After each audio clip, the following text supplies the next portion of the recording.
Hey, what's up? It's cute what if? This side. Today we will be seeing what if orphan female Deku had Quirk. Now before we move ahead with the FIC, leave a like and subscribe to the channel for future what ifs like this. She did it. She found her. Sorry if that last bit sounded rather egotistical. I needed to keep that line busy. Lady Nagant scowls, ripping the barrel of the gun away. Izumi lets her, she knows what she's dealing with now. She might not be able to sense her mind, but the barrel of the gun points directly into Izumi's face. Lady Nagant doesn't fire. Finger on the trigger, a trigger that's been pulled hundreds, if not thousands of times before, a weapon that has drawn Izumi's own BLD, but the gun doesn't fire. Is this really what you want? Izumi asks, looking down the barrel to meet violet eyes. Killing for the commission. Killing for sensei. You hate it, I can tell. I don't need my quirk to see how this has broken you. Do you really think more killing will make things better? Nagant takes a breath. The commission is corrupt. Our society survives off the backs of the broken. Villains might be hated, but they are needed for the status quo to survive. It will only change if we rebuild from the ground up. And you think madmen like All for One and Shigaraki are capable of creating something better? Izumi says. Nagant clenches her jaw. Her face is strong, but Izumi can see her falter. I can't understand. The commission already tried to force me to do horrible things. I said no. They punished me for it. I can't know what they're capable of. Please, remind me to tell you about the Quirk support serum that they invented. Boy. Izumi taps herself on the side of her head, a reprimand for forgetting, and motions to a patch of black BLD on her top. The barrel of the gun drops a millimeter in shock. I can't fix it, Izumi suggests finally. No, I can't. The world exists mostly in shades of gray. Fear and anger, desperation, revenge, cruelty, bigotry. My quirk, it allows me to hop into others' minds. See their dreams. From the time I was 5 years old, I saw nightmares born of the horrors of reality. I dreamed with heroes, like All Might, villains like Twice. I dreamed with bullied schoolchildren, suicidal teens, discriminated mutants, homeless and disabled and mentally ill. I know, through them, the failures of the system. I know the pitfalls everyone pretends aren't there, and I know, no matter how strong I try, I'll never save them all. But that's exactly why we can't stop fighting. Izumi says, hand clenching over her heart. That's exactly why we have to reach out a hand. That's exactly why I can't give up. Because there are still people who need me, and so long as they do, I will be here. Nagant seems to tremble all over. This is just a false education, is it? Izumi asks, looking down at the gun barrel, still pointed directly at her face. And yet, all the shots you took. Disabling, perfect shots, but all non-lethal. You could have blown my head off at the car, taken out Rock Lock and X-Less, and picked up my body before I healed fully. But you didn't. Even now, even after being used the way you have, there's still the soul of a hero in there. No cold killer looks like that. No heartless hitman slowly lowers the gun when faced with a target. You, Nagant whispers, her arm folding back into itself, her deadly rifle disappearing. You really are something else, aren't you, kid? So I've been told. Izumi shrugs, letting the last of her adrenaline go. This fight, it's over.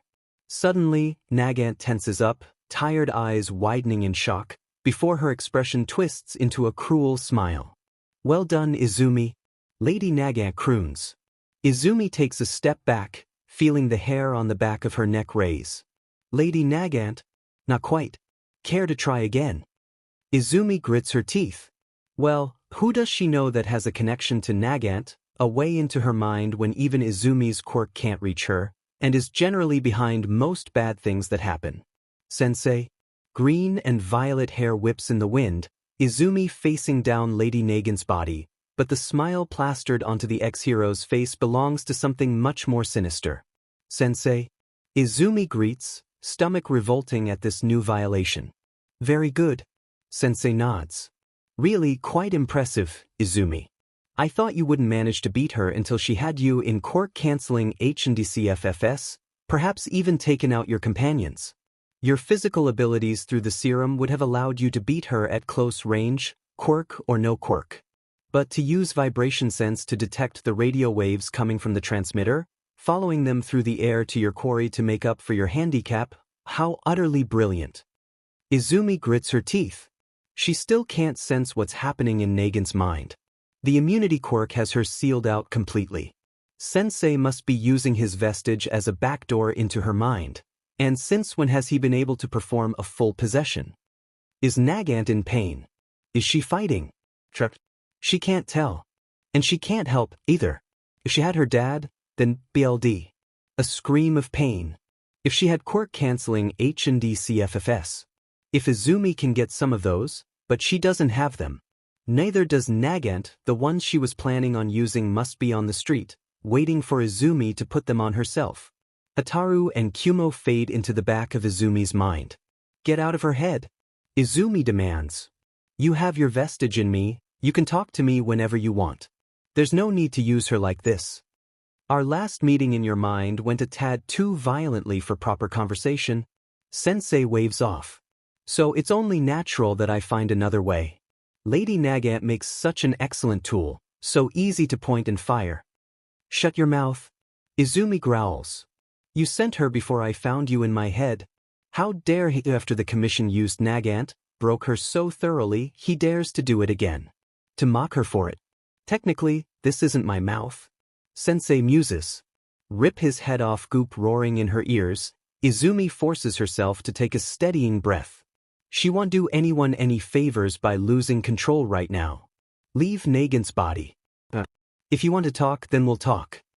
I'm not foolish enough to show my face where you're most powerful. Sensei laughs, shaking Nagant's head. Still, you really are far too quick to worry for others. Just minutes ago, Lady Nagant was trying to kill you. You are too forgiving. Too gentle. You need to learn some proper bloodthirst. If you simply let the serum free, eat dirt.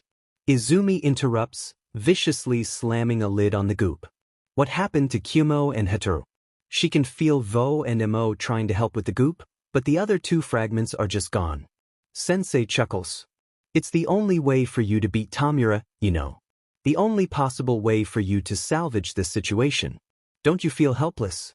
Don't you want to save people? I've given you power, evened out the playing field, haven't I? Why don't you use it? Izumi doesn't dignify that with a response. So stubborn. Sensei sighs, moving Nagant's hand to her belt. Really, you must learn your limitations, my dear. Too late, Izumi sees the knife sheath there, reaction time too slow without being able to read minds. A glint of metal, a flash of yellow and green lights, Sensei drives the blade towards Nagant's stomach faster than Izumi can scream, "Eno dash." Suddenly, Nagant is tackled to the side, knife going flying. Get her. Hataru cheers. You insignificant dash, Rocklock. Izumi gasps, shocked. How had, now, dreamer? Rocklock shouts, snapping a set of quirk. Canceling H&D CFFS onto a growling Nagant's arm. Immediately, a deep blue mind pops into Izumi's senses, controlled from within by a dark shadow. Deciding not to question where he had gotten the cuffs from, Izumi leaps forwards, pressing the palm of her hand against Nagant's head. Leave. Izumi demands, forcing her power through Nagant's mind, into the vestige, grabbing him and wrenching him away from Nagant's mind.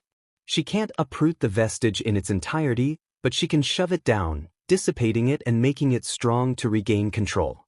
Back in her own head, Lady Nagant gasps as she shoots into a sitting position, grasping at her head with the hand not trapped in the quirk-canceling cuffs. That son of a beach. You're all right. Izumi reassures her, and a jumpy Rocklock. You're okay, he's gone. Nagant drops her hand, turning to look at Izumi. Her mind is racing. Can he get back in? Izumi winces. I don't know. I've never seen him do that before, though I think I understand the theory, but how had he gained the mental strength to possess someone? Has he always been capable of that? Was it truly a backdoor, a connection, or the vestige acting alone? Is there a difference? How does the immunity quirk change that?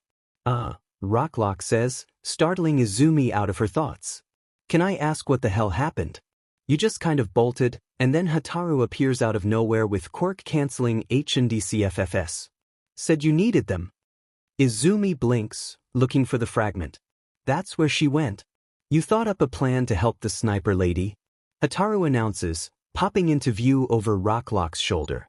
You needed the HNDCFFS, but you didn't have them, so I made Kumo go get them. And then Rock put them on.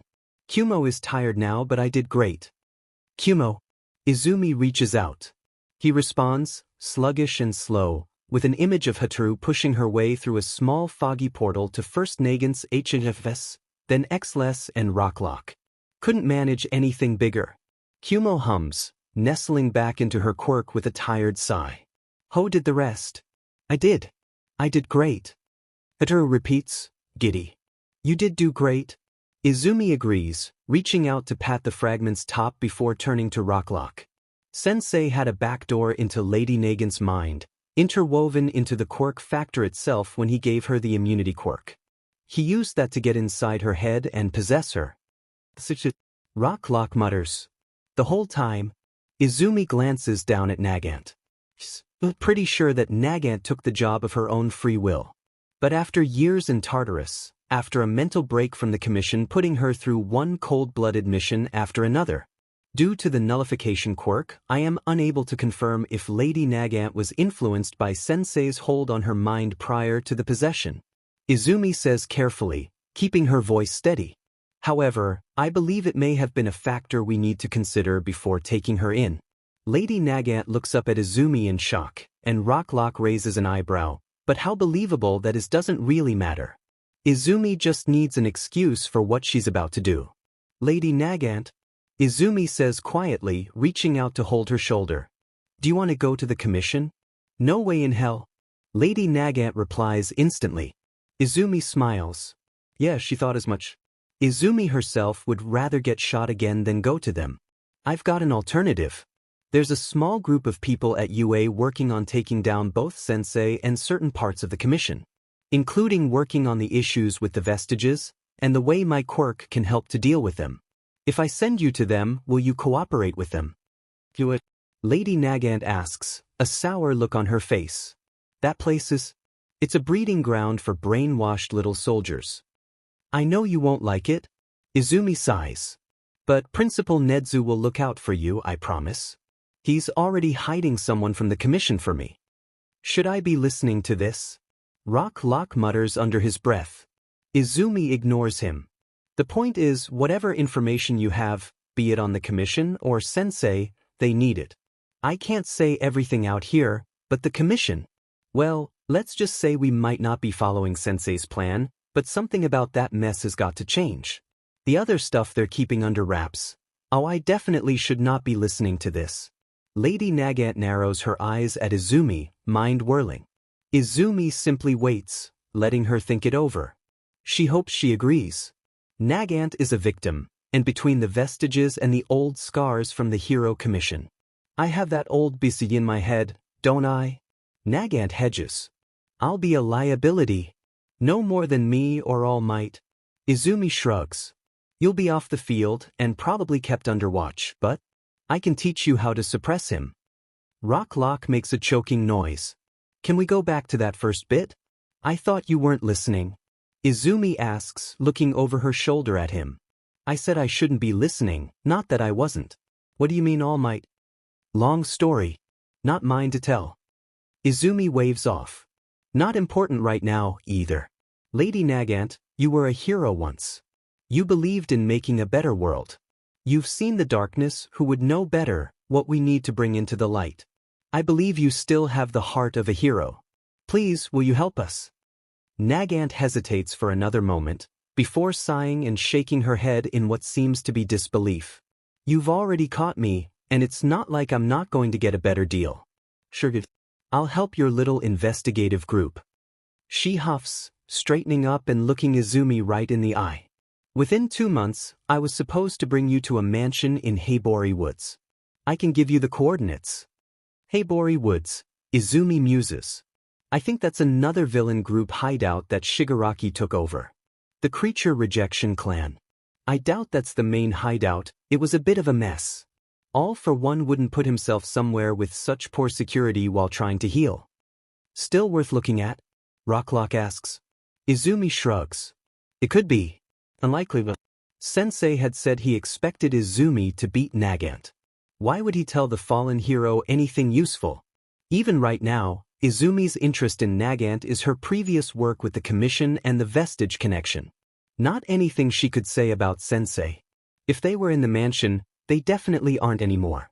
I'll call it in later, tell the other heroes it's probably a trap. Izumi decides. Right now, let's just get Nagant and Xless somewhere secure. I'll call Yagi-san. My scrambler is on another building. Nagant says, pointing. Rocklock lets out a long-suffering sigh, pulls out a foothold and gets to work. Dreamer. You've got her, Nedzu. Nedzu, I do indeed. Both her and your other friend are currently talking to Miss Hatsum. Dreamer, good. I'd say Xless got lucky, but really I don't think she was going after us too strong. She deserves a second chance. Nedzu, agreed. I'll do all I can. But you need to stay safe as well, my dear. Dreamer, the wounds healed before I finished my conversation with her, sir. I'll be fine. Nedzu, healing from multiple gunshot wounds is still strong in the body. Dreamer, I can handle it. Other people can't. Nedzu, Izumi, child. Dreamer, I've handled pain my whole life. Dreamer, I can handle this. Izumi doesn't bother to read Nedzu's reply, tucking her phone away. Blue and Lady Nagant are safe, and that's all that matters right now. The one to pick Nagant up had been All Might, which had been quite a shock for her to see his emaciated form. Tartarus doesn't really keep its inmates updated in the news, so while she knew he was retired, Nagant hadn't seen what had become of the symbol of peace. Izumi wonders if they got along all right. A conversation would probably be good for both of them. She hadn't stuck around, Yagi-san had a look in his eye that promised an intervention, and Izumi wasn't going to stay put for that hypocritical can of worms. Xless needed medical attention. And so Izumi had gotten All Might to drop them off before he got Nagant all the way to you. He had looked guilty that he couldn't help, but that was fine. All Might had been everything and more, he had helped as much as he could. It was Izumi's turn, now she could help, so she would. And so Izumi brought Xless to a small pop-up medical tent, and then wandered through numbing the pain of others who had been hurt in the chaos. She put a few to sleep, she eased the nightmares of a child sitting by her mother's cot. She lingered at the bedside of a man with a bullet wound through his shoulder, and remembered what it felt like when Nagant had shot her through. This man couldn't bounce back like Izumi could. And so she went back out onto the streets, to the place where the gang had shot him, and she took another bullet, barely a graze. She could sense these mines, she could dodge these bullets. She could heal. So she would take the hit. Someone reports a building collapse. Rubble. Earthquake. People trapped inside, no one knows how many. Izumi knows how many are alive. She can hear them. So she uses telekinesis and sends the fragments, not Vo, to reassure trapped civilians, and she stops another hero when a light goes out.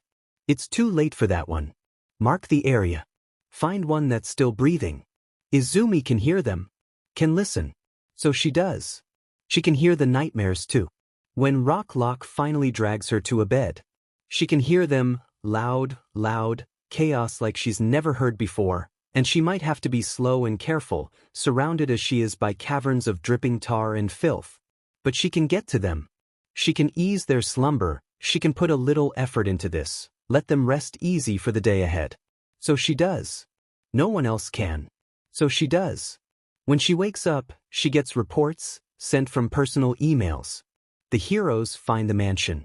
The mansion was rigged to blow. The commission doesn't ask her, but Genus does, asks if there are any hiding places that the escaped Meta Liberation Army might go to. She can find a few. She doubts it will help. She already put it in her reports to the commission before the raids on the hospital and the mountain villa, but if they need a refresher she can give them that. She can.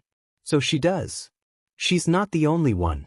Just like the stubborn family cooks who grab aprons and shove themselves into relief kitchens, civilians trained in first aid that plant themselves by medical tents, able-bodied volunteers that heave rubble and carry supplies through broken roads with the determination of a salmon swimming up the river. They can, so they do, they buckle down into their work and they save person after person, and yet it's still not enough. It's not enough, there's still more that needs doing, and they can, so they do all they can. Izumi can do more. Izumi lightens loads. Izumi sends information. Izumi fights villains whose names and faces she recognizes from years-old brutal nightmares, who fall before her before other heroes die trying to do what Izumi can with ease. Because she can take a hit. She can pull herself together. She can fight. She can hear problems from a kilometer away. She can hold the goop back, she can control herself, so that she doesn't hurt anyone else. She can. Up the street, to the left. She says quietly, already hooking her computer to her belt. 6 villains. Crowd of civilians. Rocklock tuts. And here I thought we'd have a long ride to Hirakata. Getting longer by the second. X-less huffs, finger tapping on the wheel, uninjured leg working the pedals. At least you're allowed to walk. I'm a glorified turret. I'm sorry, you're but getting sore from sitting on it. I'll make yours sore. Flattered, but I'm taken. Not what I meant.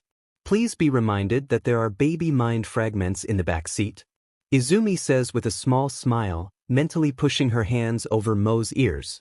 Not that he has ears, but reluctance. Apathy. Exhaustion. Not a hero. Not a hero. I'm retired, now. That's their problem.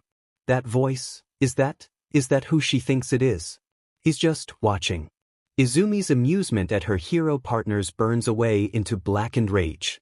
They round the corner with a screech of tires, Izumi popping the door open and flinging herself into the fight before the car fully stops. She's barely in time to stop a second car, flying directly at a group of screaming children as their parents try to shield them with their bodies. The car drops harmlessly to the pavement with a shatter of glass.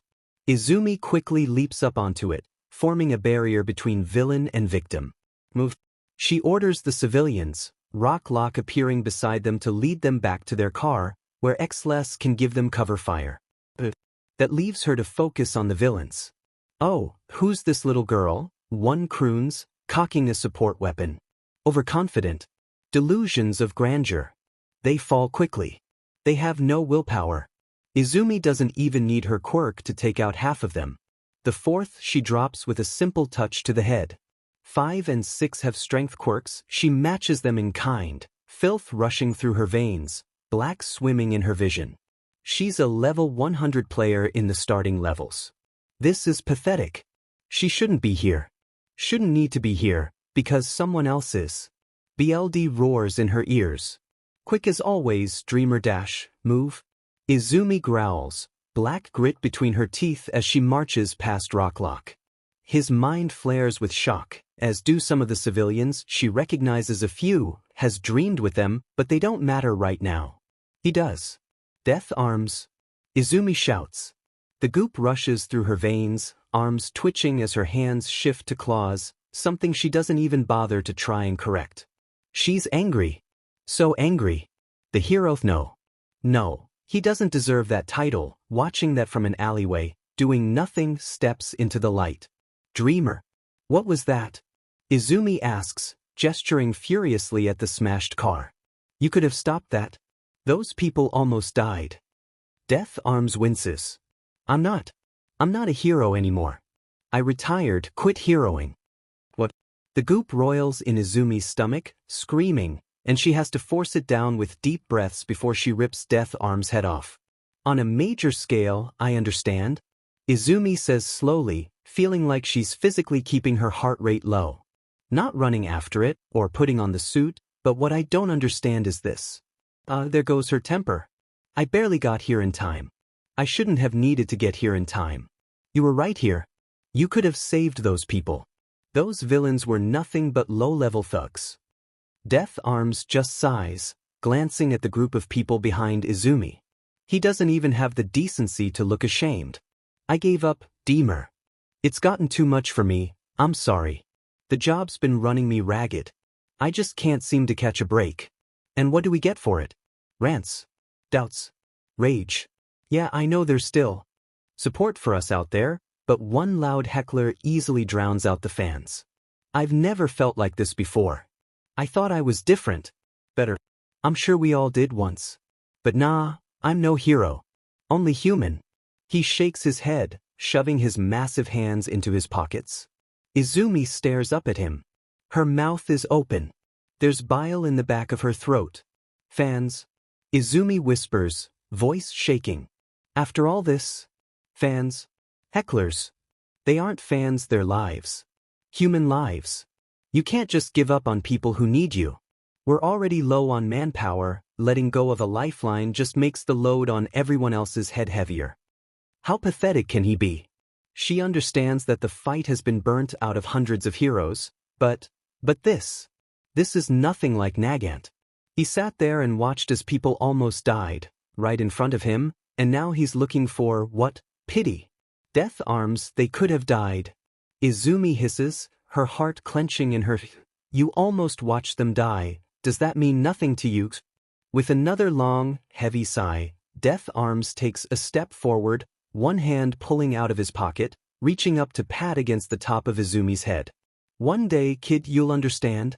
It's like the breath has been punched out of Izumi's lungs. A wave of black BLD rises from within her, growing from the shockwave of those words like a tsunami. You'll understand, written in ink, dripping down paper like an open wound, barely held back by Izumi's own will. You'll understand why. She hopes to never understand. Izumi smacks Death Arm's hand away, glaring up at the man. Don't treat me like a child when you're the one throwing a tantrum. She spits. People's lives were at stake. You watched as they screamed in fear and you ignored them. You call yourself only human. Oh please. Humans have empathy. You dash another rush of black in her heart, and Izumi has to bite down on her tongue to stop herself from tearing this stupid man into shreds. The taste of BLD and something rotten fills her mouth, spilling from the corner of her lips as she grimaces. Rip his arms from his shoulders. He isn't using them. Smash his head against the brick. Maybe that will get through his thick skull. Slit his stomach and see if he has any guts at all. Death Arms just looks down at her. Pitying. It's foul, condescending, and entirely unhelpful in Izumi's endeavors not to kill him, so she shuts her eyes, turns on her heel, and marches away, harsh breath whistling in her nose. The burn of frustration behind her tear ducts. Breathe. Focus. She will not cry. She will not cry. She cannot afford to lose control. Not here, not now, not for some fool of a man who once called himself a hero. She has stood strong and unbending against worse than a stubborn idiot too caught up in his own pity party to nope. Not even thinking about him. Izumi will not do it. He's walking away, soon enough he'll be out of her senses and then she will forget him, and she will not cry. Dreamer. Rocklock. Izumi takes a deep breath. Turns to him. I'm sorry, Rocklock. I got angry. Is everyone okay? Soothing, easy, steady green. Izumi likes Rocklock's mind. She focuses on it, on the people behind him, the people the people she saved. The people who are safe. She knows, she can hear them, even as Rocklock nods. Just shaken. We got here in time. Good. Izumi says quietly. That's good. Everyone is safe. That's all she cares about. That's all she wants. Even if Izumi has to do it all on her own, even if she has to scour each and every city and town, even if she has to take every single blow, stretch her quirk beyond even its now-found limits, she will do it. She can. So she will. General Fish, in case anyone's wondering what Dreamer's up to, she just saved me and my whole family from a group of villains in under half a minute and them chewed out Death Arms for doing diddly squat. Attached video. Izumi's argument with Death Arms, audio slightly muffled but understandable. Titanium Alloy Man, Dreamer's right. Look at him, throwing a tantrum and walking away because people didn't like him anymore. Boo-hoo. Pepper Peanuts, did he really sit there and watch? General Fish, yeah, I almost got crushed under a car and he's just in an alley apparently. Still in shock, Angel Tired Giraffe Dreamer looks so small next to him. And yet, Cheese Jesus, I keep forgetting how DMN young she is. Agile at realism. Calm hot singles in your area. Babistayas. We can always rely on the pawn bots, even as the heroes crumble. Lord of Anxiety, this has got me thinking, you guys. All these heroes that have given up, being in it for the fame alone, what about the ones that are still out there? What are they fighting for? Certainly not admiration, they aren't getting any of that. They're fighting for us, even while we're throwing stones at their backs. Squiddle, tell me you're not defending Death Arms. Lord of Anxiety, not at all. I'm saying we need to support the people who are actually still fighting. Like Dreamer, and Hawks and Endeavor, and the others. Hilarious Mantis, maybe not Endeavor. Uneasy Face hacks you, boo everyone, holy forget this. Look at the leaked footage that just got posted over here. https://www.com/watch. V equals QB7AC or 7P Humana. Oh my god, this is disgusting.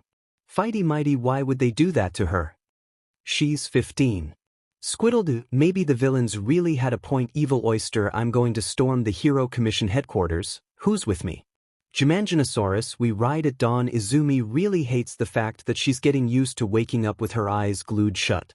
She turns over, slowly, feeling for the edge of the bed and getting herself situated before carefully peeling at the blackened crust covering her eyes.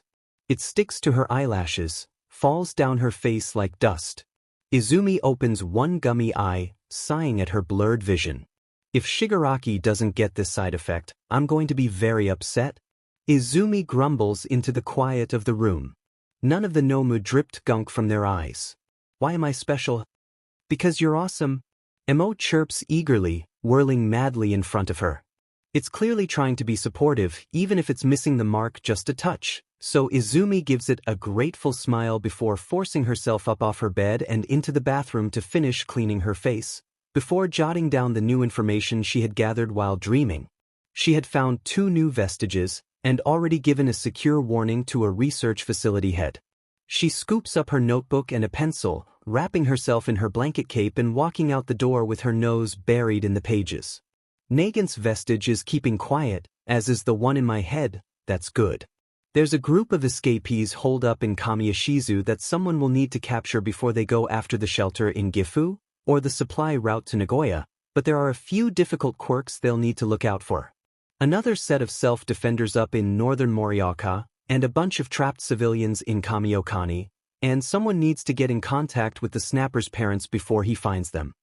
She knows how escaped villains are with their families all too well. There's no sign of Sensei, Shigaraki, or the dragon, whether in her dream room or out in the real world. She's not sure how to feel about that. Izumi turns a corner, nose in her notebook and trusting Mo and Hataru to guide her through the halls as she mutters. Fabler is planning on raiding Tokyo National Museum. A hero should be there to catch her. Amabi is in Beppu Bay, so someone needs to get on that. Spinner is gathering a following of mutant quirks. I should warn Nedzu. Just a kid, someone's voice shouts. Should we tell her? She's going to find out eventually. I don't know how stable Dreamer is right now. Maybe we should wait. Izumi pauses, lifting her eyes from her notebook and watching the door to the cafeteria warily. They had stopped at Xless's old agency in Hirakata, already filled with a group of heroes that Izumi can hear through the walls alongside Rocklock and Xless. She needs to know. One of the new heroes argues. We need to tell her. Tell me what? Izumi interrupts, making the small cafeteria fall silent. As 8 heads turn towards her, eyes wide and faces pale. A herd of deer in headlights. Rocklock shuts a laptop with a snap. Izumi's eyes flick to the sound, then back up at the frozen heroes. Tell me what? She repeats, dread coiling in her stomach. The goop latches onto it, feeding off it, creating images of broken bodies thrown carelessly to the ground. BLD in purple and red and white hair, a snapped horn, shattered goggles, a cut-off scream. No, she had checked on their minds just before she woke up. They were unsettled, sure, but perfectly unharmed. Completely fine. They were fine, they were safe. Eri had healed Aizawa. What's going on? Izumi asks, looking between faces like one of them will give her all the answers, putting her notebook down before she tears the pages in her tense grip. Is everyone all right? Everything's fine. Xless squeaks, high-pitched and so clearly a lie that Izumi wouldn't have even needed her quirk to tell. Nothing's wrong, everything is. Rocklock cuts him off with a hand on his shoulder and a long sigh. Xless looks almost grateful. Kid, Rocklock says gently. How are you feeling right now? It might not be the best idea. Anxious? Getting more anxious. Izumi says sharply, feeling irritation begin to well in her stomach, sharpening her words. What happened? Rocklock winces, then sighs in defeat. Someone hacked the Hero Commission. He admits. Leaked some of their stuff. Hacked the Hero Commission. Okay, Izumi says, stretching out the word. What did they find? It can't be the Quirk Support Serum Project, can it? Maybe something the Commission had planned for her. Izumi already knows they're after the Nomu Serum. What got leaked? The heroes all exchange charged looks. It's some security tapes. Recordings. Rocklock says carefully. Of a few meetings that happened before the raid on the hospital and the mountain villa. Izumi looks between them. Meetings about what? It's got to have something to do with her, they wouldn't be acting like this otherwise. Her theory is only confirmed when none of the heroes will meet her eyes. That the position of raid leader, and one of the new heroes says haltingly, before one of her partners sighs and pulls the laptop out from under Rocklock's hand. It'll be easier just to show you, he says, pressing play. Izumi leans in, watching herself. I'm a support hero. If you send me in, I'll be nothing but a liability. Security feed. Izumi is protesting. This is when the commission was assigning her raid leader for Jako Hospital. She watches the conversation continue, the commission insisting on her being in the raid physically despite her protests, watches as she gives up and agrees to their demand. On the screen, past Izumi twitches into a bow and leaves the room. Is that it? Izumi asks, looking up at Xless. He was the one who protested her being a raid leader during the mission briefing. I know they pulled a power play on me. Is there a big public outcry? Do you know why? Rocklock asks, voice gentle, soothing. The video keeps playing, and Izumi turns back to watch as another person enters the meeting room. She squints at the screen, leaning in. Is that the green-minded doctor with the mustache hands from her checkup after she created Kumo? One of Blue's co-workers. President San. Green greets, mustache hand gesturing in a slightly more Western-style bow. Apologies for the secrecy. The girl's quirk demands caution, the president says, leaning forwards on the desk. You said you had something for us. I do indeed. Green nods. You see, I spoke to All for One recently. He was interested in whether we had heard anything about Shigaraki. Of course, I told him nothing. But then, his interest immediately moved to Midoriya-chan. He asked how she was after her tussle with Kurogiri.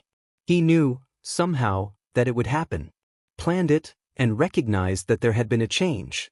I believe he holds some form of connection to those he has gifted quirks to, perhaps even the perfected serum. And it is this that allows him to get his information. The president's cronies look at each other. And why does this mean we should send Dreamer into the heart of this mission, as you were so adamant to do? All for One holds Midoriya Izumi in the same regard as Shigaraki Tamura. Green says bluntly. In previous interactions he has referred to them as his two legacies, yes. Two muley quirked individuals, two bodies that he is experimenting with to surpass quirk singularity, as was our intention when we first began manufacturing the Quirk Support Serum. This serum, that Midoriya-chan already shows an affinity to, MD All for One seems to want her to imbibe, would it not be possible for her to absorb more while in the laboratory? Izumi's heart drops to her stomach. What is he talking about? On screen, the president's lackeys are muttering as well, too quiet for the camera to pick up. Explain. The president orders sharply. Even if All for One does not plan to empower her with it, Green starts, the hands of his mustache fiddling together, the Nomu reported to be in the laboratory are high-ends, who have a similar serum to what we presume Shigaraki is currently being empowered by. If you look at Midoriya-chan's report of the fight against the Hood Nomu at Fukuoka, she reports a fragment of a mind in its head similar, again, to her interaction with Kurogiri, so we can presume that Kurogiri is indeed an early version of this strain. However, in the fight, Endeavor burned away the serum before it could take effect on her and her quirk, unlike in Tartarus. Placing Dreamer on the front lines of the laboratory mission will ensure she gets further exposure to the substance, whether by chance or by the villain's machinations. You believe we ought to expose her more? The president checks, straightening up. Ishii-san, I know you enjoy your experiments, but without a confirmed outcome, Ishii-san. Ishii is Green's name.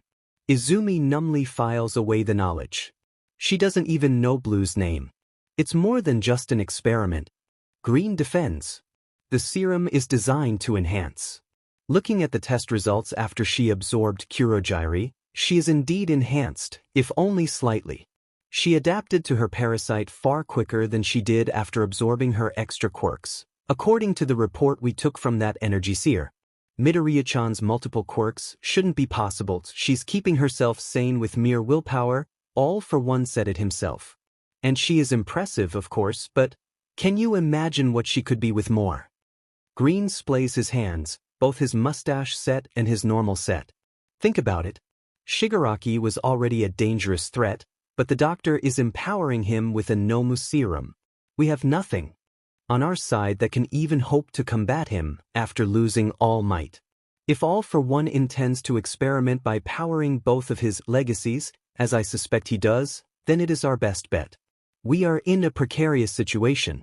We need all the power we can get to ensure the survival of our society. There's a rustle of paper. She claims that Nomu make her ill, and the effects of her interaction with Kurogiri seem to support that.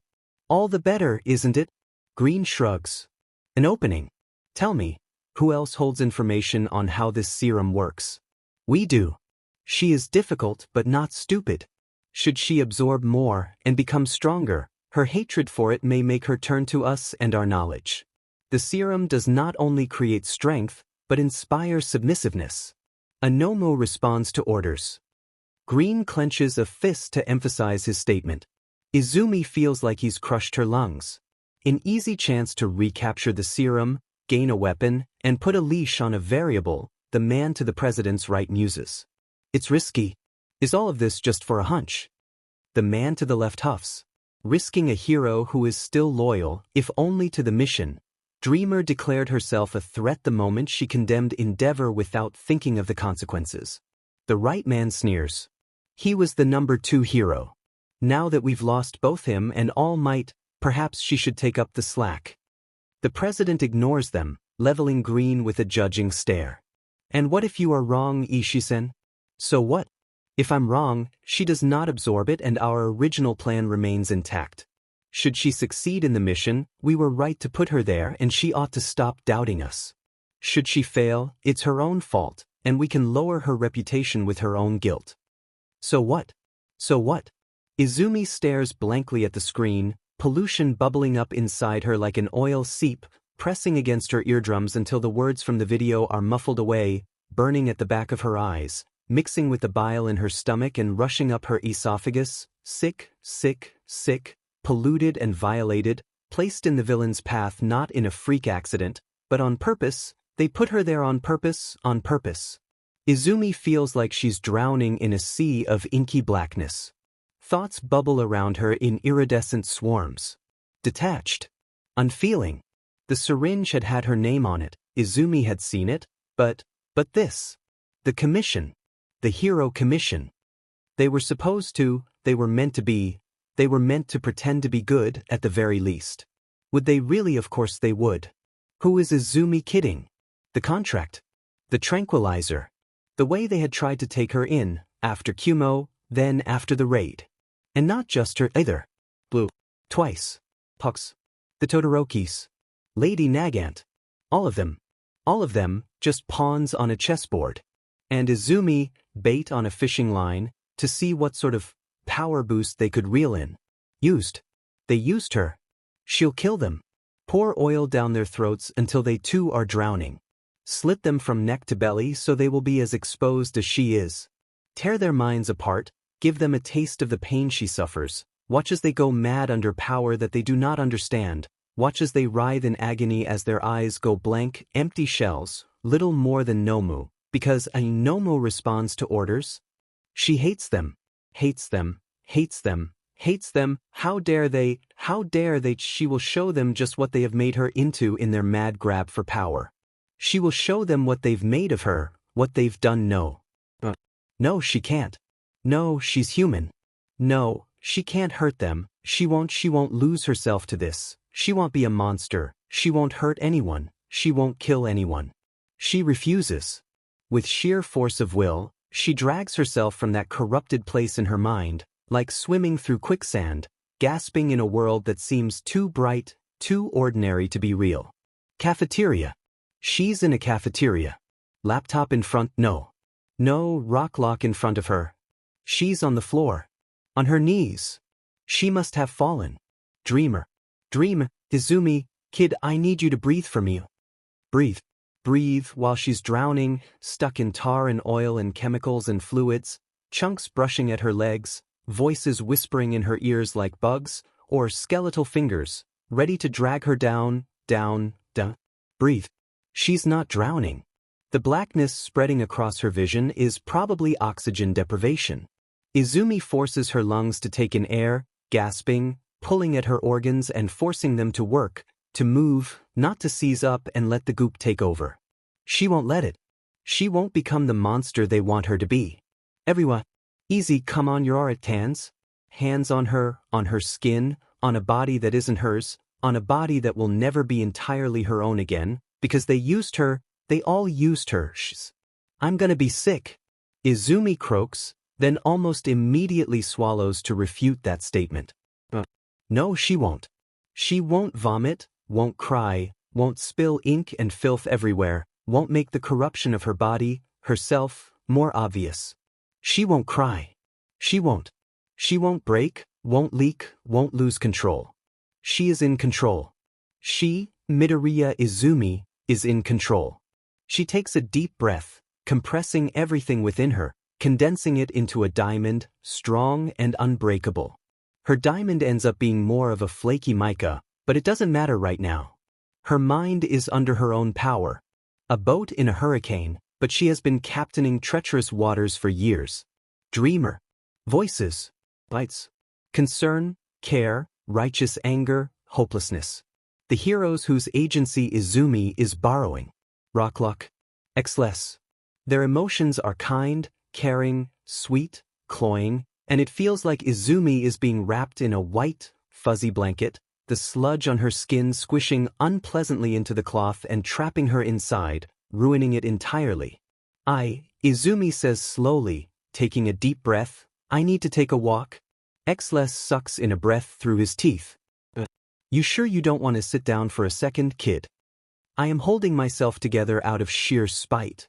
Izumi says, quiet and even. I don't think I want to be near people right now. I think it would be good to take a walk. Kid dash hand. Gentle, grounding, it burns like fire. Izumi jerks away. Don't dash. She gasps, arms wrapping around herself, the tips of her claws pricking at her skin. Don't touch me. Please. I feel too much. Too many people looking at her, pitying, knowing what's happened, how she let herself be tricked and corrupted and used. Pitying, Izumi turns on her heel and runs. The city is empty. Apartment buildings, shops, restaurants, streets, no one is there, no one visible, anyways. Izumi can hear them, hiding, if only what few are left, twinkling like the few stars that haven't been chased away by the all-consuming clouds of an oncoming storm. None of them are looking at her. None of them see her or care about her. If they're thinking of her, it's because they've seen a video on their screens. No one is there to see Izumi as she walks down the cracked sidewalk with unseeing eyes, walking aimlessly, somewhere. Walking is good. It's doing something. Nothing useful, sure, but it's better than sitting frozen in a hero agency with strangers and their pity, bundling her up and putting her away. Izumi is meant to do something. She needs to do something. Shoving a hand into her pocket, Izumi pulls out her phone. Her fingers tremble as she tries to unlock it. It takes longer than she would like it to, but she manages to call Nedzu without too much fumbling. Izumi steps over a crack in the sidewalk, breathing deeply. Steadying herself. She will not cry. She focuses on the steady beat of her feet on the pavement, the dial tone drilling into her ear. Izumi-chan. Traitorous black tears seep into Izumi's vision at the familiar voice. She forces them back. She will not cry. Nedzu-san. She whispers, voice too broken to work properly. She swallows, opening her eyes. If the hacker, the recorded meeting, I know, dear child. Nedzu says softly. I know. Rest assured, the commission will not get away with this unscathed, I promise you that much. I will hardly even have to lift a paw if you do not want me to. Plans. Reactions. What they do next is important. What can we do? We can do nothing and watch them either sweep it all under the rug or fall apart. Nedzu offers. However, your doctor friend has been editing our little USB and creating a report safe to be given to the public, if we want to ensure they get what's coming to them. Won't that put him in danger? Izumi asks. That's the last thing she wants. Blue has already done so much for her. Even if he is in UA, I don't know if, not if we go through the one who hacked the Hero Commission in the first place. Nedzu says, grim satisfaction in his tone. I believe I might have an inkling of who it is. Also a friend of yours, actually. Izumi blinks. The hacker, a friend. I recognize her style from when she and her partner came to UA before the Culture Festival. La Bravas. Izumi whispers, something like hope rising in her. I saw that their prison was hit. Is she with Gentle? Are they all right? I believe they were responsible for corralling a few escapees themselves. Nedzu hums, the tapping of a keyboard on his end seeming to corroborate the claim. I believe La Brava accessed a computer from the guards' quarters, as the thankful workers allowed them to stay there after it became unsafe for them to be housed with their fellow inmates. Of course it wouldn't be. If they stayed with the other villains, then they would be attacked as traitors. Not to worry, dear child. I'll have them transferred to my custody in no time. Nedzu reassures her. If they agree to help, I believe we can build a very strong case against the commission. I wonder if they still have files on our Lady Nagin's cover-up. Most likely. Izumi moves around a dumpster on its end in the middle of the sidewalk. She doesn't bother to wonder how it got there.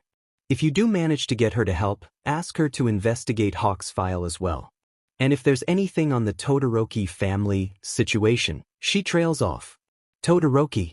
Tuya, Natsuo, Fuyumi. Shudo. Him and Hitoshi, she hadn't joined their dreams. Hadn't let herself really. Merely watched their shining lights from a distance before she buckled down to her work. She doesn't deserve to see them. After. Izumi. Nedzu says quietly. Todoroki and Shinso have both been I know. Izumi says, desperate and sharp, hoping to cut off this conversation before it begins. She knows. She knows their minds have been racked with turmoil. She's felt the hurt emanating from them, icy cold and burning her skin because it's her fault. She bears the heavy blanket of misery in the self-flagellation that it is. You should speak to them. They are worried. We are all worried. Izumi knows. She knows, but she can't face them. Shuto and Hitoshi, who she had betrayed and lied to. Her dad, who she had hurt, almost irreparably if it wasn't for Eri, who she had left behind. Yamada, and Auntie, and Mom, who wouldn't be dead if she had only been smarter. Stabbing pain shoots between Izumi's eyes, and she stumbles to the pavement, shocked out of her spiraling. Was that, she hadn't thought about that since the hospital. The first hospital. When the wound was still fresh. She had trained herself to stop thinking of it, because the memories, the fire, the chair and the green hair dark with BLD spilled over the ground and another agonizing spike of pain erupts in Izumi's head, a whimper escaping her lips. No, she's mastered this. She mastered this when she was 12. She can't let herself backslide into this. She doesn't have the time. Izumi. It's so much different now. The sharp pain is still there, but it's like it's coming through a fog, like sticking her hand into murky dishwater and finding a paring knife. Searching for razor blades in a slime pit. She used to feel each and every shard so clearly, but now. Izumi. Dreamer, are you alright? calling for her, trying to drag her back into focus. Izumi shudders, wrestling her glass back under control. She can feel them, inside her head Ho, Mo, and Vo, supporting her from within, Kumo brushing clouds against her cheek to ground her, and she cares for them, really she does, but they're in her body. They're in her mind.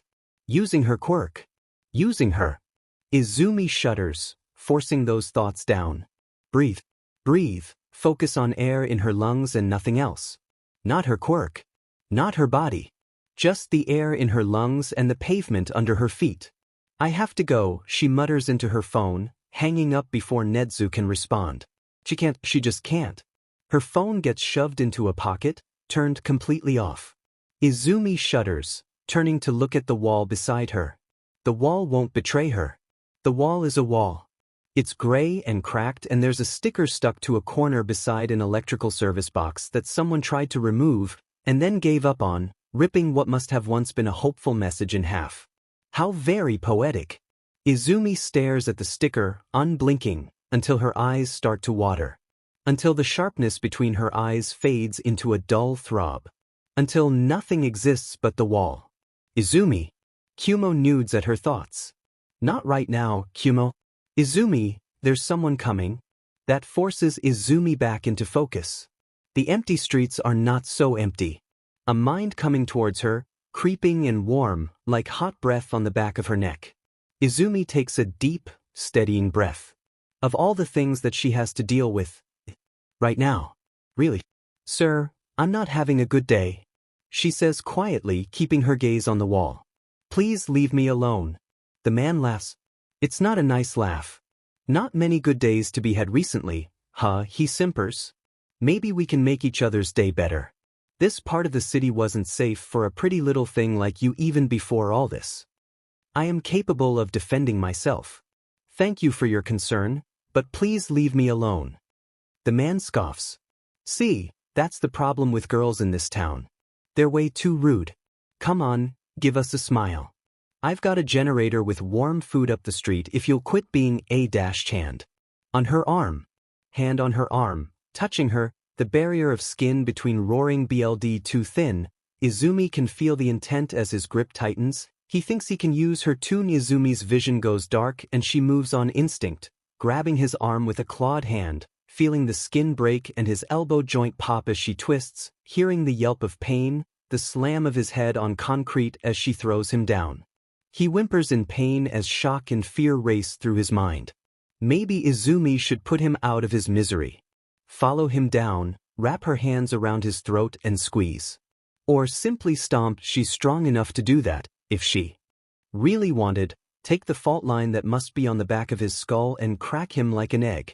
Pop his light like a shattered light bulb, bringing back blessed silence and darkness to her throbbing migraine. So he'll leave her alone. No. Izumi stumbles back, regaining control like she's grabbing a low-hanging branch as she's washed away in a flood. She won't kill.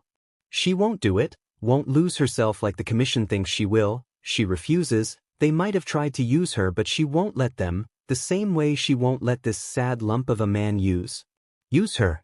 Izumi turns to the side and vomits black tar onto the pavement. Her head is swimming anger, revulsion, terror, whirling around her brain and washing away her thoughts before they can fully form.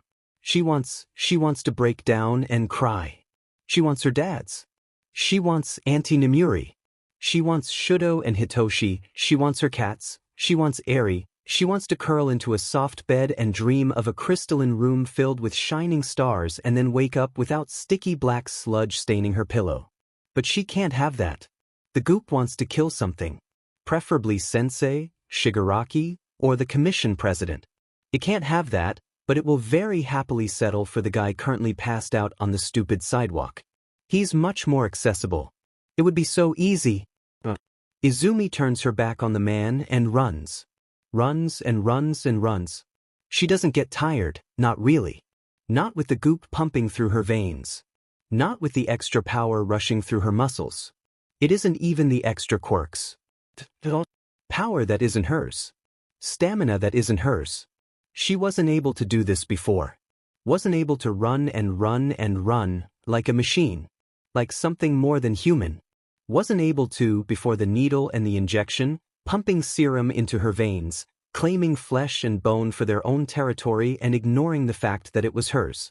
It's not hers anymore. Izumi runs on legs that belong to the commission. Breathes with lungs that belong to the doctor.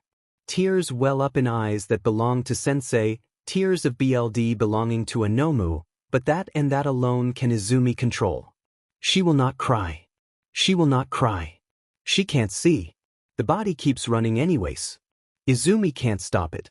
She's nothing but a passenger in a well-oiled machine designed for war, for power, for control. An asset. A liability, a variable that they've put a leash on. Izumi is pressed into a corner, wrapping what little remains of her power around her, a safe bubble held above the flood of pain as what once was her body runs. There's a brush against Izumi's mind. One of the fragments. Green had called them parasites. This way. Hataru whispers. I know a safe place. Kumo, Vo, and Mo start swirling around.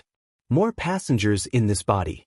Izumi can feel them, watching and supporting and pushing and pulling, trying to regain control that Izumi doesn't have. Knowledge that isn't hers leads the flood of tar and flesh, memories that aren't Izumi's, transplanted and carried over by other minds, other people in what used to be her body. Twists and turns on the street, following instinct trained into another being, snapshots of street signs, graffiti, and chain link fences seen through static. It stops on a door that Izumi doesn't recognize, and yet the body that once was hers knows it. It might have been a service door once. There's a sign stuck to it. But Izumi can't read the words under all the graffiti. The handle is rusted shut, and even with the goop's strength, it won't open. Memories. There's a way to open it. If they can open it, they'll be safe. There's a password. Obeiken, Izumi's voice, once, but she's not the one speaking, Tadaima. The thud of tumbling through the suddenly opened door comes to her like it's a world away. Izumi shudders, disconnected from everything, floating in a void and nothing more, until hands wipe desperately at a face and the static of a screen clears up. Pavement. BLD, on hands smeared with black, skin scraped raw, skin that used to belong to Izumi, but now is something else, something other, because Izumi can't heal that fast. Izumi doesn't have ink-black nail beds. Izumi has freckles and paper cuts. Not this. But they must be her hands, because Izumi can feel the scrapes. The sharp clarity of pain in her skin, piercing through the unending fog. Dissociation. Izumi is dissociating. Izumi forces herself to take a breath, not the body but herself. Izumi can feel that, ever so numbly. She raises her hands before blurry eyes, making her claws appear and disappear, feels the shift of flesh and keratin under her command. Shapes her body as she wishes. Hers. No one else can have what's hers. Not sensei, not the doctor, not the commission, not the goop. Her BLD dips from her clenched fists, claws still extended even as they dig into her palms. This is her pain. Scuffs on her pants from where she fell. Her hair, cut short, tickling at her ears. Her mind, her body. The fragments, in her head, fall back, letting Izumi take what's hers. Though Vo does struggle a bit. She's in a service tunnel, leaning against a concrete wall. There's graffiti in here, too, covering every bit of wall, wire, and pipe that Izumi can see in the spotty light of old flickering bulbs. She traces the artwork with her eyes, the torii gate painted around the door, the oni and other yokai that snarl from the walls, grotesque faces bursting from oceans of elaborate patterns, cohesive and untouched by clean-up crews or rival graffiti artists. It's creepy, but Izumi knows, somehow, that this place is safe. This service tunnel is probably abandoned. That would explain the flickering lights and rusted handle. But Izumi frowns at the door. It's further away than she thought it was, but she can see the door handle. The hinges. It's all rusted shut again. How did I get in here? That's what I'd like to know. Unsteady in her body, Izumi nearly falls over when she whips around to scan the tunnel for the voice. Where had they come from? She hadn't sensed anyone approaching. And yet, 3 mind lights float ominously in the shadows. She isn't alone anymore. Let's take stock of the situation. Izumi is in a service tunnel that is now out of service, which she feels deep in her heart is safe even though she has no idea why. With creepy flickering lights and shadows, disoriented from her recent breakdown and dissociation, still unsteady on her feet and unsure if she's only a hair trigger from spiraling into another meltdown. Izumi isn't alone. There are people in here with her, people she hadn't sensed approach, standing in the shadows where Izumi can't see them properly. 3 lights. Female, on the younger side but older than Izumi. Strong, harsh, protective, confident, but scared. Fight or flight, and they're choosing the first option. I'm sorry, Izumi says, getting to her feet, stepping carefully to the door. She doesn't want to fight. She doesn't want to be around people. I can leave, I just dash. There's a burst of intent from the center mind, and a grating sound echoes through the tunnel. Izumi watches with shock as the rusted door she had come through zips away into the blackness like it's on a rolling track, rather than embedded into a concrete wall. Izumi mutters, ignoring the warning bells as the goop writhes in her mind. The door is affected by a quirk of some kind.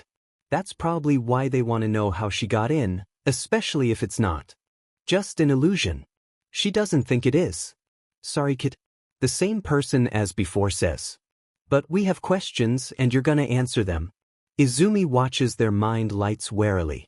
The one who's been speaking is a deep maroon, and she seems to have a wider awareness than the usual 5 senses. The 2 hanging behind her are pastel pink and a forest green. I don't really know how I got in, especially if that door is affected by a quirk. Really? There's the sound of footsteps, echoing almost unnaturally loud through the tunnel as black combat boots carry a tall girl with skin so pale she looks like she's never seen the sun into view. She's carrying a baseball bat on her shoulder. You don't know. You broke in barely 5 minutes ago, and you don't know how you did it. It isn't spoken like a question, rather a derisive snort. Like the pale girl is holding up the words, inspecting them, and finding them lacking. I was following someone else. The pale girl raises a skeptical eyebrow. Really? Following someone? No one's come through that door in 3 days. Oh my gosh, wait. One of the girls that's been standing back gasps, mind light rising like she had straightened up in her realization. I knew I recognized her. Reiko, that's Dreamer. The pale girl, or Reiko, apparently, growls over her shoulder, keeping Izumi in sight. Wi-Fi, I told you to stay back and not show yourself. Wouldn't matter, she can sense people's minds. Wi-Fi chirps, marching boldly into the light. Wi-Fi is a short, darker-skinned girl, with 2 puffs of hair dyed cotton candy pink. There's a glowing symbol in the center of her forehead, clearly recognizable. Izumi bets she knows where Wi-Fi got her name. She can probably sense Naoki too. Wi-Fi says with a shrug. Wi-Fi, what? It's Dreamer. She's not gonna hurt us, she's really nice. I don't trust nice. Wi-Fi, what if someone's trying to take us in? Didn't you see what happened last night? She's probably scared and upset. I'm not on my phone all the time, because I'm actually trying to keep us safe. Izumi tunes out the argument, letting it carry on without her. It doesn't seem to require her input, and Izumi needs to focus.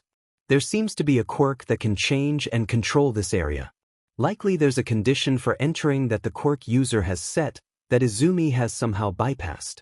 It makes sense that they'd be on edge. She nudges Hataru. Where on earth did you lead us? Who are these people? Safe. Know them? Well, that's not helpful at all. Izumi would like information, not empty assurances, but she can sense the confused and empty way Hataru is feeling right now.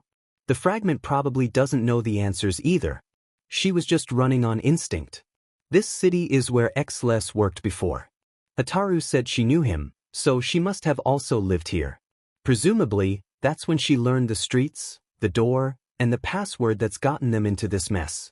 But now, with her memories scattered and her form changed, it might be a bit of a long story. And Izumi doesn't want to explain anything right now. She's tired. Panicking takes a lot of both mental and physical energy. Izumi uses up enough trying to keep her head on straight so she can think. She kind of wants to stop thinking, actually. She wants to go home and sleep like normal people do, where their brains actually rest. Wouldn't that be something? Reiko. The creaky voice is unfamiliar, so despite being soft it catches Izumi's attention.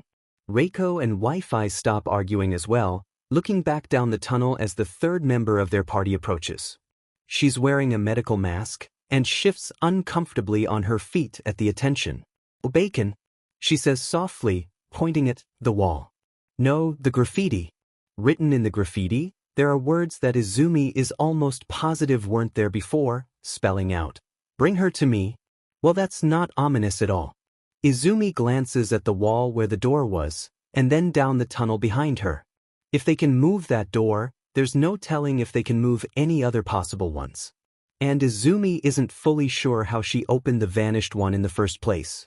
There's no telling what else they have control over, though Bacon can even send messages through the graffiti on the walls, or even which member of their party is the one with the quirk. The only surefire way of getting out is if they let her out. Izumi locks eyes with Reiko, who looks about as hesitant to bring Izumi further in as Izumi is, but the other girl just sighs and hefts her bat. "Come on, hero. Let's go," she urges. The door and graffiti aren't the only things the quirk affects. Izumi is absolutely positive that electrical service tunnels, in use or not, don't open up into sewers. That seems like poor planning, water and electricity. Thankfully, the sewer is clearly old, only a small stream of water running down the middle. But that doesn't change the fact that it definitely wasn't built that way, which means someone moved it. That realization reminds Izumi a little sickeningly of the Shy Hasaikai, with Mimic taking control of the compound's walls and Overhaul's own quirk. It doesn't seem to be the same though. Rather than warping the walls or changing their makeup and structure, this quirk seems to simply move them around. Plus, Izumi bets that Overhaul's mysophobia wouldn't last more than 5 minutes here. It's clearly well maintained, if not by the city then by the graffiti artists, but it's still a sewer and there's still dirt and dust. The guy would probably have a conniption. Odd for Izumi to be taking comfort in filth. But she'll take what she can get. She's filthy now too, after all. In her veins, her heart, her mind, Izumi shudders, slamming a manhole cover over that particular train of thought. Nope, not right now. Right now she's following the sewer girls into their sewer world. "Keep up," Reiko orders, scowling at Izumi. She quickens her step, trying not to fall back into her own head. It's a little difficult, because Mo has started singing "I'm a Barbie girl," but replacing Barbie with sewer. "I'm a sewer girl, in a sewer world, life in sewer, is so stinky." This is probably Izumi's fault. The sewer girls lead her around a corner, tighter than there really should be in a sewer. It feels like they make a full circle and then some light fading with each step. Izumi can feel her eyes shifting, sharpening into cat's eyes to see better in the darkness, even as Wi-Fi turns on her phone's flashlight before going right back to texting, as she's been doing for their entire journey. As they walk further, their footsteps echo in a much larger space that they were in before, bouncing back and forth over stone walls and empty tunnels. But what Izumi is really focused on is the breathing. And the mind lights. Lining the walls, focused on their little party, are dozens of lights. All young, all female, just like the 3 Izumi is following. Sitting in the pitch black, watching with trepidation, but also fierce protective anger. "Ah, that's right," Reiko says suddenly, stopping with a scrape of shoe on concrete as they reach what seems to be the center of the room. "You can sense them, can't you? I guess there's no point in keeping you in the dark." Snip. Izumi squints as bright lights flood the room, her pupils shifting back to a human's and causing a strange image of colors blending and morphing together, before separating into different faces. Dozens of young women, sitting on the sidewalk of the abandoned sewer and staring down at Izumi and her guides as they walk through the canal. It's an eclectic range, between the piercings, dyed hair, and even a few tattoos, plus a higher than average number of xenomorphs. Many are holding weapons, baseball bats like Reiko's, bamboo swords, knives, brass knuckles, and Izumi even spots 1 or 2 with chains. The oldest is in her late 20s at best, but most of them are wearing what looks like school uniforms, only heavily embroidered with symbols and pictures of yokai, and with far longer skirts than usual. It's a style Izumi recognizes. A sukban. She mutters under her breath, looking down the line. Sukbans, or girl gangs, were considered retro, almost like the Yakuza had been. There were still a few around, of course, but it's odd to find one. Hataru is squirming with recognition as Izumi turns the word over in her mind. Wi-Fi giggles. Got it in one, dreamer. Don't mind them. Come on, Ubaken wants to see you. One of the girls huffs, the spines along her arms rattling in displeasure. The entire thing is a clear threat display, and it's very effective. Izumi will give them that. The goop is rising to the challenge, wanting to test them against claws and shards. But Izumi can feel their anxiety too. They don't understand why she's here. For someone specific. Wi-Fi, Naoki, and Reiko lead Izumi onwards, a few of the other Sukban members following behind. They enter through a smaller tunnel, again with a torii gate painted around the opening. Their new, larger group escorts Izumi around another impossible turn, before coming to a stop before what looks like a traditional Fusima sliding door embedded in concrete. This, just like all the other surfaces down here, is graffitied with oni and the symbols embroidered onto the girl's clothing. The art really makes the mismatched place a cohesive unit. Behind the sliding door, a single mine sits. It's the oldest Izumi has sensed down here so far, and like Reiko, they have an expanded awareness. Izumi is pretty sure that Reiko can manipulate this area. This hidden mind must have the same quirk, but stronger. Much stronger. This is probably Obeiken. But Reiko huffs, moving in front of Izumi and leaning into her space. The goop tenses with anticipation. Striking distance, you don't step through the gate. Do you hear me? Not a hair. If you do, I'll bury you so deep underground that you'll never get out. Threat. Confirmed her quirk, got too close. Strike first. I understand. Izumi says, swallowing black bile. She isn't going to hurt Reiko. The other girl is just worried. Reiko tuts, then backs away, opening the door with a twitch of her fingers and marching through. Izumi doesn't follow, instead catalogs the area. Reiko hadn't been kidding when she said there was a gate. Unlike the images of the torii gate painted on the doors Izumi has been passing through, this one is real, bright red paint lit up from below with lanterns. Beyond it sits a traditional home. Buried in the earth, there's no light for plants, so a rock garden replaces leafy green nature.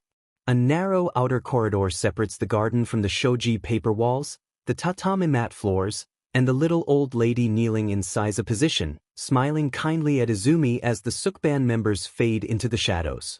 Hello, dear, the little old lady greets. I'm sure you must be confused. Have the girls been terrorizing you? Izumi blinks. What is she supposed to say to that? I invaded their home. That word seems right. Izumi feels like an intruder in a hornet's nest. It's only natural that they're defensive. They're being dramatic worrywarts. The old lady huffs. Reiko opens her mouth, clearly offended, but the old lady raises a hand to stop her before she can get a word out. Don't even deny it, child. You think I'm going senile and losing my touch? Obeiken, she shouldn't be here. Reiko huffs, gesturing wildly in Izumi's direction.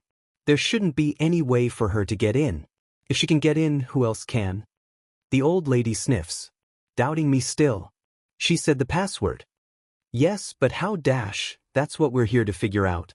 It's said with a tone of finality, and the old lady looks away from Reiko to focus on Izumi instead. I apologize for my granddaughter.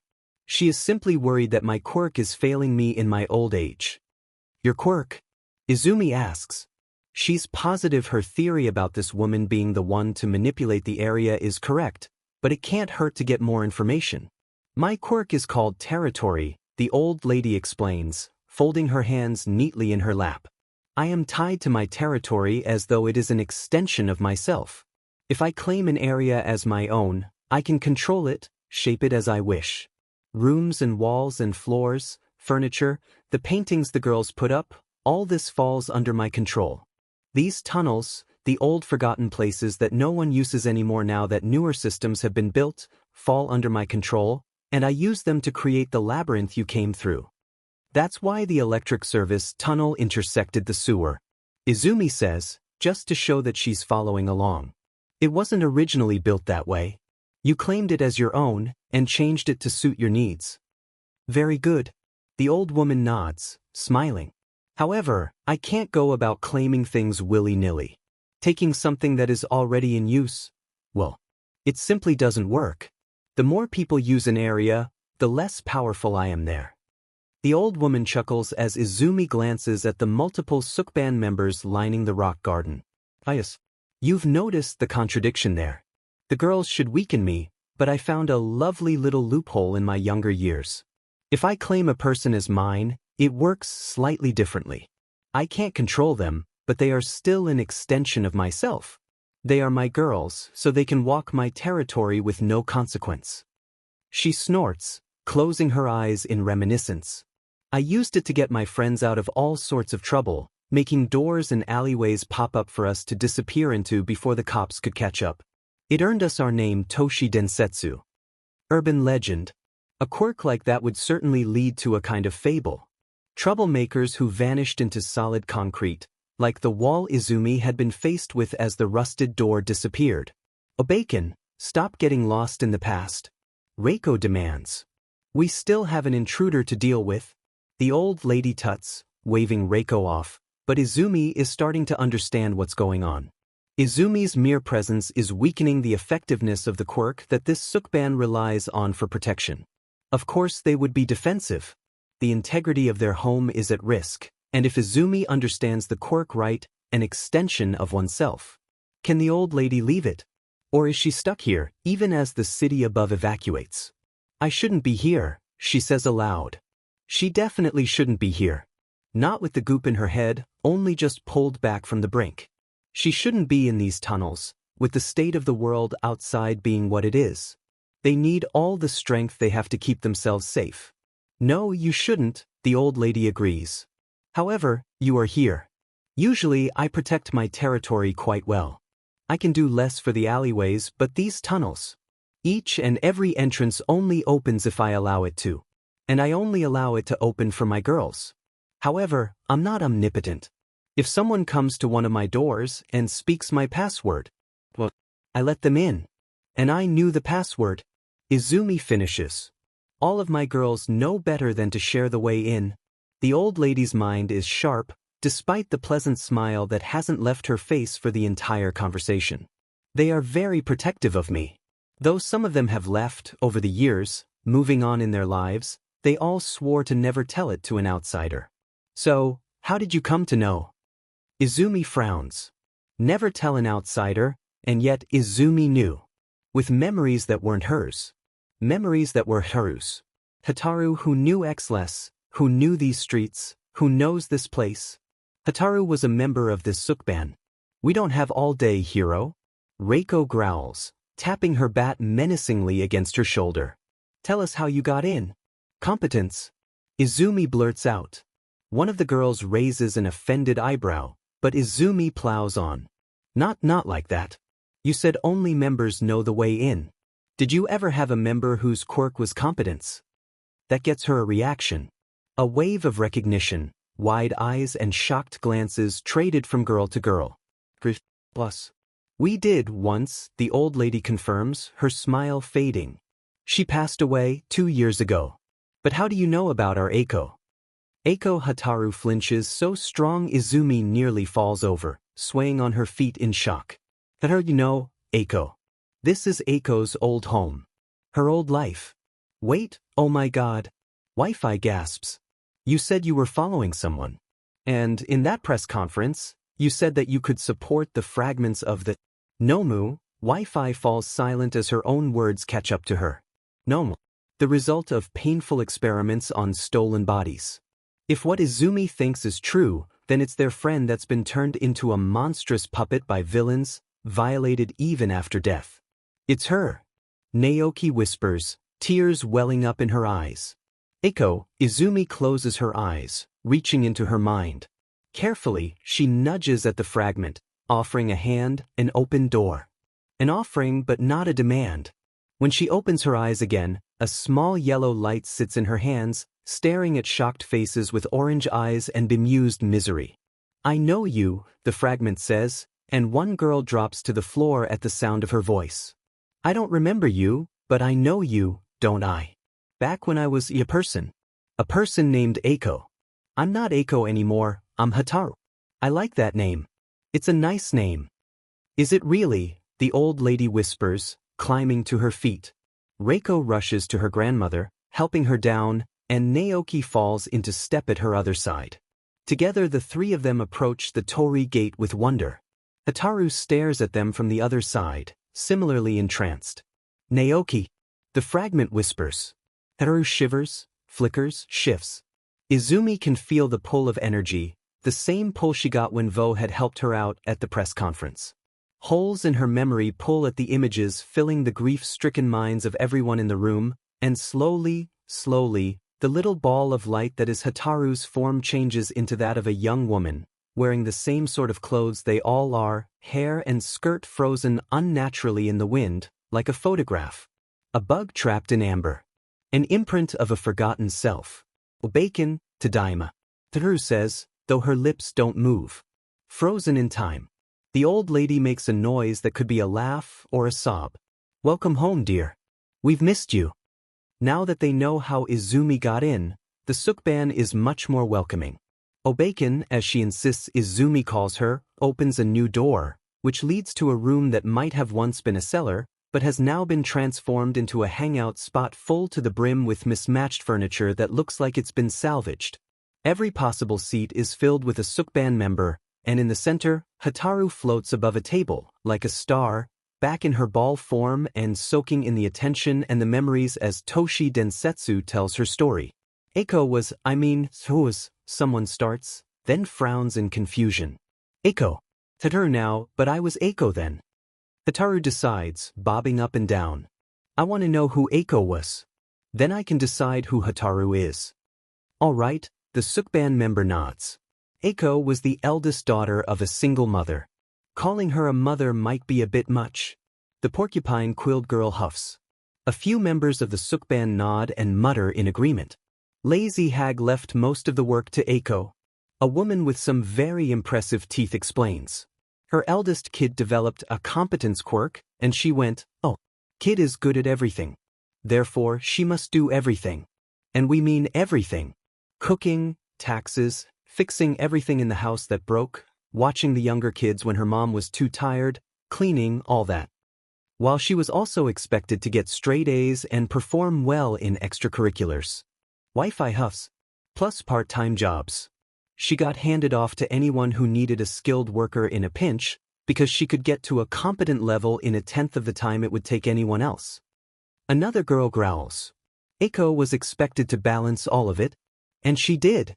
Someone else says, slamming her hand on the table. She was amazing.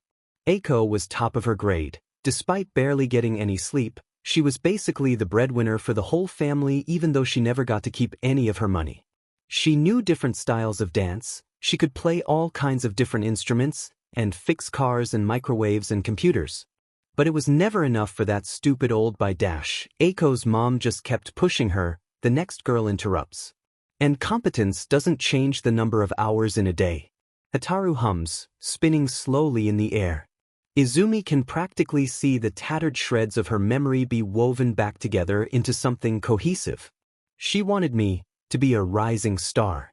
One of those people we would see on TV, who were always amazing and did everything, and they rose to riches and cared for their families and were everyone's little darlings. The words sound like a record, played in someone else's sickeningly sweet voice, but Hataru's own bitterness takes over like rot. I couldn't do that. I was supposed to be perfect. I kept failing. She ran you ragged? Obeiken tells Hataru gently as the fragment sinks in shame. You can't rise above when you're too busy staying afloat, no matter how capable you are. Couldn't take it anymore. Hataru agrees, spinning slowly in the air as she takes over her own story. I ran away. It was a normal day and I was so tired I skipped violin lessons. It was violin lessons. I hated violin, but Mom bought a really expensive one, so I had to be good at it, but I just didn't go. I walked right past it. And I kept walking. I kept going and going and going until I wasn't even in the same prefecture. And then, ended up here. The fragment stops, beady orange eyes locked onto Naoki. I found you, didn't I? Someone was hurting you and I stopped them, but I was hurt. So you brought me somewhere safe. Saved me?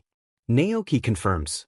She reaches up, pulling down her medical mask and revealing a truly gruesome scar across her right cheek. Scarred but alive. I came here with you. Hataru continues. Obeiken took me in. And I got to do whatever I wanted. I could be lazy, or paint, or learn actual fun things. Like lockpicking and fighting. I was good at fighting. Hataru says that last sentence with relish, wriggling proudly in place. They had a name for me at the fighting place. I was Neon Reman no Akuma. Neon Lemon Demon. Izumi. Repeats, speaking for the first time since they've sat down. She'd been letting Hataru do her thing, and also settle her own mind. I dyed my hair yellow. Hataru explains. Really obnoxious yellow. Like a highlighter. Reiko says, pointing at Hataru. Almost exactly that color. She literally glowed in the dark. Sticking it to her mom, Porcupine Girl says. Having dyed hair, a goofy name in an underground fighting ring where she used that pent-up rage to beat the ever-loving hey, watch it? The girl who threw a pillow at her huffs, dropping back into her seat. Maybe don't tell the hero about the illegal fighting ring. What's she gonna do, bust it? Make arrests? On who? Everyone's in the shelters. A small argument breaks out, but Izumi isn't all too focused on it. She's watching Hataru, who has slipped from the joy and wonder of rediscovering herself and into the quiet pain and misery of grief. Hataru. Izumi asks. It's quiet, but it gets the attention of almost everyone who isn't currently attempting to smother each other in pillows. That's how I died, wasn't it? Hataru's voice isn't much louder, but it cuts through the play fight like a knife. Izumi checks. Injured in an illegal fighting ring. No. Hataru denies sharply. I was too good. I won a lot. I won too much, and the guys I beat, they didn't like it. They cornered me after a strong fight, and I wasn't in Obeiken's territory. She couldn't save me. A heavy blanket of grief falls over the room, Hataru's light dim as she remembers. We got to her too late. Reiko admits, fists clenched in her lap. Dead on the scene. Hataru tilts to the side, confusion rolling off of her. What? I was alive. What? It was cold. What? Mammalian dive reflex. Hypothermia. BLD loss, head trauma, stunning quirk. Hataru lists off words like she's reading from a medical report. I was alive, but I couldn't move. They brought me to the hospital and identified me, and then Mom. I remember. They identified me. They called her. I was going to get better, but she had me transferred. And then the doctor. Hataru starts shaking violently as they all listen in horror. The doctor would come into my room and pet my hair. He told me how interesting my quirk was, how he wanted to see how well I would do in his labs, his tests.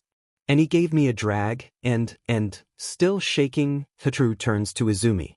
Took me apart, she seems to melt, losing integrity, her voice distorting. Put me back together wrong, trapped me in my own body. Puppet, Nomu, kill the heroes, kill. Obeiken's hands are pressed over her mouth, eyes watering. She's not the only one. Izumi can feel the waves of horror and grief roll off of every mind in the room. Still, Hataru keeps going. I fought the bunny hero and then Hataru woke up and destroyed everything, destroyed me. Rubble crushed me, wanted to live, found Izumi. Hataru seems to solidify. Goop sticks to goop. Izumi has it too, able to set me free, but the goop is very mean to her. It was bad this morning. Hataru bobs up and down, cheerfulness returning to her tone. So I brought her here. Izumi here is safe. The end of Hataru's summarized story has all eyes on Izumi. Pity, pain, pressing against her senses and pinning her down for scrutiny. I'll let myself be overwhelmed. Izumi admits, shrinking in on herself. She can feel dried goop crusting on the skin of her face, cracking as she moves. I wasn't in control. I didn't know where I was going, which is how I ended up breaking into your base. Quickly she turns to Obeiken, bowing her head. I'm sorry for intruding and causing an issue with your quirk. Nonsense. Obeiken scoffs. You didn't break in, I let you in. You carry one of mine with you, and so you're mine now, like it or not. Izumi tenses up, heart squeezing in her snow. No, she can't, I can't. She blurts, gripping her elbows, squeezing herself in so she won't touch anything. So she won't infect anything. I'm the Nomo BLD, the goop, it's a contaminant. I'm a contaminant, I can't control it, and I hurt someone this morning. I hurt my BLD. A pop under her claws, a scream of agony. Her fault. Her hands. Hey. It's Wi-Fi that approaches her, dropping into a crouch before Izumi's seat with a soft look.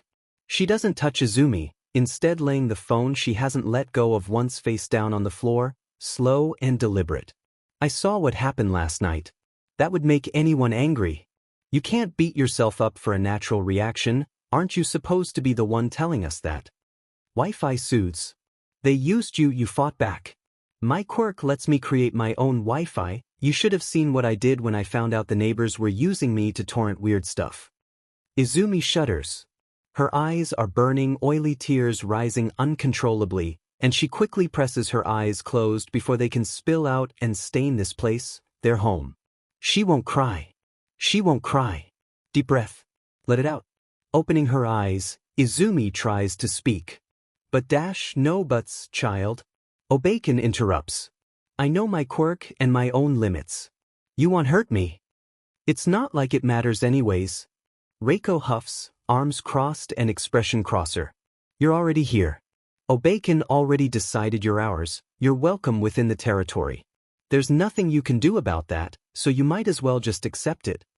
With a pleased nod at her grandchild, Obeiken's mind flares in the way Izumi has come to recognize as her quirk being used. A lacquered box suddenly comes racing through the door like it's on a speeding conveyor belt.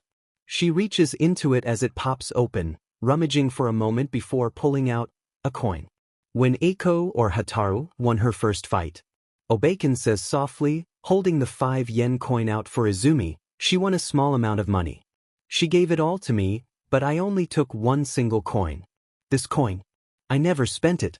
It belonged to a beloved member of our little community. After all, our Eiko was a dear friend, a strong worker, a light in our dark tunnels.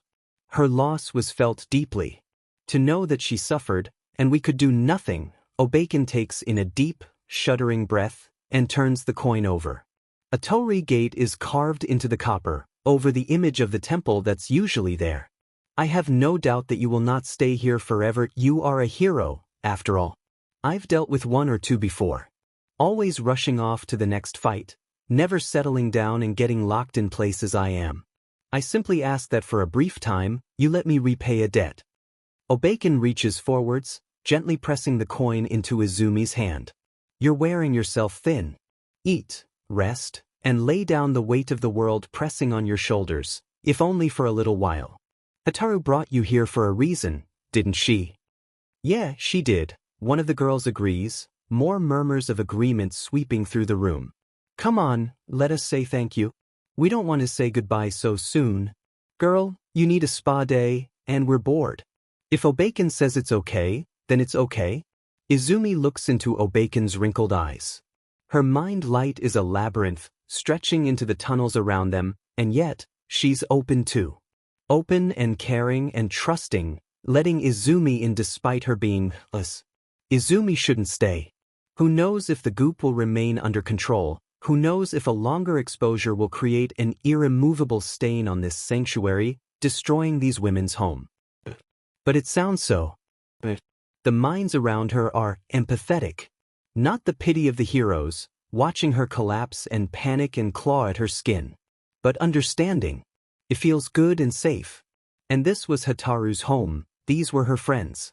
Can Izumi really drag her away so soon after rediscovering them? Okay. Izumi says quietly, closing her fingers around the edges of the coin. I'll stay for a bit. A cheer goes up around the room, ideas being thrown around, plans being made. Izumi smiles back at the excitement, the distraction that they've given each other, and swallows back oily tears. The sukban is a whirl of activity. Wi-Fi drags Izumi down to a nice, if outdated, bathing room, informing her that Obeiken stole it off an old gym.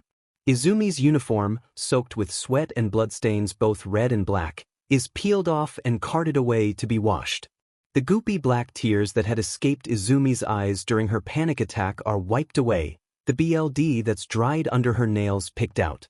Izumi doesn't let them take her necklace. She can't bear to look inside the locket Shudo gave her for Christmas. It hurts to even look at the engraved symbols representing them. She strings the Sukban's coin onto the thread and goes back to looking around the room, trying to control her breathing. Around the room, there are small clusters of girls working on each other, brushing hair, scrubbing backs, a few yelling across the room about color-safe shampoo. It looks perfectly natural, but Izumi can see their thoughts. They're doing it like this, in a big group, on purpose. So Izumi doesn't feel singled out. Made to feel dirty. It's nice of them, she thinks, watching Naoki pour water over Hataru's floating form. Most of it falls through, but it's the thought that counts. They offer Izumi a towel and a set of clothes that are just a bit too big, but they're clean and dry and soft with wear. So, what are we thinking for our dreamer? A girl with some impressively neon blue hair asks. We can show you our graffiti halls. Works of art down here. I saw some on the way in. Izumi says. Her voice is rough, but she tries to speak, to be polite, to just be normal. The yokai are incredible. One of the original members had a quirk that let her spray graffiti paint from her fingertips. A girl whose skin is stained in a rainbow of colors explains. She taught a bunch of the younger members how to do it, with, actual cans, of course, and we've been marking our territory with it ever since. Honestly, I think it makes Obeiken stronger. Izumi hums. Marking territory and personalizing it. I can see how that might enhance the quirk's abilities. I saw her write messages in it earlier. Yep. It's so cool. Rainbow Girl squeals. Are you an artist? Do you want to try it? We won't make anyone angry by painting on the walls down here. I stick more with pencil. Izumi admits. Her art is usually attempting to replicate views she's seen in dreams and picking apart hero costumes and quirks. Well, we'll give you the tour. It's not just art too. We're connected to all sorts of weird stuff. There's a dugout tunnel in here that Obeiken and the original members literally stole from a drag smuggling ring. Can you imagine that? Can you imagine being a drag smuggler and your tunnel gets stolen? Izumi kind of wants to hear that story. I remember bugs. Big bugs. Hataru chimes in suddenly. The bug room. Do I even want to know what that is? Izumi asks. The Sukban smiles evilly back. Don't worry. You'll find out. Izumi follows the Sukban through their tunnels. Thanks to the territory quirk, Izumi is never sure what stepping into the next room will bring. Traditional tatami floors and rice paper walls. Plywood crawl spaces. Concrete service passageways or drains. Each room is so disjointed from the last, it pretty effectively brings her out of the pit of quicksand she had fallen into. Each new place is like a rung on a ladder, bringing the world back into focus, pushing down the rising swell of goop until she can look around and simply exist. Nearly every wall is covered in graffiti, straying from traditional to modern stylized. No matter the style, the subject always stays with the theme of yokai and oni, and torii gates painted at every entrance. Some of the sewer tunnels are full of flowing water, still dripping from the street drains letting light in. There's a traditional room with high, exquisitely carved shelves covered on odd knickknacks, at least 3 different bunk rooms, a greenhouse filled with vegetable plants and flowers, an alley that runs in a loop somehow, despite being perfectly straight and the sky being right there for them all to see, a small natural cave, and, as promised, a rough hand-dug tunnel, with a wooden support bearing a symbol that Izumi actually recognizes from an old report she had read, and suspicious piles. Bullet casings and needles. The bug room, as it turns out, used to belong to a family with a bug quirk that kept their exoskeletons in the basement. The Sukban has taken these exoskeletons, painted them, and wired them together into strange translucent bug monsters. We like setting them in alleyways and scaring the bejesus out of anyone who finds them. Reiko admits as Hataru flies into one of the exoskeleton heads and turns it into a lamp. And also the active service tunnels. We have a few doors that lead into them, so sometimes we can haunt specific corners. Some of the workers made a shrine for us, another girl adds gleefully. They left us snacks. And a doll. And then you put the doll in that poor guy's toolbox after embroidering a creepy grin onto it. The first girl smacks the other, glaring without any heat. Our name is Toshi Densetsu. We've gotta live up to it. Yeah. You just like making creepy dolls. She did most of these. The speaker tells Izumi, motioning to the array of bug beasts. Doll girl shrugs. So what if I do? It's fun. Ooh, dreamer, do you want to make voodoo dolls of the Hero Commission President? I can make voodoo dolls of the Hero Commission President. The Hero Commission President? Porcupine girl asks, nose scrunched up. Why would she want a voodoo doll of the president? Doesn't she work for her? Izumi freezes, the words knocking her right off her happy perch of denial and right back down into the flood. Hari. Wi-Fi hisses, making an aborted move like she was about to smack Porcupine Girl's arm before she thought better of it. What? Porcupine Girl frowns, quills clattering together. Did something happen? Yes, something happened. I sent the news in the group chat this morning. Stomach full of oil, rebelling at the very thought of working for that woman, the one who betrayed her, used her like a pawn, like live bait on a fishing hook. I'm not attached to my phone like you are. You overrated radio receiver dash, I want to stay informed, which you should maybe be more concerned about considering how insensitive you're being dash. What did I say? What happened? Let's not dash, it's fine. Izumi interrupts, and the arguing Sukban quiets around her. Everyone knows anyways. The commission sent me to the front line. Used me as bait because they realized that Sensei and the doctor wanted to use Nomu serum on me. What? Reiko whispers, horrified. She looks shocked and mildly disgusted. Izumi can't blame her. She knows what she's become. Someone hacked the Hero Commission's files and released a video of them deciding it. Absolute assholes, they couldn't risk her reading their minds, so they let some random doctor make the decision for them. Wi-Fi growls. It's so irresponsible. The things the commission said, they're supposed to be good. But they're government, I guess, so, power corrupts? The girl with bright blue hair mutters, prompting grumbles of agreement from other members of the Sukban. We've all been there.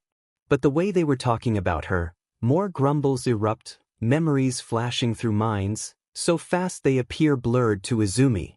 Teachers, police officers, men in suits and women with tight buns, a hero, parents, fake smiles, the separation of a wooden desk becoming a chasm so great that nothing can get across to the other side, even if you scream and beg for help. Izumi shudders, closing herself off as best she can. They were trying to get power. They thought Dreamer here would be an easy thing to manipulate. Prove them wrong though. Wi-Fi's smile is forced, trying to bring back the cheerful mood from before. And you kicked villain butt? I can't control it, not really. Izumi admits, looking down at her hands. Her fingers are stained to nearly the first knuckle, like she's dipped them in dye. Her nail beds look bruised. It's such a small thing, but such a huge reminder of what's really going on within, her once crystalline dream room now choked with the malignant, oozing tumors of filth. I'm pretty much just a container. One that's about to overflow. Izumi clenches her fists, hiding the black staining on her fingers. I'm a Nomu. Speaking it aloud feels like confessing in a silent courtroom. The judge's gavel hanging in the air like a guillotine blade, ready to come down and confirm her sentence. She's a beast. A monster. A Nomu. Hataru thumps against the side of Izumi's head, radiating anger. No, you aren't. She insists, floating around to Izumi's face. We didn't fight back. I remember. I enjoyed it. Fighting, killing. I ripped off that bunny's arm. That was Vo. Well, I enjoyed it anyways. Hataru says primly. You fought back. Even with Sensei in your head. You kicked his butt and ripped him apart. Izumi flinches at the memory. Shredding Sensei with her mind, tearing him down to the bone. But I didn't do it fast enough. I wasn't strong enough. He used me to dash BLD under her claws, a scream of pain, shock and betrayal, to hurt people. And he's not gone, he's still here, the vestige, standing there in her dream room, smirking, knowing that even if she had repelled him before, he had managed to invade her sanctuary in the end. It's like it's not even my body anymore. Izumi whispers. I feel like I'm a passenger on a hijacked plane. And there's nothing I can do. The Sukban is quiet. Izumi can't look at them, can't bear to see their expressions alongside feeling their pity as it radiates at her. She curses her rambling habit, she hates this whole interaction, she hates herself. Why couldn't she just swallow down her own feelings? This was supposed to be about Hataru, finding her past, her home, the people who loved her, and the truth about her death. Instead, here Izumi is, making it all about her. What a joke. Once, when I was younger, Reiko says suddenly, breaking the silence, I was practicing my quirk. The rest of the Sukban turns to her. She's a good leader, Izumi thinks a little randomly. Catches attention well. They all clearly respect her. I messed up, ended up detaching myself from the rest of the labyrinth. Reiko continues. No tunnels, no doors, no way out. Just me and a single room. I tried to make a way back, but I was a kid. I wasn't so great at control. I panicked because I thought I was trapped. And my quirk responded to that. It made the room around me reflect my image of it. It got smaller and smaller until I felt like I couldn't breathe, and everything just got worse and worse. Eventually, my dad had to come snap me out of it. Grief slips into her mind, wrapping around her thoughts like a heavy cloud. Reiko doesn't cringe away from it, just breathes. Feels it. It must have been a long time ago. Listen. I can't say I've been through exactly what you're going through. Reiko's eyes flick around the room, like she's looking for support from her Sukban. But I get the feeling our quirks are kind of similar. Our power responds to our thoughts, our feelings, our emotions. I control my territory, but you control minds. Your own mind isn't immune to that. What happened sucked, but now you've trapped yourself just like I did. Just in your own head. A feedback loop. That sounds right. That definitely sounds right. Izumi thinks she read something about that while doing research on psychology with Nedzu. Is that what's happening? Has the goop dulled her this much? She's supposed to be good at piercing herself together. She's done it her whole life. It is your body, Wi-Fi says lightly, coming up to her side. No matter what other people do to it, no matter what happens to it, no matter who hitches a ride or manipulates it, it's yours. And you need to remember that no matter what. And you need to know that we understand. A lot of us came here after we were seized by other people. Wi-Fi takes steadying breath. For me, for example, my quirk makes internet activity kind of strong to track. My neighbors, my dad. The stuff they used my quirk to look up, it was kids. Pictures of Izumi reaches out, taking her hand. I understand. You don't have to say it. Relaxing slightly, Wi-Fi gives her a small smile, even though she still looks like she wants to throw up. Bless mind reading. She translates back to the crowd, motioning. Reina here can make gems, but they disappear after a short time. Her dad used to pawn them for money. Called it my rent. Reina spits. Said they were the only thing of worth I had. I was luckier than some of the others though. I waths in a Thoathrakthian. One mutant girl says, raising a furred hand. Drag den? Red light district? General daddy issues? Had a boyfriend with a puppeteer quirk? I had a tapeworm once. A slightly chubby girl adds cheerfully, met with groans. Oh gross. Yuzuki. Timid. What's TMI about the beauty of life? Yuzuki asks, propping her hands on her hips.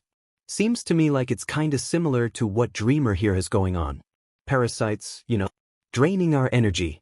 Also, I'm like 90% sure my mom fed it to me because she thought I was getting too fat, like her thing with the commission, so the point? Reiko says over the chatter and general complaints, is that Toshi Densetsu is very used to helping with this exact situation. We know what you're going through. We're right here with you.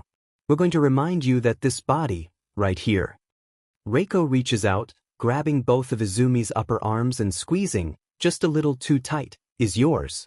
No one else's. Izumi looks around, at the earnest faces, the understanding, the sympathy bleeding from memories like wounds in their own hearts. How much they've helped her already. How much they've helped each other. Okay, she says softly, and the Sukban bursts into cheers.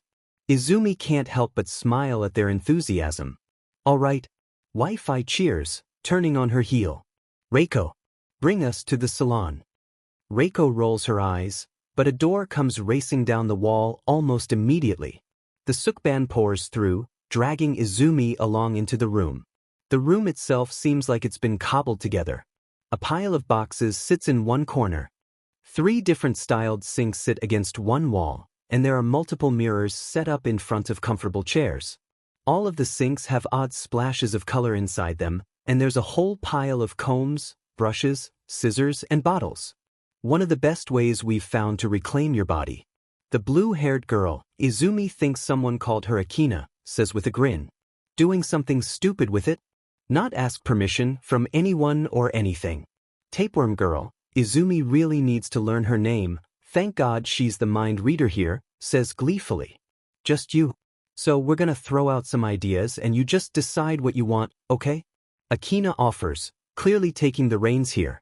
Even if you don't want anything. As you can see, I opted for kind of the same thing Hataru did. Blindingly bright hair. She flips said electric blue hair over her shoulder.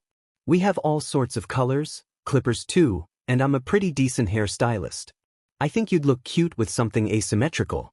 A big poof of curls on one side, you know. Did mine? Haru adds, zipping about happily. Izumi gives her a small smile, but she's a little hesitant. Her hair. My hair keeps growing out every time I get hurt. A weird side effect. She explains. I don't think that would serve the purpose. Akina nods seriously. I see where you're coming from. Erasing your work? Though, it does mean you have room to experiment. Less room for regret, you know. Have some fun with it. Get a mohawk. Go nuts. If you want something a bit more permanent, you can do what I did. Another girl whose name Izumi hasn't learned speaks up. She grins before turning her back and unbuttoning her shirt. I take the art of Toshi Densetsu with me everywhere I go. Her shirt falls to her waist, revealing tattoos over her shoulders. Izumi recognizes them immediately. She's been seeing them all day, the yokai snarling from the walls, the torii gate between her shoulder blades. Wow. Izumi whispers. It's clearly made specifically to represent the art, because she spots a few drips of spray paint rolling down from their proper place. That's amazing. Thanks. The tattooed girl laughs. Figured I was joining a gang, so I might as well. Plus, bonus of pissing off my parents. Izumi doesn't want to do that. Her dad's, she doesn't doubt they'd be supportive if she did get a tattoo, because Yamada has one. They'd probably be a bit concerned that she got one in the middle of whatever mental breakdown she's in right now though. Would a tattoo even take with the goop? Plus, I hate needles piercing her skin. Syringe in her neck. Ink being injected into her. Black BLD flowing through her veins, tracing a spiderweb of lines along her skin, the permanence of being changed, stained, marked. I can see from your expression that's a no. Tattoo girl snorts. Don't worry, I won't make you. It can be scary adding something permanent. Izumi ducks her head. I do like the idea of art on my body. But needles. And again, I'm not entirely sure if it would take. There's a few bods and considering hums, before a rather plain girl stumbles forwards with a grin. If it's the needles that are a problem, we've still got some temporary tattoos from that time we tricked the police with identifying marks. Quit admitting to stuff in front of the hero. I'm sorry, is she gonna arrest me for possession of temporary tattoos and sharpadash? I like that idea. Izumi interrupts, before anyone else can admit to a crime. The making art on my skin idea. I used to draw on myself when I was younger. Sharpies and temporary tattoos it is. The plain girl grins, rushing off to the side and pulling at some boxes. My name is Myoku, by the way. With a flourish, she pulls out a bag and promptly dumps a pile of temporary tattoos onto a table. We've got, like, a lot of random flowers, a skull and crossbones, all kinds of weird stuff. You can pick some out to go on, like, Your back or something where you can't reach while you draw on your arms? It seems as good a plan as any, so Izumi leans forward to start sifting through the pile. There's sheets of flames, mountains, waves, planets. A very large assortment of flowers. Animals like cranes, a few tigers, a dragon, koi fish. Izumi pauses, flipping over a sheet. Temporary tattoos for children are really more of an American thing. Images of their heroes or characters from their shows. Here in Japan, it's less common, but it is done. Case in point, the small cartoonish image of Present Mic's head, smiling and mid-scream. She hopes he's alright. He's probably with Aizawa. Maybe Eri is there, trying to undo the damage she's done with her quirk. Izumi doesn't know what to feel about that image. On the one hand, Aizawa getting his eyes back, the damage she caused being rewound, it's the best thing she can think of. On the other, Eri seeing the damage Izumi caused. Her little sister, already having been through so much, and now. Izumi closes her eyes, swallows strong, and takes the tattoo. She also takes a sheet of stars and planets, and a set of cats curled up together.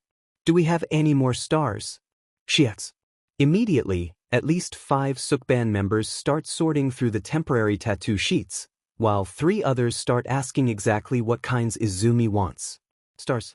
Once, Izumi's dream room was a galaxy, one she floated through, visiting different worlds, different people with ease. Now, it's a bit more cluttered, but she's been told her freckles look like stars too. Izumi feels more like herself than she has in years. While she drew on herself, she had let Akina come at her with the clippers, and her head feels light, cool, the shaved undercut prickly when she runs her fingers over it. It will grow out soon, and sooner if Izumi gets herself hurt, but Akina has shaved small star patterns into it. Izumi likes it. She likes what she's done herself too. Her arms and legs are covered with lines and colors, swirling galaxies, a little shaky in places but all her work, her art.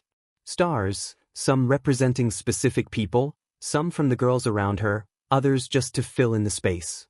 Connecting to her existing freckles to make constellations, a cat, and a unicorn. Pressed to her forearms are the slightly tacky temporary tattoos, one of an excited Present Mic, another of a particularly grumpy-looking cat, because Aizawa, being underground, doesn't have any merch, and another of All Might, smiling brightly up at her. The fourth is of Midnight, a hand in her hair, a sultry smile on her face. It isn't the smile Auntie Kiyama gave her, sweet and caring, but it felt wrong to leave it. Izumi's shirt has long come off, Naoki and Reiko sitting behind her, gently pressing temporary tattoos to her back under Hataru's direction. She'll have galaxies there too, when they're done. She can't reach her own back, but each stencil was picked out by her, and when they ran out, some of the Sukban girls had sketched out little designs on scrap paper, and Izumi decided what they could draw. Each brush of a marker over her own skin feels like a claim. Each press of a wet towel feels like it's pushing Izumi back into her own body. Each odd touch to the stars shaved into her head feels like coming home. The other Sukban members are getting into it as well. Akina is luring people in for haircuts, but most have taken to the temporary tattoo and marker route. Some have chosen to do something simple, carefully tracing patterns over their hands, pressing 1 or 2 temporary tattoos into proper places. Others have decided to see just how ridiculous they can get. One has collected all the instructions printed on the same sheets and pasted them up and down her arms. 2 girls have mismatched temporary tattoos in a line across their foreheads like crowns and have pronounced themselves rival queens. Another has Frankensteined a massive temporary tattoo onto another girl's back, and it actually looks rather impressive. Porcupine Girl has taken to drawing mustaches on every single yokai inked into that one tattooed girl's skin. She has a mustache of her own, taken as payment, but it seems to have become a bit of a trend, as several other members are now sporting marker mustaches. Wi-Fi is delightedly jumping from person to person, taking pictures of the art on their skin and the new hairstyles they're sporting. She herself has white lines across her face, looking somewhat tribal or high fantasy elfish. It's nice. It's safe. Izumi feels settled in her skin for the first time in weeks. A sudden shriek promptly scares her right out of it. Izumi is on her feet in seconds, eyes wide. She's not the only one. At least 10 Sukban members have a weapon in their hands, looking around for the threat, but Izumi already has her eyes on Wi-Fi. She's staring down at her phone, eyes wide and hand over her mouth. Izumi can't tell what the problem is, the other girl's mind too awash in shock, confusion, shock. Wi-Fi. Reiko asks, on her feet. What's wrong? Wi-Fi glances at Reiko, then down to the phone, and then up at Izumi. It can never be easy. Wi-Fi tilts her phone so Reiko can read it. Izumi watches warily, the stress and adrenaline of the past few weeks seeps back into her muscles again, ready to move at a moment's notice. When she finds out what she needs to do, she'll be ready. When she gets her information, she'll be ready. There's not much else they can do to her now. Dreamer. Wi-Fi says carefully, mind racing too fast for Izumi to read. You know that possession thing you can do? Yes. Izumi replies, slow and unsure. She doesn't like this line of questioning one bit. You've got to be asleep to do it, right? Yes. I leave my body behind to enter the mind of someone else. Wi-Fi lets out a tense breath, forcing a smile onto her face. Oh, so, you're being framed for the murder of the president of the Hero Commission. President of the Hero Commission killed in office by finance manager, claims possession by pro-hero dreamer. The headline is burned into Izumi's vision. Izumi knows they hate her, knows they would have to do something after the data leak, but accusing her of murder. Would they really go that far? She knows she didn't do it. Even when she lost control of herself, when she attacked that man, she was still within her own body. She hadn't hurt the president, she hadn't possessed anyone and made them attack her. But she might have done something. She remembers the hatred in Toga's mind, when Izumi had told her who had ordered twice death. Possession, shape-shifting, the two could very easily be misconstrued for the other. And that was if the president really was dead. The timing, right after the video was released, seemed almost too perfect. Was the president really dead? Had Toga killed her? Or was she taking a step back, seeing the tides turn, faking her death and trying to take Izumi down with her? Izumi could check, of course, fall into her dream room and try to find the president's mind, but that would take forever in the state she's in now. And Izumi doesn't know if she has forever. What's going to happen to her? Will she be arrested? Experimented on? Will people believe her or the commission? What will Izumi do? Will she fight back? Can she control the goop if all the heroes that she's been fighting alongside turn on her? Dreamer. Wi-Fi asks, coming up beside her, wincing when she sees the look on Izumi's face. I've got no more bad news, promise. At least, I don't think it's bad news. They've moved Izumi in a small, private room Reiko made for her, away from the minds of the Sukban. It's good for her, she knows it is, but she can't help but feel like she's already a prisoner. What's going on? Wi-Fi holds up her phone, pursing her lips. Well, it's an old friend of ours. Xless. He used to patrol around here, helped us out of a few tough spots in exchange for info sometimes. Anyways, he knows we're here, and he wants to know if we know where you are. You know Xless? Izumi asks, because she's not entirely sure how she's going to answer that question yet. Oh yeah. I think his mom was one of the original members. Wi-Fi shrugs. He was friends with Eiko.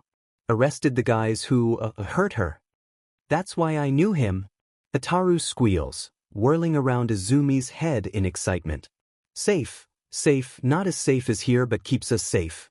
Him and Rocklock. That's why you kept teleporting me to him, Izumi mutters, reaching up to catch the fragment. Because you knew him. You've been keeping me safe too, huh? Yes. Hataru exclaims, vibrating happily. Safe, from the doctor and the stupid commission and the mean lady. Mean lady is dead now. Wasn't me. Wish it was. Hate her. Izumi forces a smile for the fragment, then looks up at Wi-Fi. He's been helping me out since it all fell apart. Do you know if he believes I did it?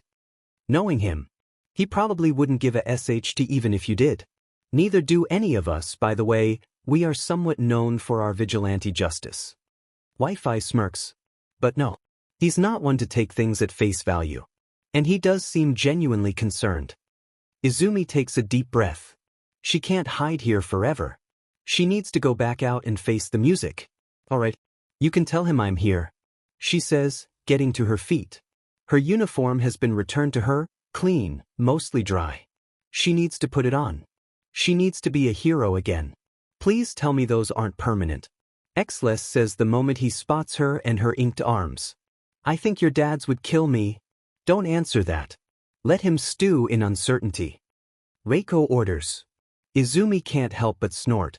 If he only knew how close she came. Made some friends? Rocklock asks, looking over the array of Sukban members standing beside her. Porcupine Girl flips him off. Yeah. They help me settle down.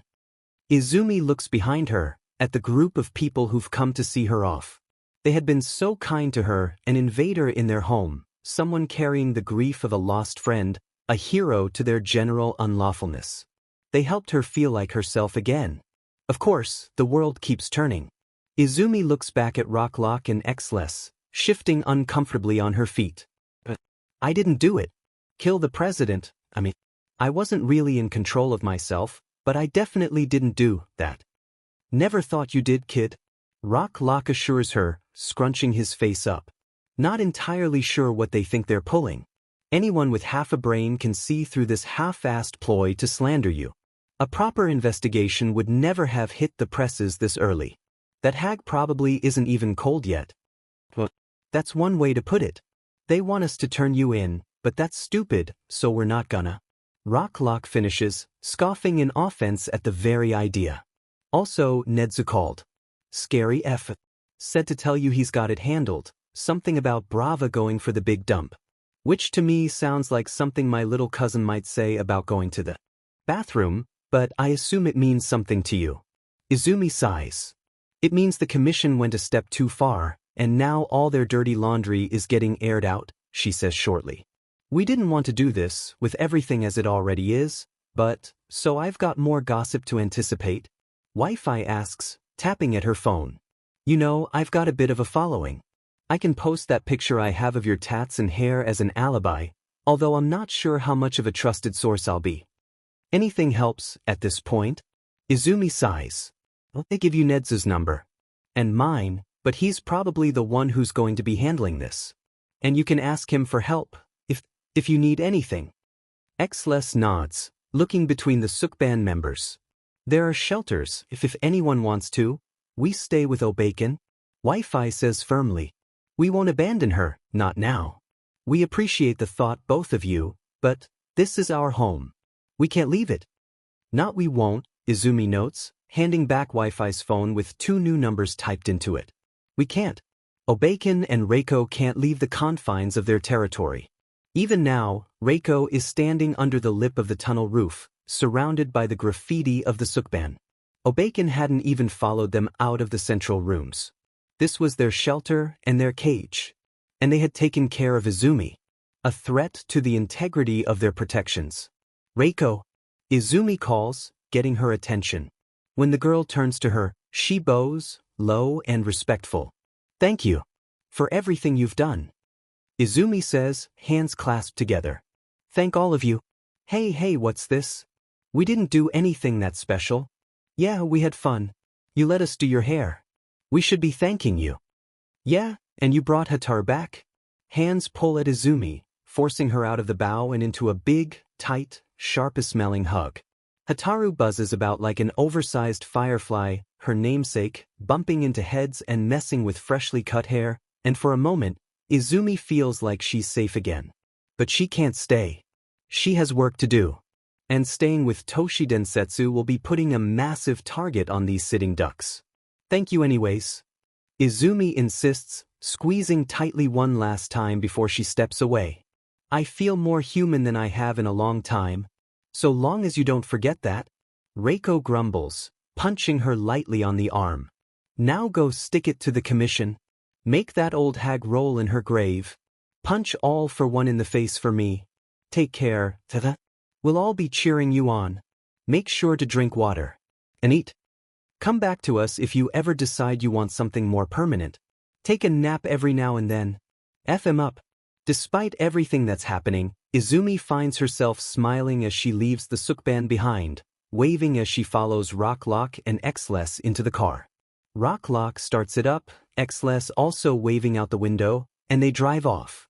As they're leaving Hirakata, Rocklock speaks up. So, we left you alone for how long? And you make friends with a Sukban, cover yourself in ink, and shave your head. Izumi snorts. In my defense, I was following Hatar. Xless, I found out why she kept bringing me to you. Her name used to be Eiko. Xless whips around in his seat, his only visible eye wide in shock. Oh. The neon lemon girl. Neon Rimen no Akuma. Hataru cheers, zipping up to Bob in front of him. Remember you now. I remember, you helped me. Did your best. Thank you. Xless stares at her, lip wobbling in what very well might be the beginnings of a breakdown. Izumi understands why. He had known her, perhaps not as closely as the Toshi Densetsu members, but enough to recognize her by name. He had seen her death. He had investigated. He had seen the doctor's lab. Hataru is blissfully unaware of this, excitedly informing Rocklock and Xless of everything she had remembered. Kumo nudges at Izumi, informing her that the goop is settled now, and Vo has not caused problems. Izumi replies that she's proud of Vo. And Mo? When it asks if she's proud of it too. Mo seems oddly quiet. Izumi will have to pay attention to it more. But for now, she pulls out her phone, tapping carefully at it and getting back to the work she skipped out on that morning. Squiddle, how stupid does the commission think we are? There's no way Dreamer killed the Hero Commission President Tublaclusis, isn't there? After seeing something like that get revealed, I'm ready to believe anything, including a powerful kid get well-deserved revenge jailbride speaking as someone she's dreamed with. Absolutely not. Kanto, maybe some of you are just too caught up in your idol to realize she's hardly a hero anymore. That black goop. The commission was just doing what it needed to get that freak under control. Lord Ophanxiety, shut up. She's just a kid. Kanto, a kid with way too much power. She shouldn't have even been given the responsibility of leading a hero raid, seeing as she up so bad. The commission knows what's best. Actually, it was your beloved commission that put her in charge of the raid in the first place? Dumbass, do your research. Hey Luquiza, so, Dreamer probably didn't do it. Hero News. News site. com/Aritcal 3949, a war on a dozen fronts. The chaos of recent times cannot be understated, and it seems as though our heroes are fighting the villains, each other, and even the commission itself. After a devastating release of information by an unknown hacker last night, detailing a plot by the commission to purposefully infect our young number 10 hero Dreamer with the Nomu BLD. Watch the video here. It seems that someone has taken justice into their own hands during these tumultuous times. The Hero Commission President, Daitorio Minami, was murdered this morning at 8:43 a.m. The suspect, captured on video, seems to be Finance Manager Anze Misato, who claims possession by none other than number 10 Hero Dreamer. Between the timing, previous bad BLD, and the unfortunate state Dreamer seems to have been left in after being infected by Nomu BLD, many people believe this statement. Dreamer herself has admitted that this BLD affects her mentally, and after seeing something like the aforementioned video, it might have just been the straw that broke the camel's back and made our dear girl snap. However, new and chilling evidence has come to light yet again. The leaker who provided the first video seems to have taken offense to these claims, and released a new set of security tapes even as this reporter was writing this article. What can be seen is very clearly Toga Himiko attacking Finance Manager Anze Misato in the early hours of the morning, hiding him in a broom closet, and then entering the building where the president of the Hero Commission will be murdered not 20 minutes after the time stamp on the security tape. Someone is lying, either the Hero Commission or this mysterious hacker. Could these videos be fake? What are we facing if they aren't? A government commission that lies without fear. False accusations of murder against a hero. With this second video, an ominous message has been placed, one that has this reporter trembling in both anticipation and fear. More to come, Dreamer. So, it was Toga then. Nedzu, it appears so. I have custody of La Brava, and it seems as though she is more than happy to disseminate our information. Nedzu, she seems utterly delighted with the pointers Lady Nagant is giving her. I do hope it won't be too overwhelming for the general populace. Eli stings some of the teachers confined to bed rest to refine it into a proper packet so that the more important points will stand out. Dreamer, it's not a lesson plan, Nedzu. Nedzu, I do believe I am teaching several people a lesson, my dear. Nedzu, no one may mess with my favorite student. Nedzu, and, speaking of teachers, Aizawa is helping a great deal with this. Dreamer, please. I can't. Not after what I did to him. Dreamer, wait, how is he helping? Nedzu, he's healed, Izumi-chan. Nedzu, Eri-chan has developed her ability remarkably well. She has managed to not only restore Mirio's quirk, but also your father's eyesight. Nedzu, he might not have the same stamina with his quirk, but he is not blind. He knows it is not your fault. Dreamer is typing.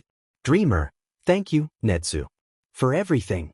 Nedzu, you may thank me when the commission has been burnt to the ground. Izumi sighs, dropping her phone to the side of the bed. They've found a hotel, abandoned in the evacuation, and are currently holed up in some of the rooms.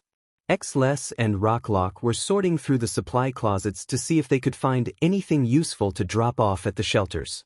Izumi had offered to help, but they had both banished her to sleep.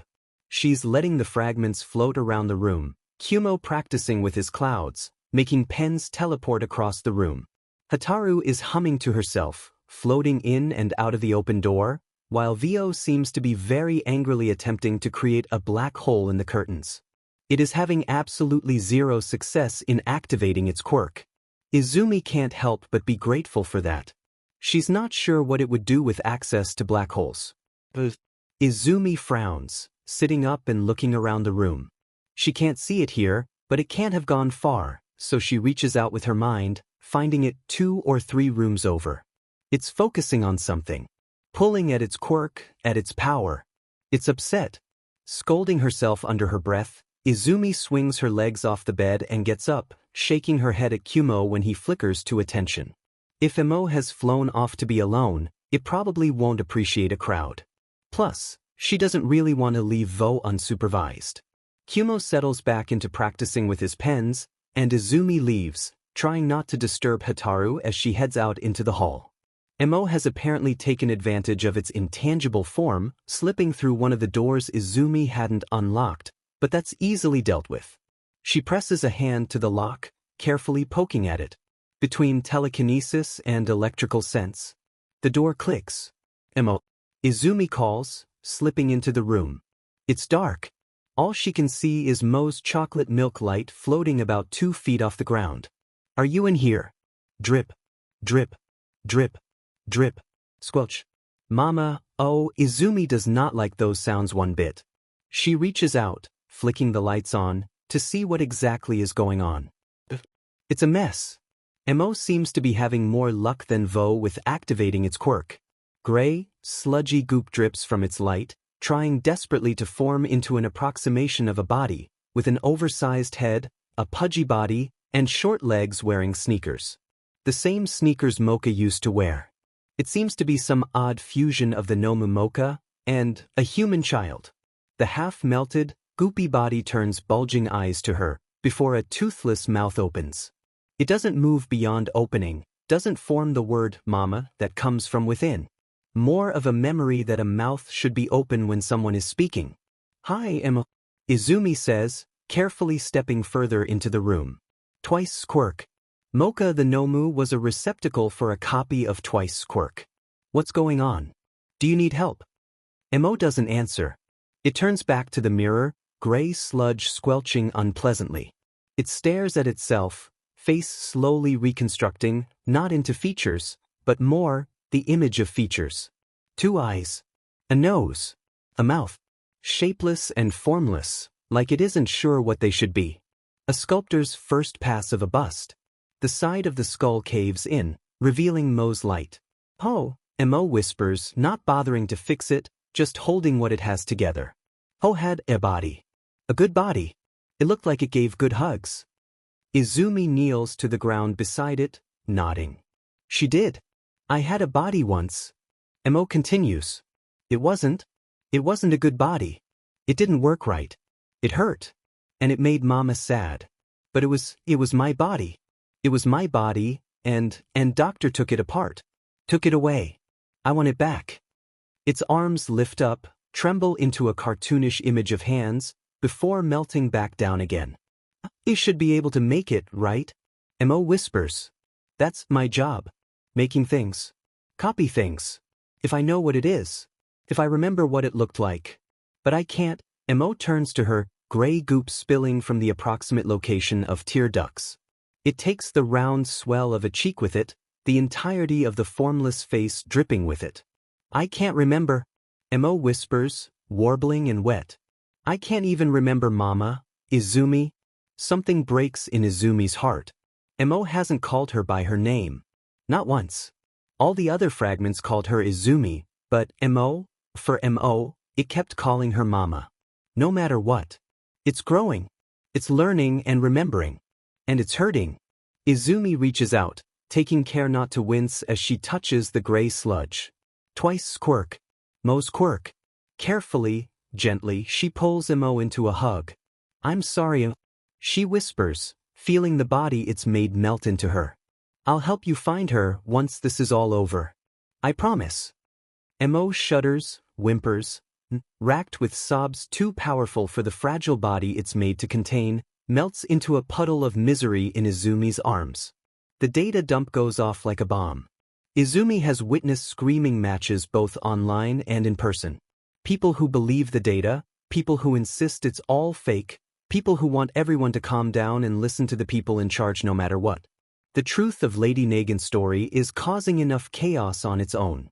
Add on to that the origin of the Nomo BLD, or Quirk Support Serum, and the other dirty secrets Nagant and La Brava have dug up. The Commission has lost any and all control at this point, despite claiming the new security footage is faked by Skeptic.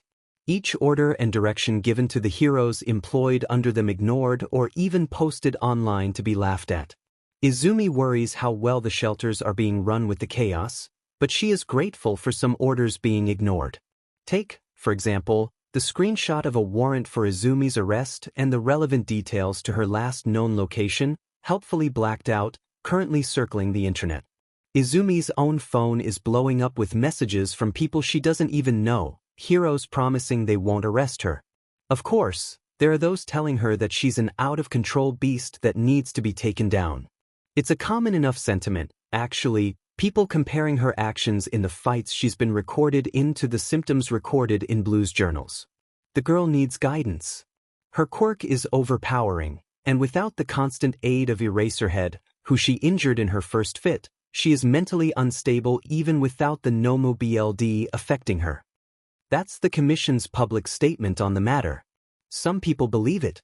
Izumi does too, just a little. There's full college-level theses on exactly how sane she is at any point in time. There's a Twitter account rating how feral she gets in fights. They have a little black meter photoshopped above pictures of her knocking out villains. Izumi is scrolling through the account when Rocklock plucks her phone out of her hand. Hey, you need to stop paying attention to this garbage, he says, closing the app. You've made your statement. You were aware of this for a long time. This information changes nothing. You will continue to fight for the safety of others. Your condolences to the president's family.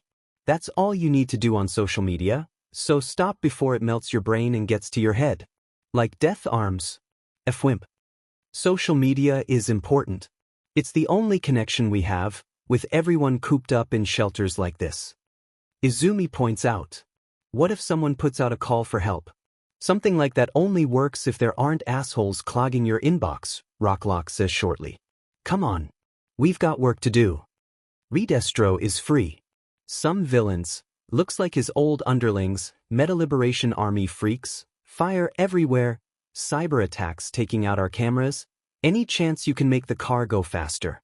Xless asks, hand tapping nervously on the center console as the radio bursts into static. You think I'm not trying? Rocklock scoffs. We're getting close. Dreamer. Not close enough for me to sense individual minds. Izumi says, tugging her hair out of her face. And they have quirk dampeners on high-level villain prisons that affect me too. If the radio is shot, then we're going in blind. Rock curses under his breath and presses harder on the gas. By the time they get to the place Redestro was held, all that's there is the aftermath. A few minor scuffles between uniformed officers and what must be prisoners making a break for it, 2 heroes nursing burns, and others rushing around putting out fires. Everyone okay? Xles shouts, out of the car before Rocklock has even put it in park. What happened? A grizzled man in a uniform stomps up to him, scowling and shaking off someone trying to put out his smoking sleeve. Liberation Army bastards cracked us open like a DMN nut. Aiming for Redestro and they got him. We've got most of the prisoners under control, plus 2 new ones, but Redestro took off with his daddy's gang, and they took Present Mike as a hostage. Anything else he says is drowned out by the BLD rushing in Izumi's ears. Present Mike. He was here, fighting, and Izumi was too late. They took him. Redestro has her dad. Which way? Izumi demands, shoving her way forward. They have her dad. They took him. She needs to save him. She doesn't care what this uniformed guy who has her arrest warrant floating in the forefront of his mind has to say about it. Which way, dumbass? Rocklock growls, grabbing the man's lapel and shaking him. You don't have the men to take her in even if it was a good idea, so tell Dreamer which way they went. Uniform guy points mutely, and Izumi runs. Cat form makes her smaller, faster at sprinting. Air jump carries her over obstacles. Black creeps in the corner of her eyes, pushing her on, until she can feel it, the yellow joyful mind that she knows so well, surrounded by others. Carried by others. Trapped, taken, he's going to get hurt. Like her other dad, he's going to get killed like Auntie Namuri. Izumi leaps into the sky above the hulking form that is Redestro, and drops like a stone. Soft orange, with a dark stain. Stress, pushing at his mind and powering his body. An emotional and mental fuel for his quirk. Panic lances through him, looking up at her with wide eyes, picked out by the black, mask-like stain on his face. We didn't get to meet before. Izumi greets, turning back into a human, but leaving her claws out to anchor herself to Redestro's shoulders as he lurches. Your quirk is stress. Your mind powers your body. That makes me a bad matchup for you, doesn't it? Izumi can feel his worry and frustration ramping up, pumping him with power like a steroid. But that doesn't matter. His foundation is good, but she can pull the rug out from under him easily.